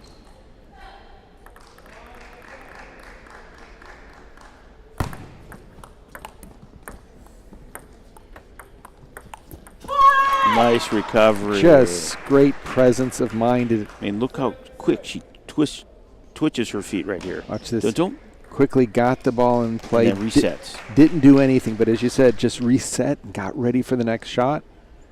And again, score tied 7-all. I think it would be only justice if it goes to deuce. Right.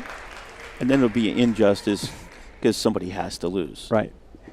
And then, of course, there's a chance for a net or an edge ball to make the difference. They've already started the fourth match in singles.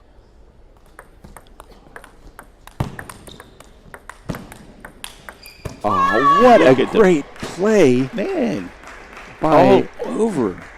Watch Zhang of McMaster just continue to keep that offensive going. Finally, just smashing the loop. Yeah, she looked like she was going to go wide to the forehand and then came back into the middle.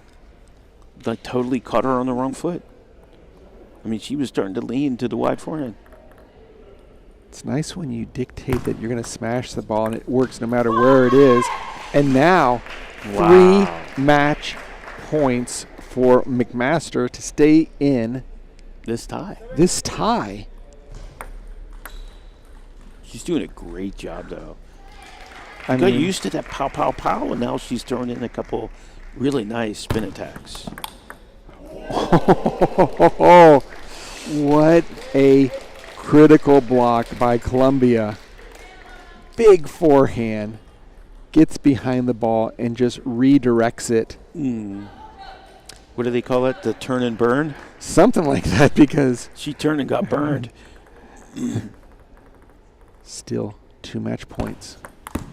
And she will take it as Yaning Zhang wins 11-8. And look at the difference, 2 points in every game, showing the final difference was only 3 points. But that keeps McMaster alive. This is match 2 that we just witnessed. Match 3 has already gone for Columbia 3-0. 3-0. They were able to play 2 matches on table 2 in the time it took us to deal with 1. And jumping over now onto table 2. The first game has been concluded. Man, and it's tight over there, too. Another 12-10 match.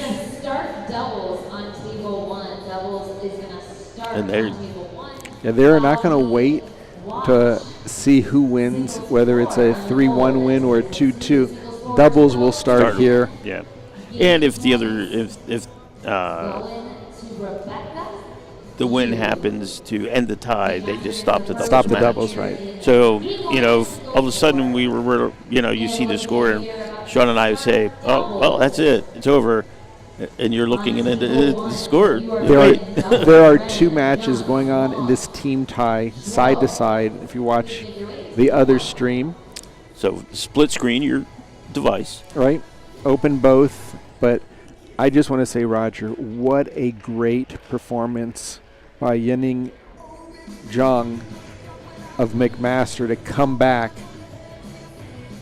down in game 4. Timeout called, able to withstand that, and then to bring it in game 5 for the victory. Now, if they come back and win the tie, her teammates need to take her out to dinner. Yeah, no, she's not buying. Absolutely. It was an amazing performance of just mental strength to just fight your way through, find a way to win at the end. Because it would have been easy for her to collapse with all the pressure of all the deuce games to just not be able to finish that match. Well, yeah, the self-belief and the confidence just to play her game and not to bail out and think, what do I do to not lose? She was thinking, how do I win? Right. What do I need to continue to do to play my best? McMaster did win the first game in match 4.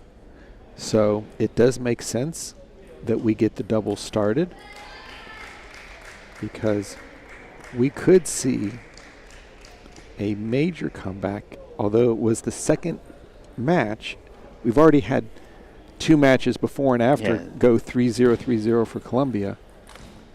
But sandwiched in between was the important one. Yening Zhang coming back in. And both of them would come back into the doubles. So they've just finished. I think they're going to give them kind of the customary 2.5 to 5 minutes. Yeah, up to 5-minute break just to allow them to get a breather. Maybe change shirts. Yeah. I mean, staying with their team apparel, but maybe a fresh one, because they definitely did a lot of work out there. Yeah. I mean, those 5 games, 4 deuces and an 11-8. Only 1 point gets it closer. Yeah, that was definitely a battle of wills, so to speak, there.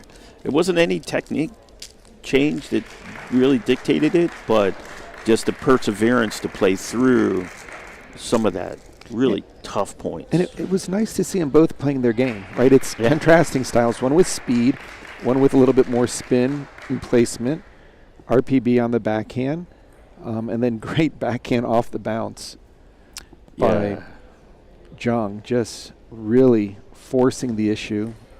Yeah, her tempo just. Yeah. Her racket, her elbow stayed up, her racket went back, and it was always going forward over the ball. So not only were you getting all that tempo, you were getting spin at it almost every time. So we'll see what happens when they come out for the doubles.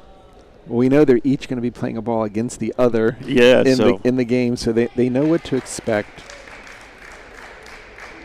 Right now, Rebecca Hsu for McMaster is comfortably leading against Lewis of Columbia. Won the first game and is up now 8-3 in game 2. Make that 8-4.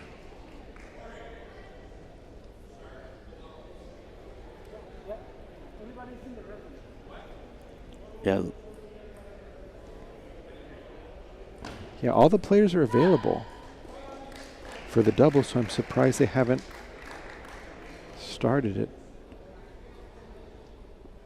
Or maybe they're just mentioning to Ed Hogshead that they're giving them a few minutes after that 5-game match to reset themselves.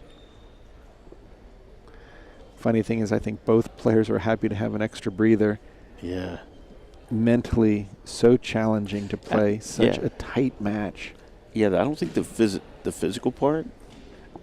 Yeah, that wasn't the key. It was the mental part of holding and trying to score at game point, knowing that you're going to go 2 or 3 deuces each time. And then we saw how much streakiness. I mean, from 5-1s to 5-5s, 9-5s to 9-7s. Just...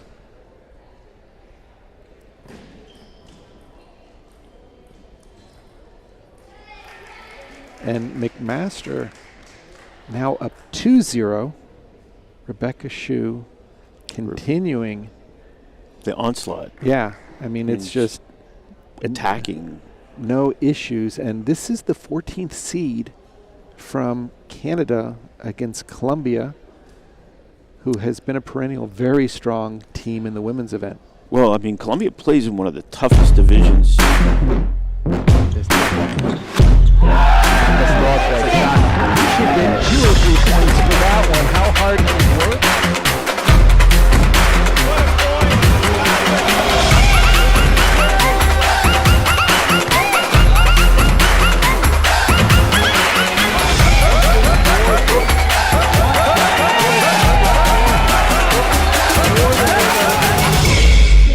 Be starting on table 1. So if you are one of those 4 players, Ren, Jung, Wang, Shuo, please go to table 1 so we can get doubles started.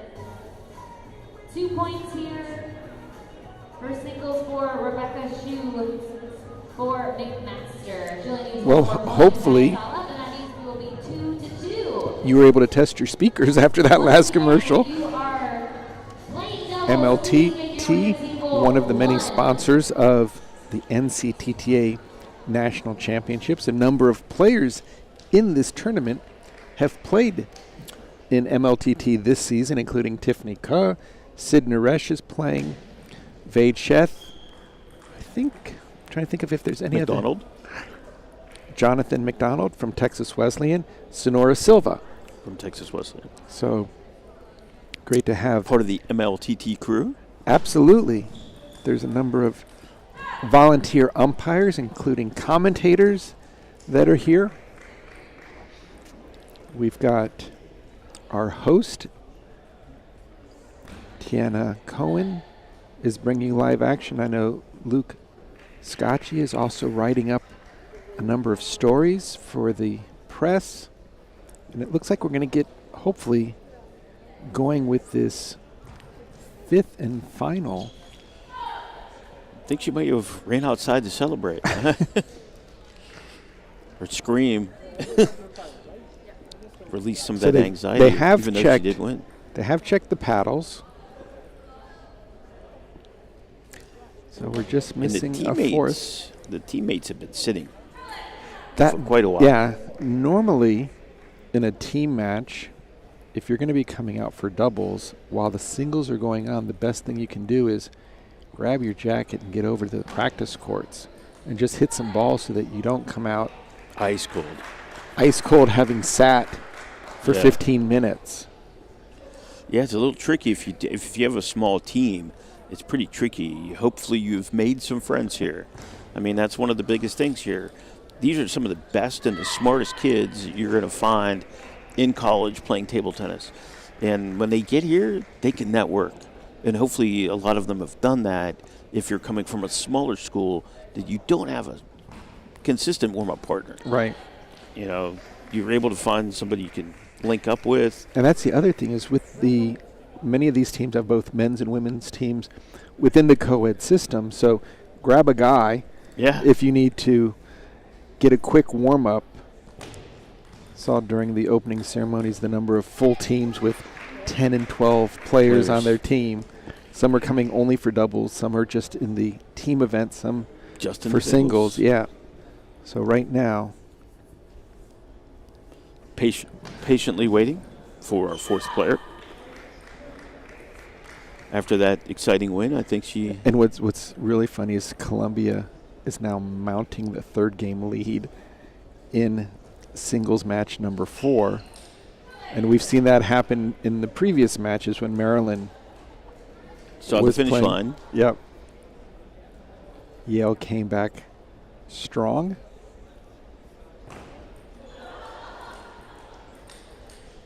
It's funny because Lewis was playing much more passive those first 2 games than she's playing right now. Yeah. No, she was definitely just keeping it on the table.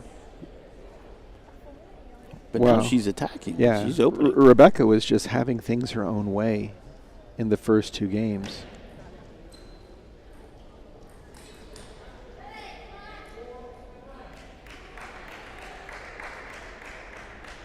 Yeah, athletes will be athletes. You give them a chance to come back. Be careful.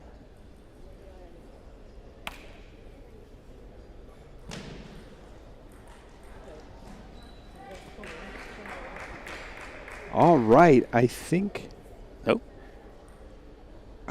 Did she have to go to racket control? I think her racket is on the table still. I don't know if it's a. Maybe She's looking for it because we've got to. Okay, now. I think there was some confusion. I think she thought the racket went to racket control, so she was went back waiting to there get it while it's sitting on the table. Right. Because she's like, "Where's my racket?" Who want to choose? Red, black. Can you choose the side? You guys receive. So on court 2, Lewis has got four chances to get to a 2-1 situation.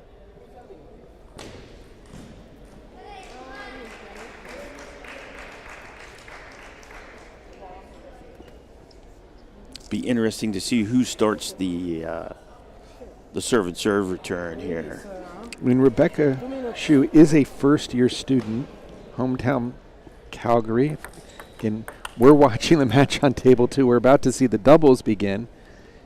Again, in this team event, once a team wins 3, the match is over. So, as Roger said earlier, if all of a sudden you see play stop, that's because the match tie has already been completed for the other side. But I think McMaster is in good shape, up 2-1 to force the 5th, and that's why we're seeing the doubles. That was a little scarier, though, than, the first 2 games for McMaster went really easy, and she may have stepped off the gas a little bit. Yeah. And Lewis took full advantage of it, and that's dangerous. That's really dangerous. You drop one game and go down 3-0 in the 4th, all of a sudden. The teeth are chattering, the knees are knocking. Right, you're thinking, wait a second, this was my match. I had a bird in the hand, and then now I've got to figure out a way of getting back into it versus. Where'd all this pressure come from? Yeah. So this is an interesting situation. We've pretty much seen on the Coed side righty-lefty combinations. Now we got 2 righties on each side. So you're going to see a lot more footwork requirements, and I would not be surprised to see a lot of backhand serves. Right. To open up the table for your partner.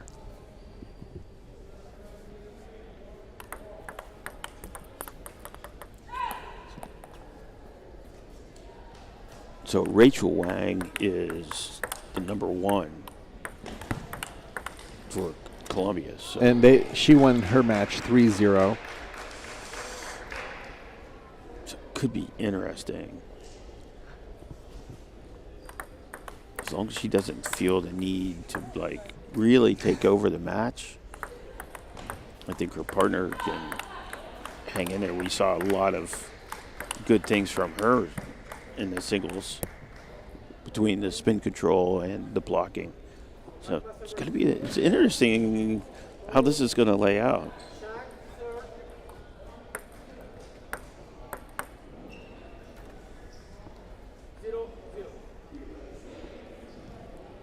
So this would be our first view of on table 1 of Mariano Wren. She played her first game on table 2. And she is born in Canada.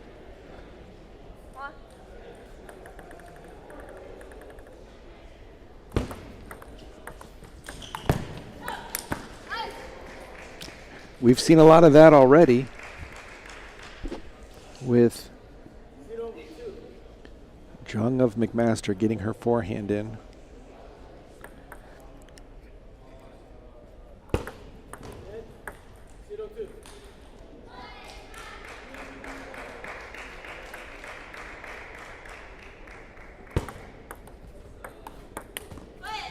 So even though she's the number one, Rachel still defers to her partner on the calls on the services. So it's interesting to see how Zhao wants the ball to come back. Because I've played with higher players where they've told me what they're going to serve. And it does make a difference in I'm telling my high-rated guy exactly what spin I want. So they can set me up. Oh.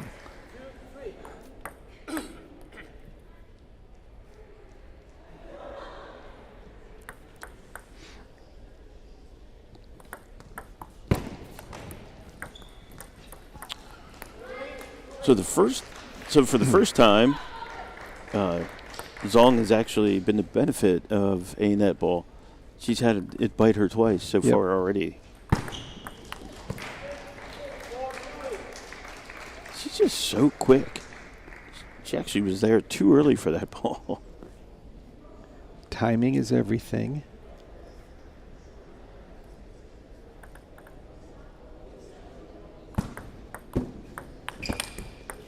Nice play by Rachel. Yeah, forced a reach on the block. Couldn't control it. Too much spin.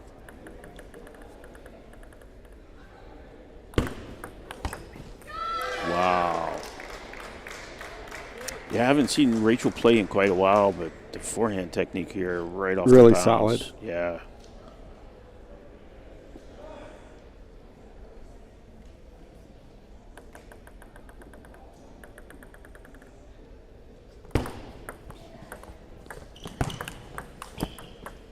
Little early on that last ball by Rachel, but playing the way she wants, up tempo, working with her teammate. It's a nice balance with Xiao and Rachel Wong. Yeah, I think Zhao may be feeling the effects of that long match right there. Exactly. The feet didn't quite get out of the way, so she ended up a little tight inside.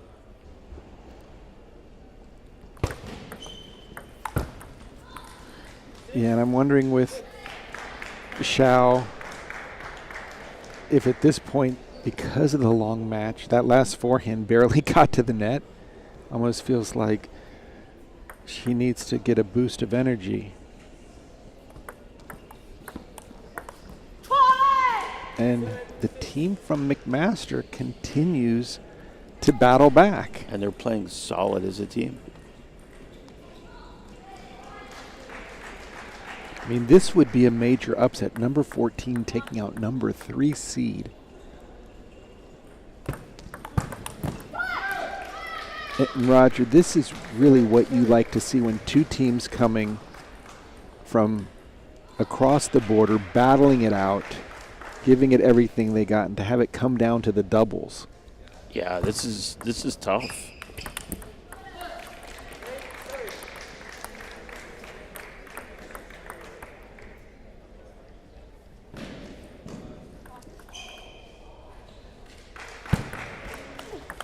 Oh, what an opening.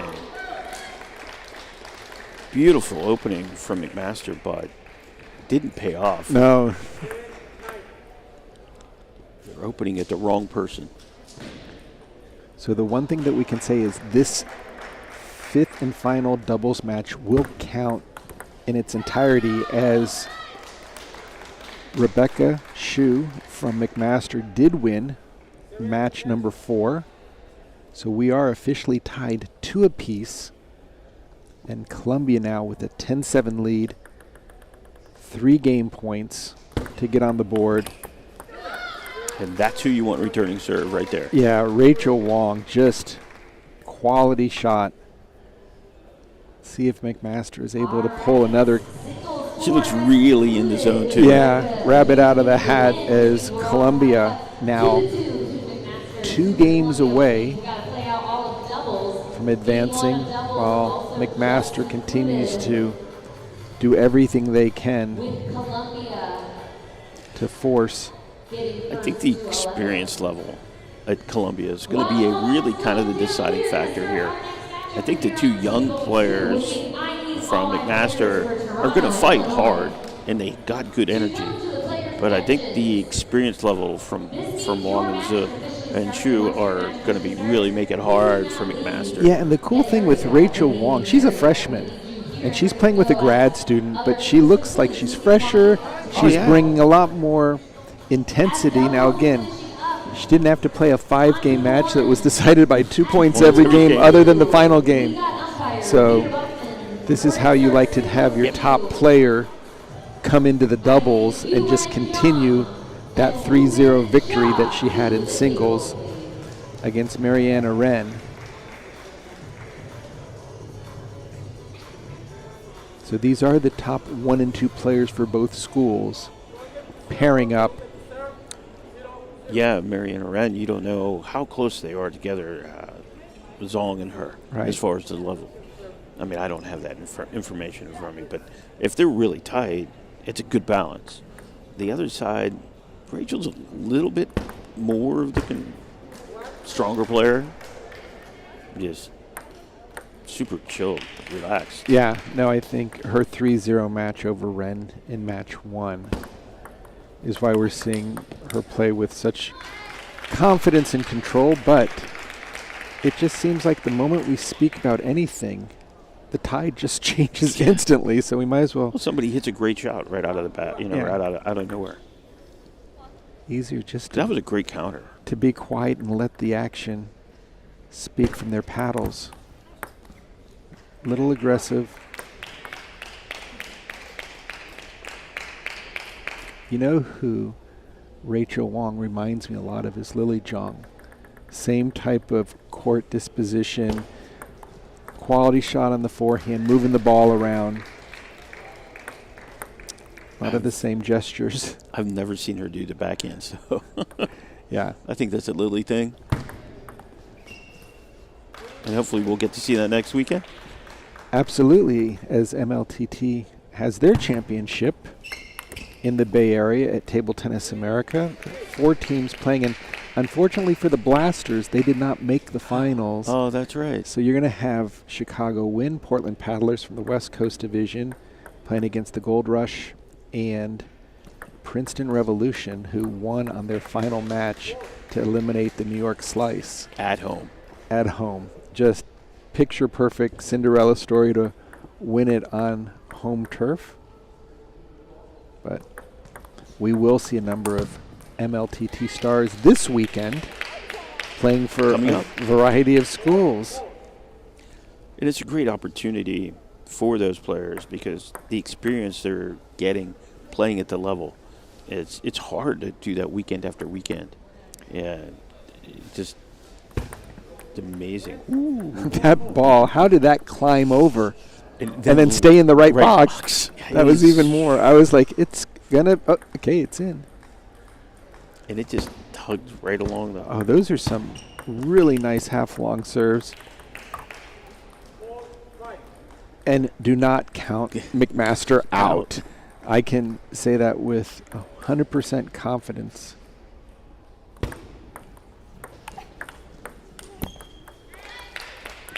Jung's match that she hung in for dear life is why we're playing the 5th and final doubles match. Of course, teammate Rebecca Xu in a very convincing 3-1 match in match 4 to now send it into the 5th. But these two teams, although some of the games have been lopsided, they are basically dead even here. Bit of a street fight. Yeah. Both teams will remember this match for quite some time. Oh. What a setup. I mean, wow. Let the player attack so I can counterattack, and you can look at the look on both their faces. They're like, where did that shot come from? Yeah, but see McMaster, that was the strategy. Boom, boom. Yep. I'm going to stay up to the table and whatever you give me. Same deal here. Oh, much better, slower pace. So smart. She saw her crowding the table. Just spun it right into the end line. Took a half second off the ball. Spun it up. This would be a huge lead for Columbia if they could go up 2-0. I would not expect it because the way this match has gone back and forth with these top players, at least in match 2, I think we're seeing a little bit of that singles play jump into the doubles where one game it goes one side, the other game with a different order goes the opposite way, as they are quite comfortable. They've played enough points to be comfortable with the other style. Yeah, I think Rachel just warms up a lot faster than Mariana does at this point. Yeah. And it may be the pressure she feels, too. As a younger player, she just feels a lot more pressure. Yeah, I mean, Rachel beat Marianne 3-0, so there's already that psychological weapon of trouncing the opponent and then going out for doubles, thinking at least the order when that comes up, that you figured out what to do against all of her adjustments. But guess what? Yeah, 10-7. 3 points.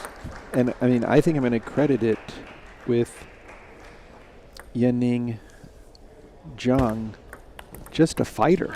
Just even missing that loop there. Right shot. You've got to attack any balls that come off the end of the table. You cannot stand there and just let the opponents attack at will.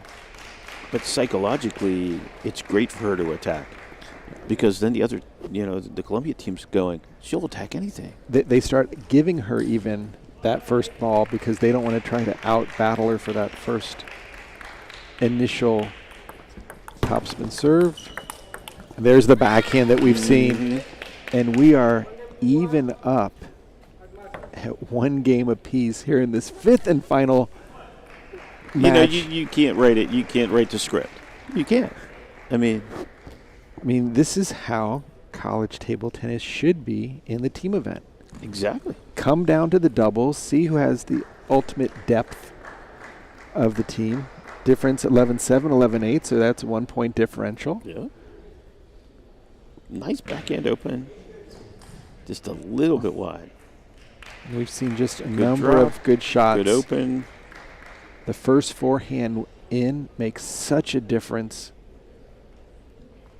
Net ball to net ball. A nice finishing backhand.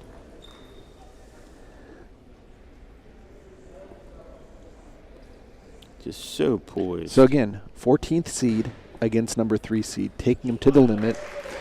Who's your money on Roger in this match at this point? I know we'll probably want to change 3 or 4 times. in the next 2 or 3 games. We're going to be, I mean, I have a hard time getting away from the depth of Rachel's experience.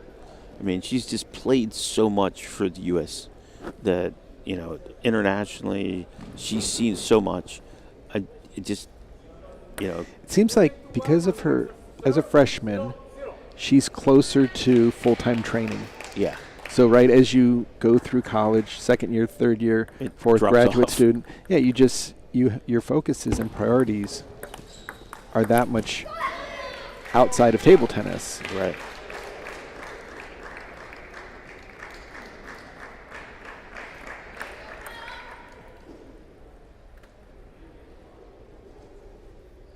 Yeah, I think it's going to really come down to if Rachel can establish her shots, and that was a really nice quality push. She didn't just put the ball over it. No. She dug into it, put some extra spin on the ball, forcing the opponent to have to think, I can't drive this ball, I got to spin it up. And that's just a quality 1-2 punch by Columbia.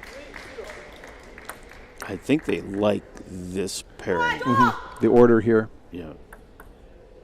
Again, quality short, low serve. Then here comes the spin. That time went for the drive. The ball wasn't really high enough. That wasn't deep enough. I don't think she can get her legs down and back up quick enough right now. I think that 5-setter just took a lot of the zip out of the legs. Well, and I think in the fourth game, Roger, that's where we saw it begin to leave, right? Yeah. At the end at deuce, where more standing straight up, keeping the ball on the table versus setting up the loop, setting up the 1-2 punch. But right now, Columbia in the driver's seat here, 4-1 in game 3. Oh, what a lucky break for Columbia. Big swing and turns it into a drop shot as the ball catches the net and does not come out. You can see Jung reaching for the ball. Oh, how good is that backhand? That phenomenal. Backhand is just completely. Watch this replay here. Here comes the backhand in right off the bounce. Bang. There is some tempo on that ball. But then you know she's going to take the big cut on the forehand. She's taking a swing and a half. Yeah, but the problem is she's staying parallel to the end line. She's not getting her hips underneath the table. There's no way she's even going to make contact because her pathway of connecting to the ball is about 2 inches.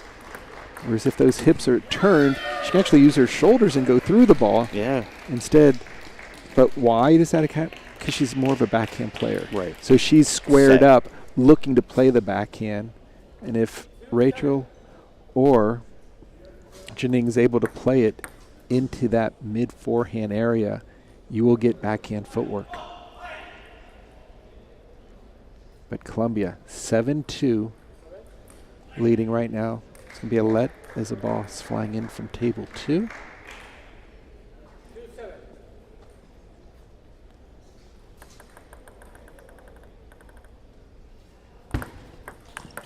Oh, smart play. Once again, Rachel getting her forehand in. Look, she's already transitioning. Right. And she could have taken that ball across court if she wanted to. But she saw her waiting. Right in the middle. She just switched over from a backhand to a forehand. And it is looking like Rachel is directly off the serve here. She is the determinant factor here for Columbia. Her shots are penetrating, counting much more. That's a nice quality loop. And the 1-2. Yeah. Rachel does an excellent job of driving the ball. Xiao with the spin. And all of a sudden, Rachel forward and through. A lot of pressure.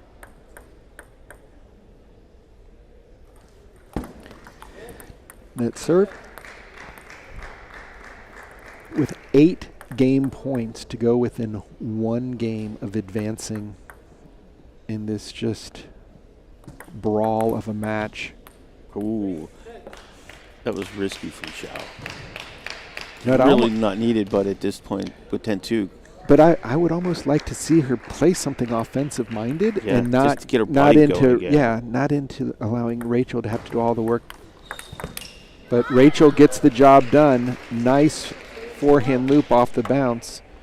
So Columbia can breathe a small sense of relief going up 2-1 in a... They got to be careful. Yeah, the order's changing. So if they think that, oh, we're 1 game away, you do not want to see with a different order change. Yeah. It to be an 11-8, the opposite direction, then go into the 5 and think you've got to get up at the change of ends. And if McMaster's smart, they play it away from Rachel. Yeah, they need to put pressure. Well, what I mean is on the start of this game when they're serving, they put the server on so that it's 3 people before she's on serve. Right. No, and that's the beauty of your serve selection in doubles. You choose the server. Right. It's on your side of the table. You don't have to have the opposing team send a person up and then you match them. You match who you want. So that, as you said, you can actually force the opponent to wait before their stronger player gets in either for the receive or for the serve. Let's see what they do right here. Oh, did you notice who the coach is for Columbia? It should be Kai Jung. Yeah. Yeah, I saw him in the Cobra Kai. Yep, I saw him in the You warm-up said hi area. to me, and I was like, Yeah, I was like, what? I was like, oh, Columbia's getting a world-class coach, and he just laughed. So now there's a number of great players that are here coaching the various teams. I want to start at the top with Texas Wesleyan with the U.S. Olympic coach, Doru Gorgay. I mean, that's not a bad. And then you have Yasna Rather, who's another multi-time Olympian, is the team leader manager. So Coach Gao Jun, Yan Jun for NYU is here. Former champion of NCTTA. Yep, won the championship.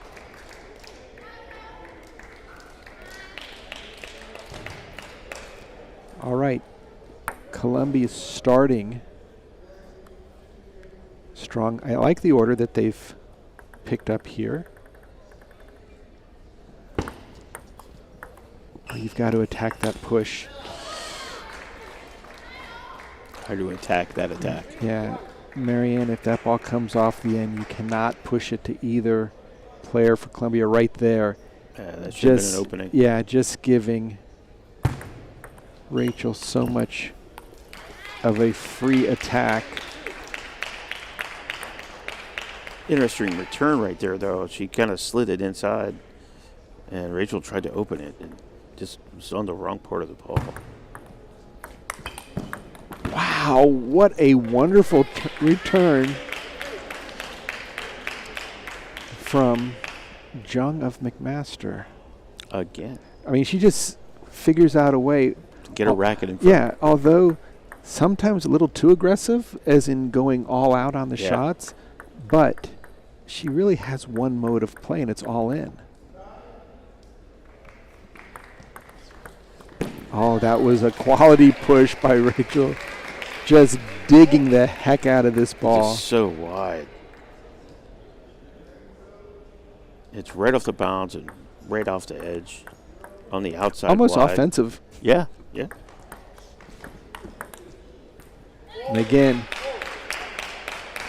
it was a little too squirrely. Rachel made it so complicated that her partner couldn't deal with the next ball when it came back. Yeah.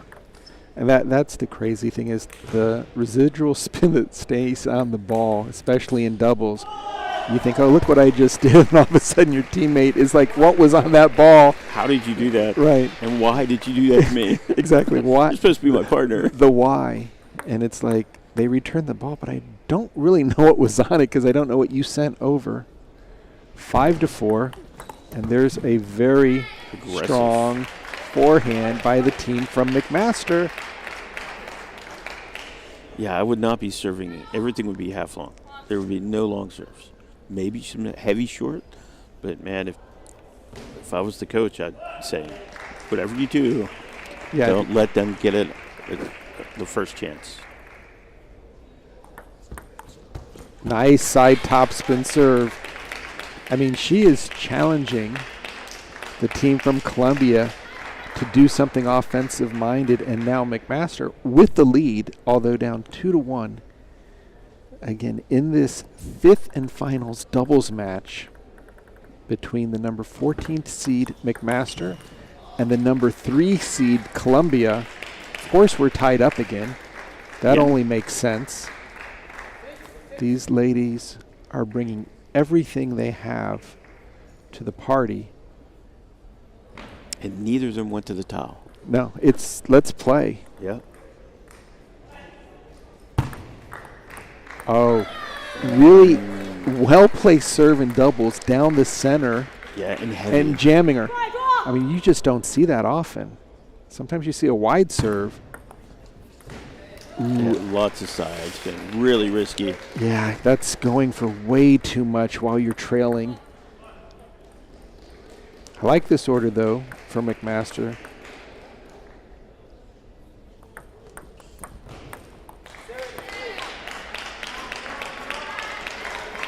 They're keeping it tight right there. Jung to play the third ball. We know that Rachel Wong likes to attack, and that serve was a mistake. Half long, Rachel jumps on top of it, and you can just see no way for McMaster to keep the ball going. Zhang went on the run, but she just couldn't catch up. Yeah. She tried to run it down. Oh, again, wow. a knuckle-busting serve by Rachel Wong. And 3 match point and tie points for Columbia to escape the trap. Oh my gosh, this has been one heck of a match.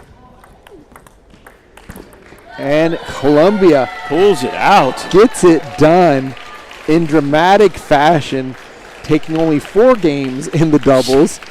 We've seen a number of tight 5-game matches in this team tie. So we will see Columbia advance after a hard-fought match from their neighbors to the north, McMaster University. Yeah, they can hold their head up high. I mean, there's, on paper, you look at this, 14 versus 3, it's a blowout, it's 3-0, it's done, it's gone. Nope. I mean, the number 2 match going all the way to the 5th, the doubles being really 3-1 in close games, and then you did have Rachel Wong winning comfortably against Mariana Wren, and also we had Linda Hsu winning before Rebecca Hsu helped McMaster get to the 2-2 tie. So I believe they're going to give us at least a couple-minute break here before the next match comes out, which will be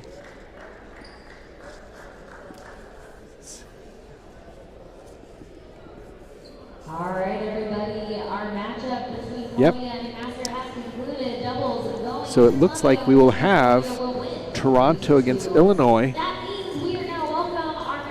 in a men's team match. Table 1, we're going to kick things off on table 1 with singles 1, while singles 2 just concluded. Toronto already has a 1 point on the board, 1-0. So we have a men's team match with, again, Toronto facing Illinois, but we'll start on our table shortly, so stay with us. Yes. We'll be back.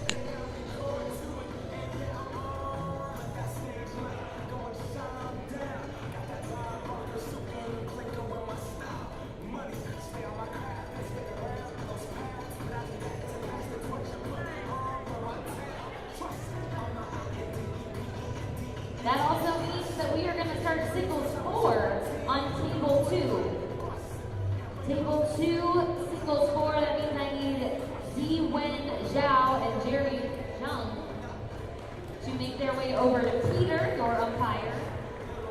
Once again, for table 2, singles 4, Zi-Wen Zhao and Jerry Zhang. On table 1, singles 1, Max G and David Sun.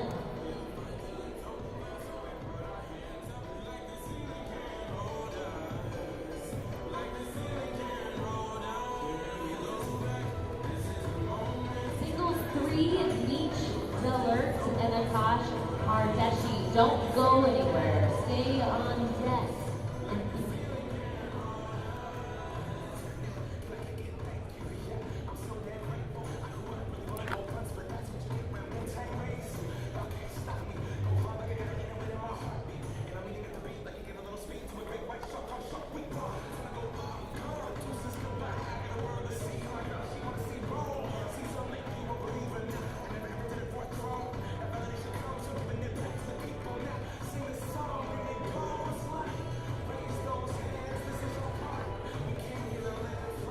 All right, everybody, listen carefully. I need Meech Dillert and Akash Pardeshi. Single 3 is going to take place on table 2. Once again, Meech Dillert, Akash Pardeshi. So now that means my singles 4, Zi-Wen Zhao and Jerry Zhang, you are on deck. You are on standby.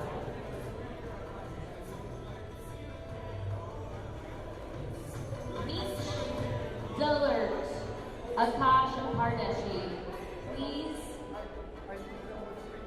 come on over. Once again, everybody, when your teams are playing, do not stray from the player bench.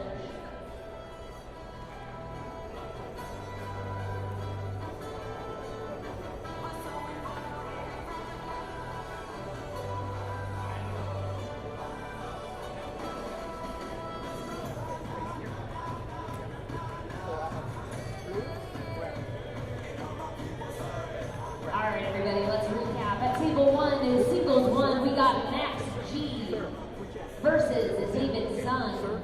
And at table 2, we got singles 3, and it's Beach Dillard versus Akash Hardeshi.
Jumping around a little bit here with the start of the play. They actually played the second singles first, so now we're getting because of the length of the match on the women's side. So on the near side, you can see, as we do a side view, of course, Toronto is facing Illinois, and I know we're going to get off of that angle. So here's Toronto on the near side with Max G.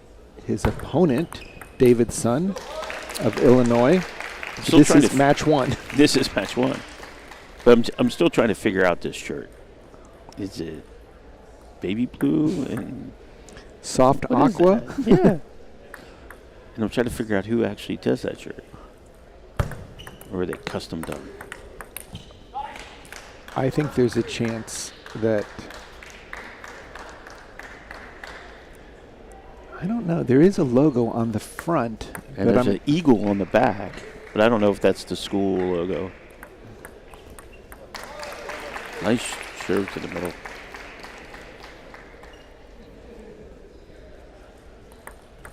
Oh, again,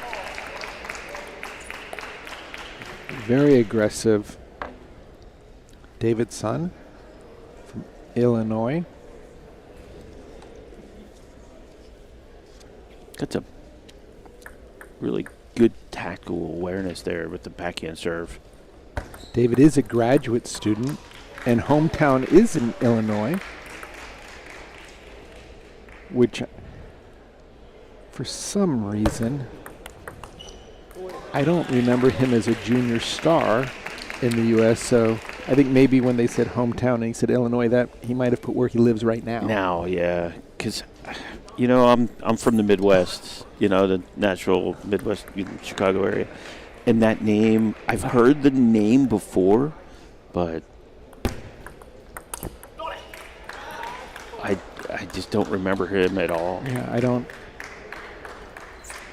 I can't picture him on the junior national team. And we will see how he does in this match. Computer science major. And he is a grad student.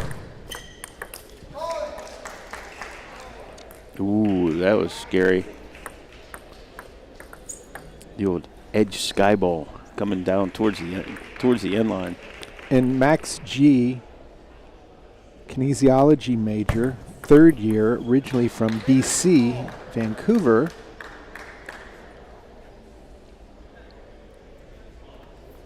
Just a lot of amazing talent here, both on the women's and men's side. This is the Coed Team Championship.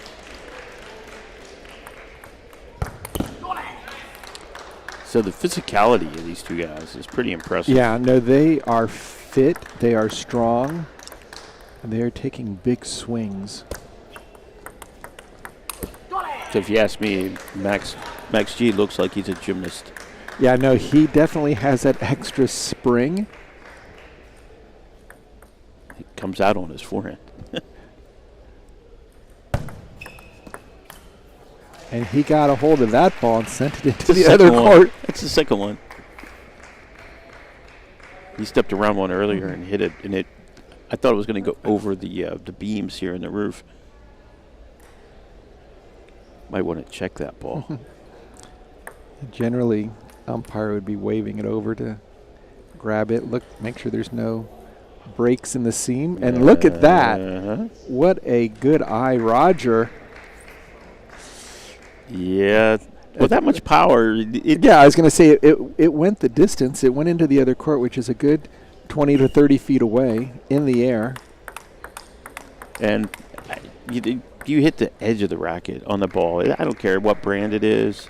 They're hard to dent, but if you catch it on the seam, you know there's going to be an issue, a weakening, if not a break.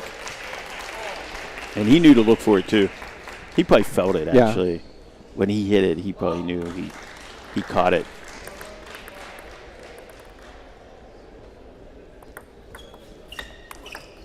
Look at that body position. Yeah, both players using their legs so effectively.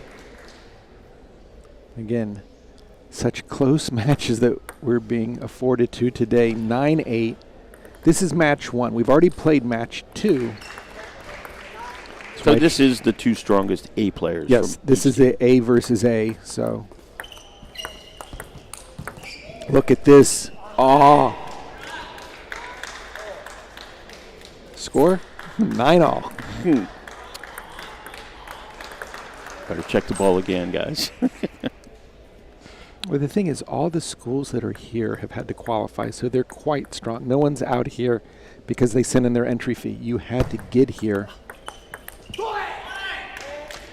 Yeah, and everybody has a level of experience that, while they're going to adjust to the pressure, it's not new. All right. The pressure isn't new. Most of these players have at some point either been top players or played on their junior national teams or represented their countries. So playing in a national championships at the collegiate level, something it's not going to completely freak them out. It's got to be careful. If you miss the serve that badly and then say that it hit the net, you're not going to get the call. He actually was putting his hand up as the ball was coming. So Max G holding the table really nicely with those blocks. It just seemed like David Sun slowed down on each of the he tried to overspin it. Yeah. He's trying to keep the spin on the ball versus not really driving it. Good block. Oh my gosh. Again, Max G getting the job done for Toronto. Very impressive. The way he ended the last 2 points, just decided it was his time to win. And he went. Yeah, and again, just kind of looking at their body frames, Max looks just that much quicker, whereas David, as the point goes longer and longer, you see him kind of struggling to keep the speed and tempo up. Right.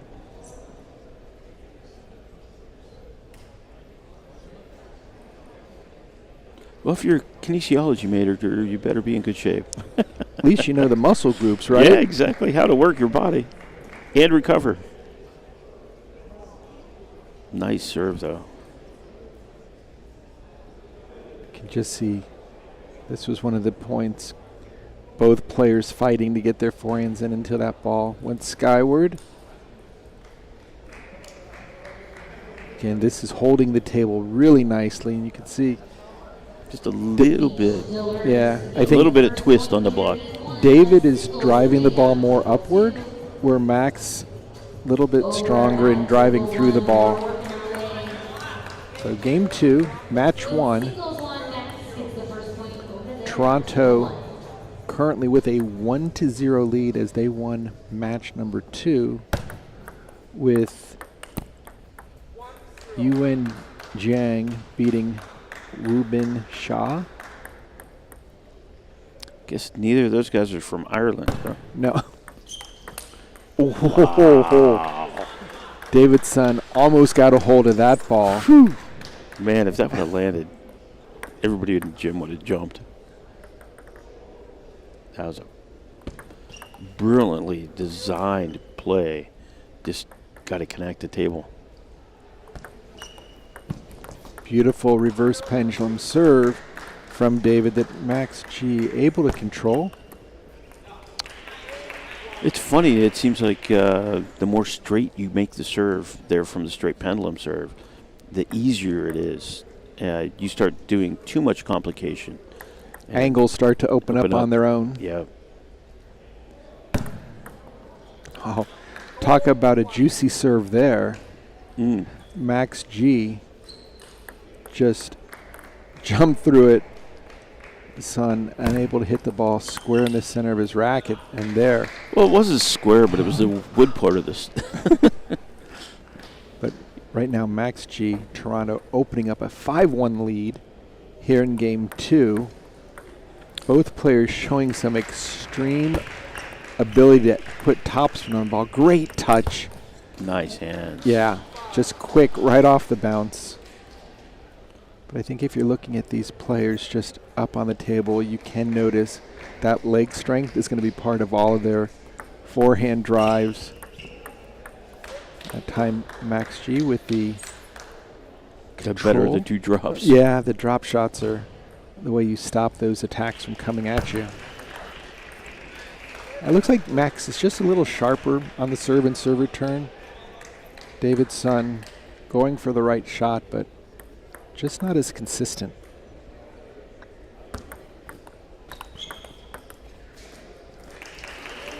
I'd like to see David probably on Sunday and see if he gets polished. Yeah, I think very much. Some of the rust. The longer getting into the tournament, I was thinking both these guys are going to be monsters in singles because they're getting the co-ed practice in. Yeah. One of these teams is going to be eliminated, so if that team gets some practice time while everyone else is battling each other's brains out, they can come into the singles a little fresher. Yeah. But still felt the pressure.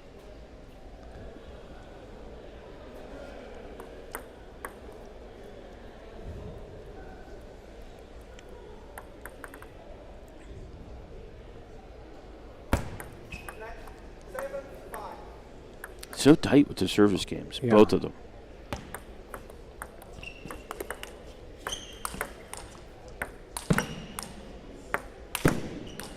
There, he finally got into it. He kind of brush hit the first 2, but the last one you could hear it go through the sponge and into the wood. Here comes a big forehand. Control. Correct. Heavy spin.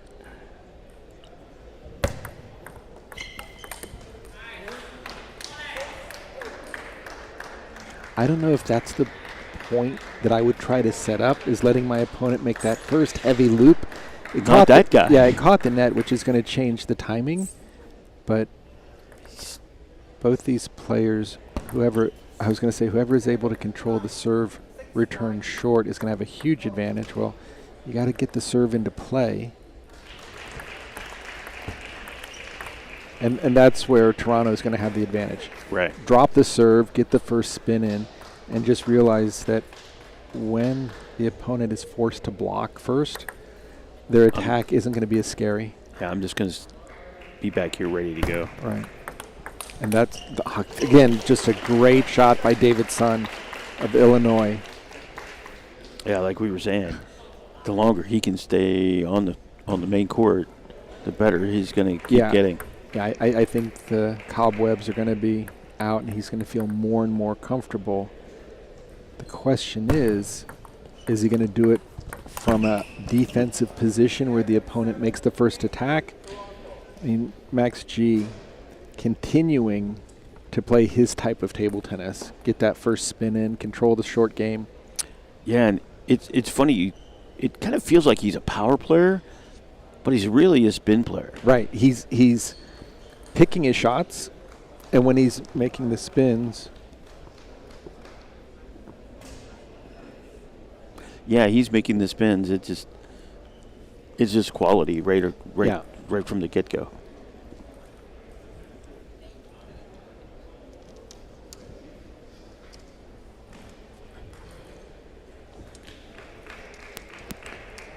So Toronto looking very strong. Yeah, their top guy is just really on top of the ball right now. I mean, he's really kind of clicking into his attack game. His balance on his defense is just enough, but if you give him an opportunity, he's taking advantage of every opening shot. And both these players, if it were, I don't think this will, if it were to go into the fifth and final doubles match, they would, as the top player, come back out. Yeah. Both players, when they open up, so much spin on the ball. Not easy to counterattack. I like David going with that backhand serve, just to kind of throw all the balance of the table off. Especially if he serves it, I would say just a tad more to the middle. It's going to force Max to actually come in because he likes to return with his forehand. Opens up the wide forehand. Otherwise, Max is so quick that getting around his backhand, not an issue.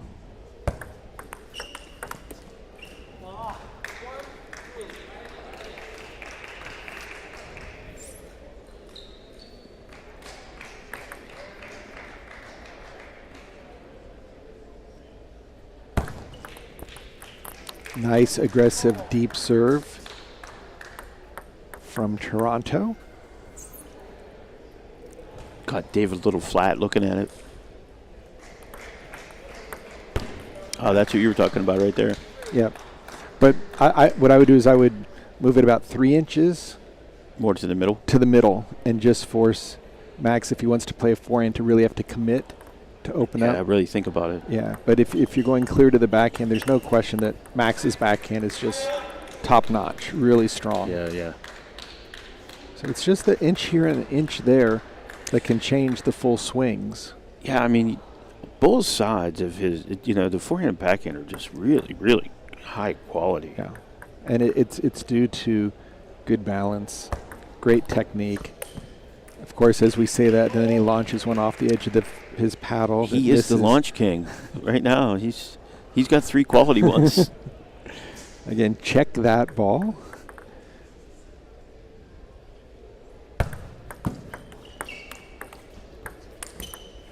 And you can see sometimes with David, as that ball doesn't come out, he's reaching for it. He's not necessarily jumping in on the ball.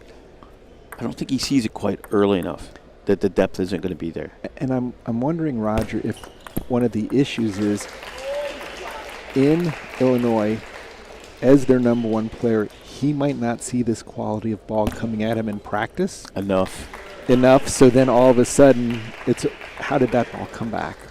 Oh, yeah, that's a winner. How did that opponent get that heavy first spin? So you do see the best schools have the depth, which it translates into higher quality training and practice. Right. Yeah, and if you're located in the right place too. Yeah. You know, close to tournaments. Yeah, or Toronto. I mean, you've got so many programs going around Toronto. It's easy for Max to get somewhere where he can play a bunch of 2,600 guys. Yeah, I'm wondering where most of the Canadian national team, if they're in Ottawa, which has been a traditional place for their national training center, or if they actually have enough players at the Toronto club. We know that BC and Vancouver has a lot of action. I want to say in Toronto that Eugene Wong also potentially has a club there. So it wouldn't surprise me to see, even though they're playing for the school, to get some outside play as well. I'm trying to think.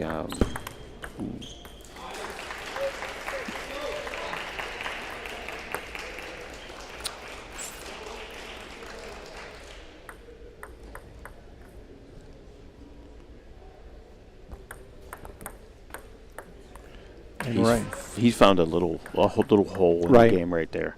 That's the third point he's got straight out on a short, heavy underspin. I mean, David was able to get into that point, but you're absolutely right. Max G has found a location where he can start the point on his terms. And it's right now match point to win 3-0 in a good match. But clearly, Max G, the stronger player, dictated a lot more. He's going to be giving another point to Toronto. Oh, look at those backhands. Yeah. How pretty was that? I mean, you're thinking he's a forehand guy, and all of a sudden he comes out with those three really just the flip, the counter. Now here comes the heavier spin. Yeah, that thing was just loaded up.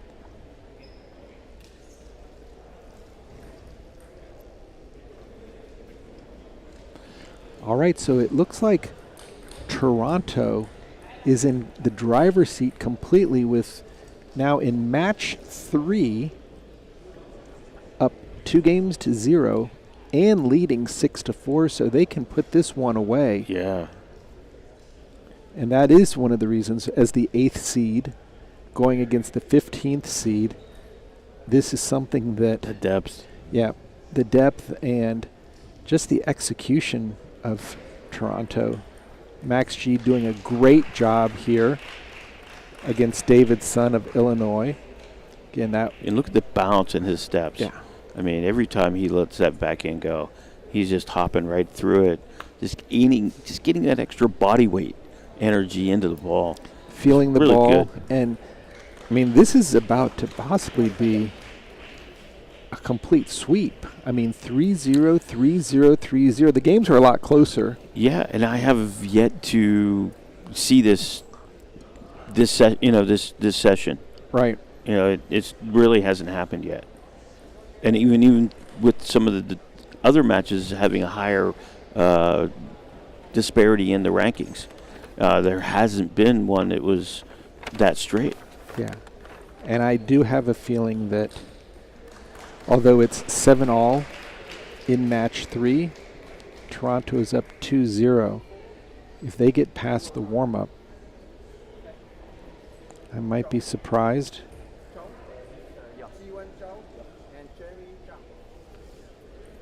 Yeah, if they continue this. Right. Toronto is just launching bombs over on court 2. Again, team matches are taking place on the 2 feature tables, first team to 3. Currently, Toronto has won all 8 games.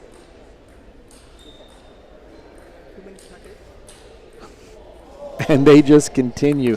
having highlight point after highlight point, and now unreal. 2 points away from taking this first round match against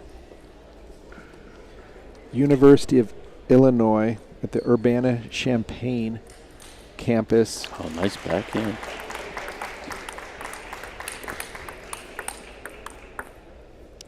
Four graduate students, a senior, junior, and freshman representing Illinois. So they have a veteran team, but Toronto is just completely with first, 2 seconds, and a third year. Max G, the oldest, is a third year. And now we are tied on table 2, going for a timeout. So maybe they might get to start. Right. Yeah, the young guy from Illinois just started. I think he saw the writing on the wall that if he played passive, he was going to get cooked, and started just swinging at everything and started going in. Although the guy from Canada on the 1 did a beautiful counter loop about 20 feet off the table for the winner. Yeah, no, that was one heck of a response, and he lined it up from like 20 feet back. Yeah, he knew Stepped around. Yeah, he saw it coming. Yeah. You know there's a difference in level when, as the lobber, you're in better position than the smasher. Right. And then you counter loop for the win. Right. And when they start playing the entrance song and the match is still going on, so.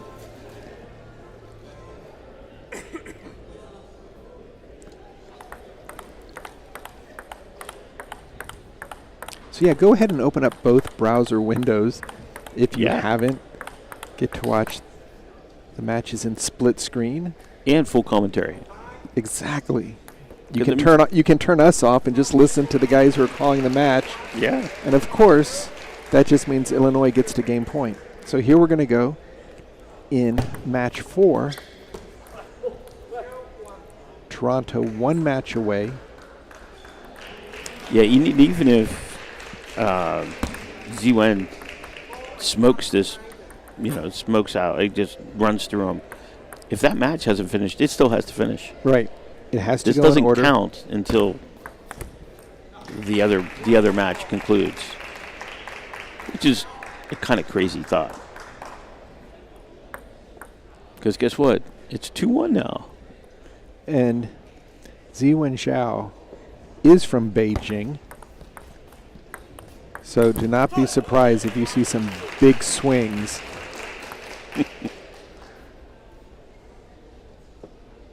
And where's Jerry from? Jerry is from Texas, of course, right? I thought so. He's a freshman, business major. I remember the name at HITTA. Kita just opened up an even larger facility. And on top of it, they're starting to even, I think it's at the old facility, they're even doing pickleball there. So. Crossovers. Yeah. I think it was just that since they no longer needed the space. Yeah. To be able to give it to another sporting. Well, offset that cost. Yeah. So I mean, that's always the challenge.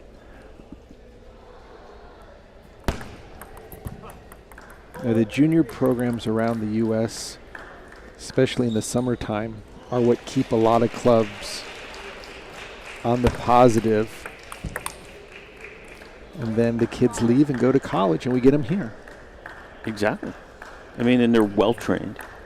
You know, good fundamentals, good technique, and it just really comes down to. Oh, look at these play! And James is. He's the number 4 guy? Yeah. Wait, what? With shots like that, on most spots, he would be much higher. Although that was a pretty creative but bad decision.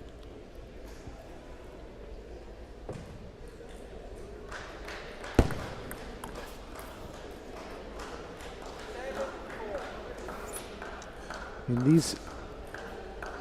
these games are going so quickly Players running, picking up the ball, just getting the opportunity to get their forehands in. Well, they're both rhythm players, and I think that's why they run so much. Yeah, they want to keep that flow. Right. You know, push their body into a flow state, so the game just comes around without them thinking. First fault. He started with his hand over the top of the table. Yeah. That will be a disruptive thought, as now he has to think about what he's doing. Interesting and nice push there. Little strawberry action coming around the outside of the ball. Really messed it up. Yeah. Where do you touch that?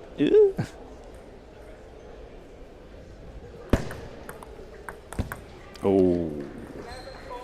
And now Toronto putting extreme pressure on Illinois, as even in the fourth match, going up 1-0, whereas this third match could finish it, although it's much closer at 4-piece in the fourth game.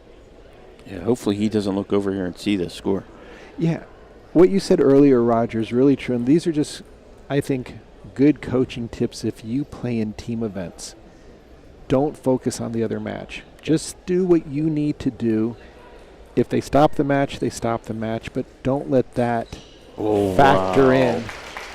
Because if your teammates do win, and you do win, now you've got some serious momentum. Yeah. Especially if you're within the finish line. So easy to be distracted and to think about what happens, what if.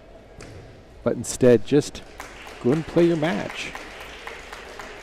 It's tough as you are about to serve from certain angles where you can actually see the other court or maybe even see the scoreboard. Don't look at it. Yeah. Just really say, I'm focused on the ball on the table in front of me. Yeah, you need to create some tunnel vision for yourself.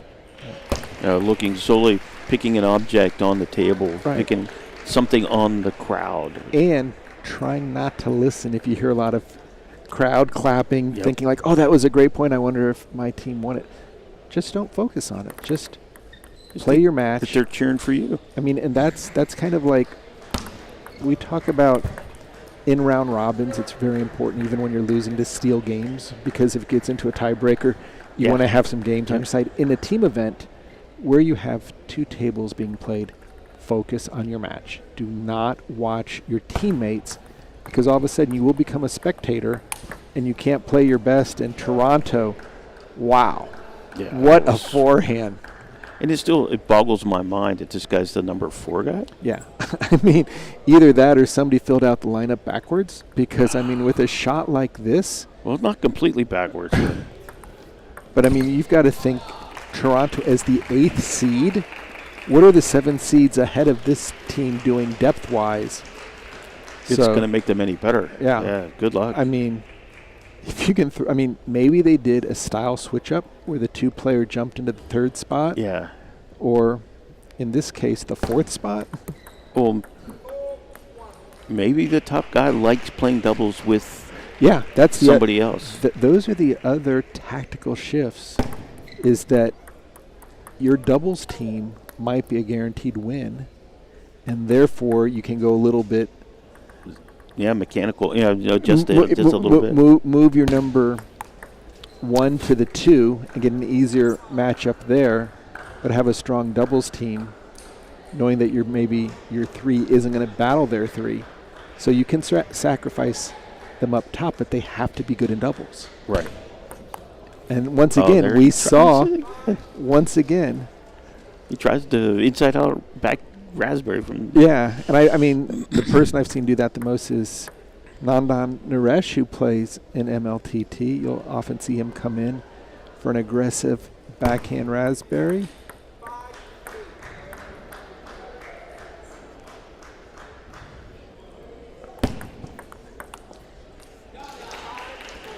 And for both these players, when their serves go off the end of the table, they're at such a deficit, knowing that they're up at the table, they're blocking, and that ball is coming at them. They have to keep that serve short and low. Otherwise, that's a much better serve there. Oh, yeah. I mean, it broke. It never got past it. Right. It didn't even go forward at the end. It was just breaking to the side. Oh. Got to get around that ball.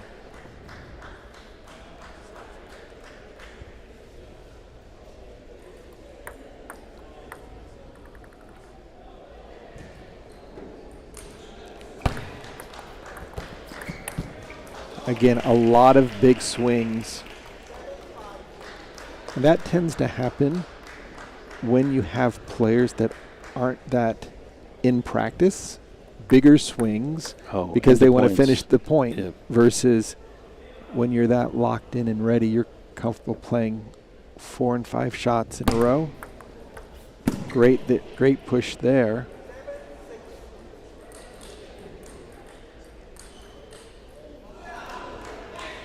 And right now, there's an opportunity for this match, and there's a beautiful loop down the line, but we could see, I don't know if they'd let them finish this game and then stop it, but the match is officially over now. Toronto has taken their 3 points. Yeah, and I don't know if they'll stop this or let this game finish. Yeah, I would think that. And then stop it after this game finishes. Yeah. And right now, Toronto is putting on a looping clinic as they're watch this shot here. For it. There's no defense for that. Going for broke. I don't know if the control table is aware, but well, until the umpire reports the score, they can't really do anything because it's not truly official until the box is checked and it's delivered. Yeah. But right now, I know that the control desk would love to know that the match is done, and I'm surprised that the coaches aren't saying something because well, they may not want to. I mean, think about it. How many opportunities are you going to get to play on the court? And you know you're going to be playing on there later. You know you just won the match. The tie is technically over, but you want your player to get a little bit more. I see Ed Hogshead right now driving in, and is he going to let the match continue and finish, or at least the third game? Because I think he's looking at the we might have to check with Tiana Cohen to get her official approval, but this tie has reached its conclusion. Yeah. I mean, the only thing that could happen is it'd be 4-0 instead of 3-0. Right. Or 3-1. Because you're not going to go to the doubles. Yeah. And I don't believe they want to set a precedent of finishing out more matches once somebody's reached 3. Correct. In order, this does not need to finish because the 3 prior. Just got a yellow card for delay. For a match that's over. Yeah. And in a team event, it carries over. Yeah. To the next game, which can't occur. Well, no, it actually carries over. To the... Oh, no, it doesn't. Just within the tie. Yeah. It would go to the doubles, but I'm just really surprised that the policy is that they are continuing to play the match. I mean, it wouldn't have anything to do with the tiebreak situation. I mean, look at we see on the scoreboard, it's 3-0. Yeah. We're So playing it's to been 3. reported. Yeah, it's been reported. It's been reported and recorded. So not sure. We'll have to check with the Brain Trust to figure out if this is something new, that they're giving the players the opportunity to finish what they've started. I'm a little... I'm trying to remember, is there a consolation bracket on the teams? I don't believe so. Just in the singles? Yeah, I think only in the singles, and it's single elimination, one and done. Yeah. So it's not like they need to add points. It's not a round robin. Right. Where they all count. Wow. Wow. James hit a great shot, like coming back. Watch this. I Boom, mean, boom. That ball is on the racket of the aggressor before he can backswing. That's brilliant. Jerry Zong just hit it brilliant. I mean, this would be Counter. nice if James win this, so it's quick 3-0. But if it goes to a 4th and 5th, they're just tying up a table. Yeah, they're killing our time. Right. Which we've got all the time in the world. The athletes, yeah, it's going to get late for them. It's going to get late for the venue. Yeah. So we'll see if at some point somebody jumps in and says, stop it. Yeah, this time I have seen in the past in team events where a team gets to 5 in the best of 9 and then players just shake hands. Yeah. Even though their match wasn't complete. Oh, I've done that a lot. I mean, this unfortunately, I'm usually on the bad end of that. But this is actually, as you said, Roger, really great for James to get some more match time on the feature court. And a pretty quality opponent. Yeah, and not have to fear winning or losing. It doesn't matter because the name of the game here is the team event. Yeah. And your team has 3. And you're allowed to take some big swings.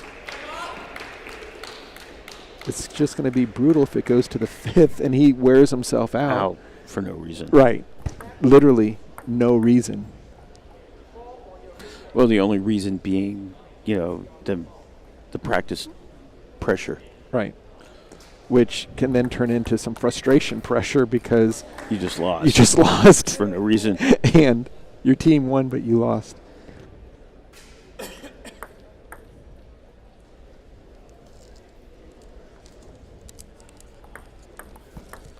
And James looks pretty confident in his patterns. Yeah, so. he's getting the job done and taking pressure off the tournament committee's table. It looks like they're going to start the women's doubles semifinal with Harvard and UCLA. And we are going to get a chance after this match is over to get Columbia, which it is, to get Columbia versus NYU to a great match with Rachel Wong against Tiffany Ke and her partner Yu Ya Lu, and then Jingyan This Zhao. is going to be interesting because this is 2 versus 5.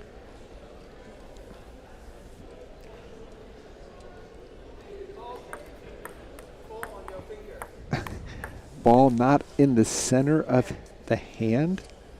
Yeah, ball was in the fingers.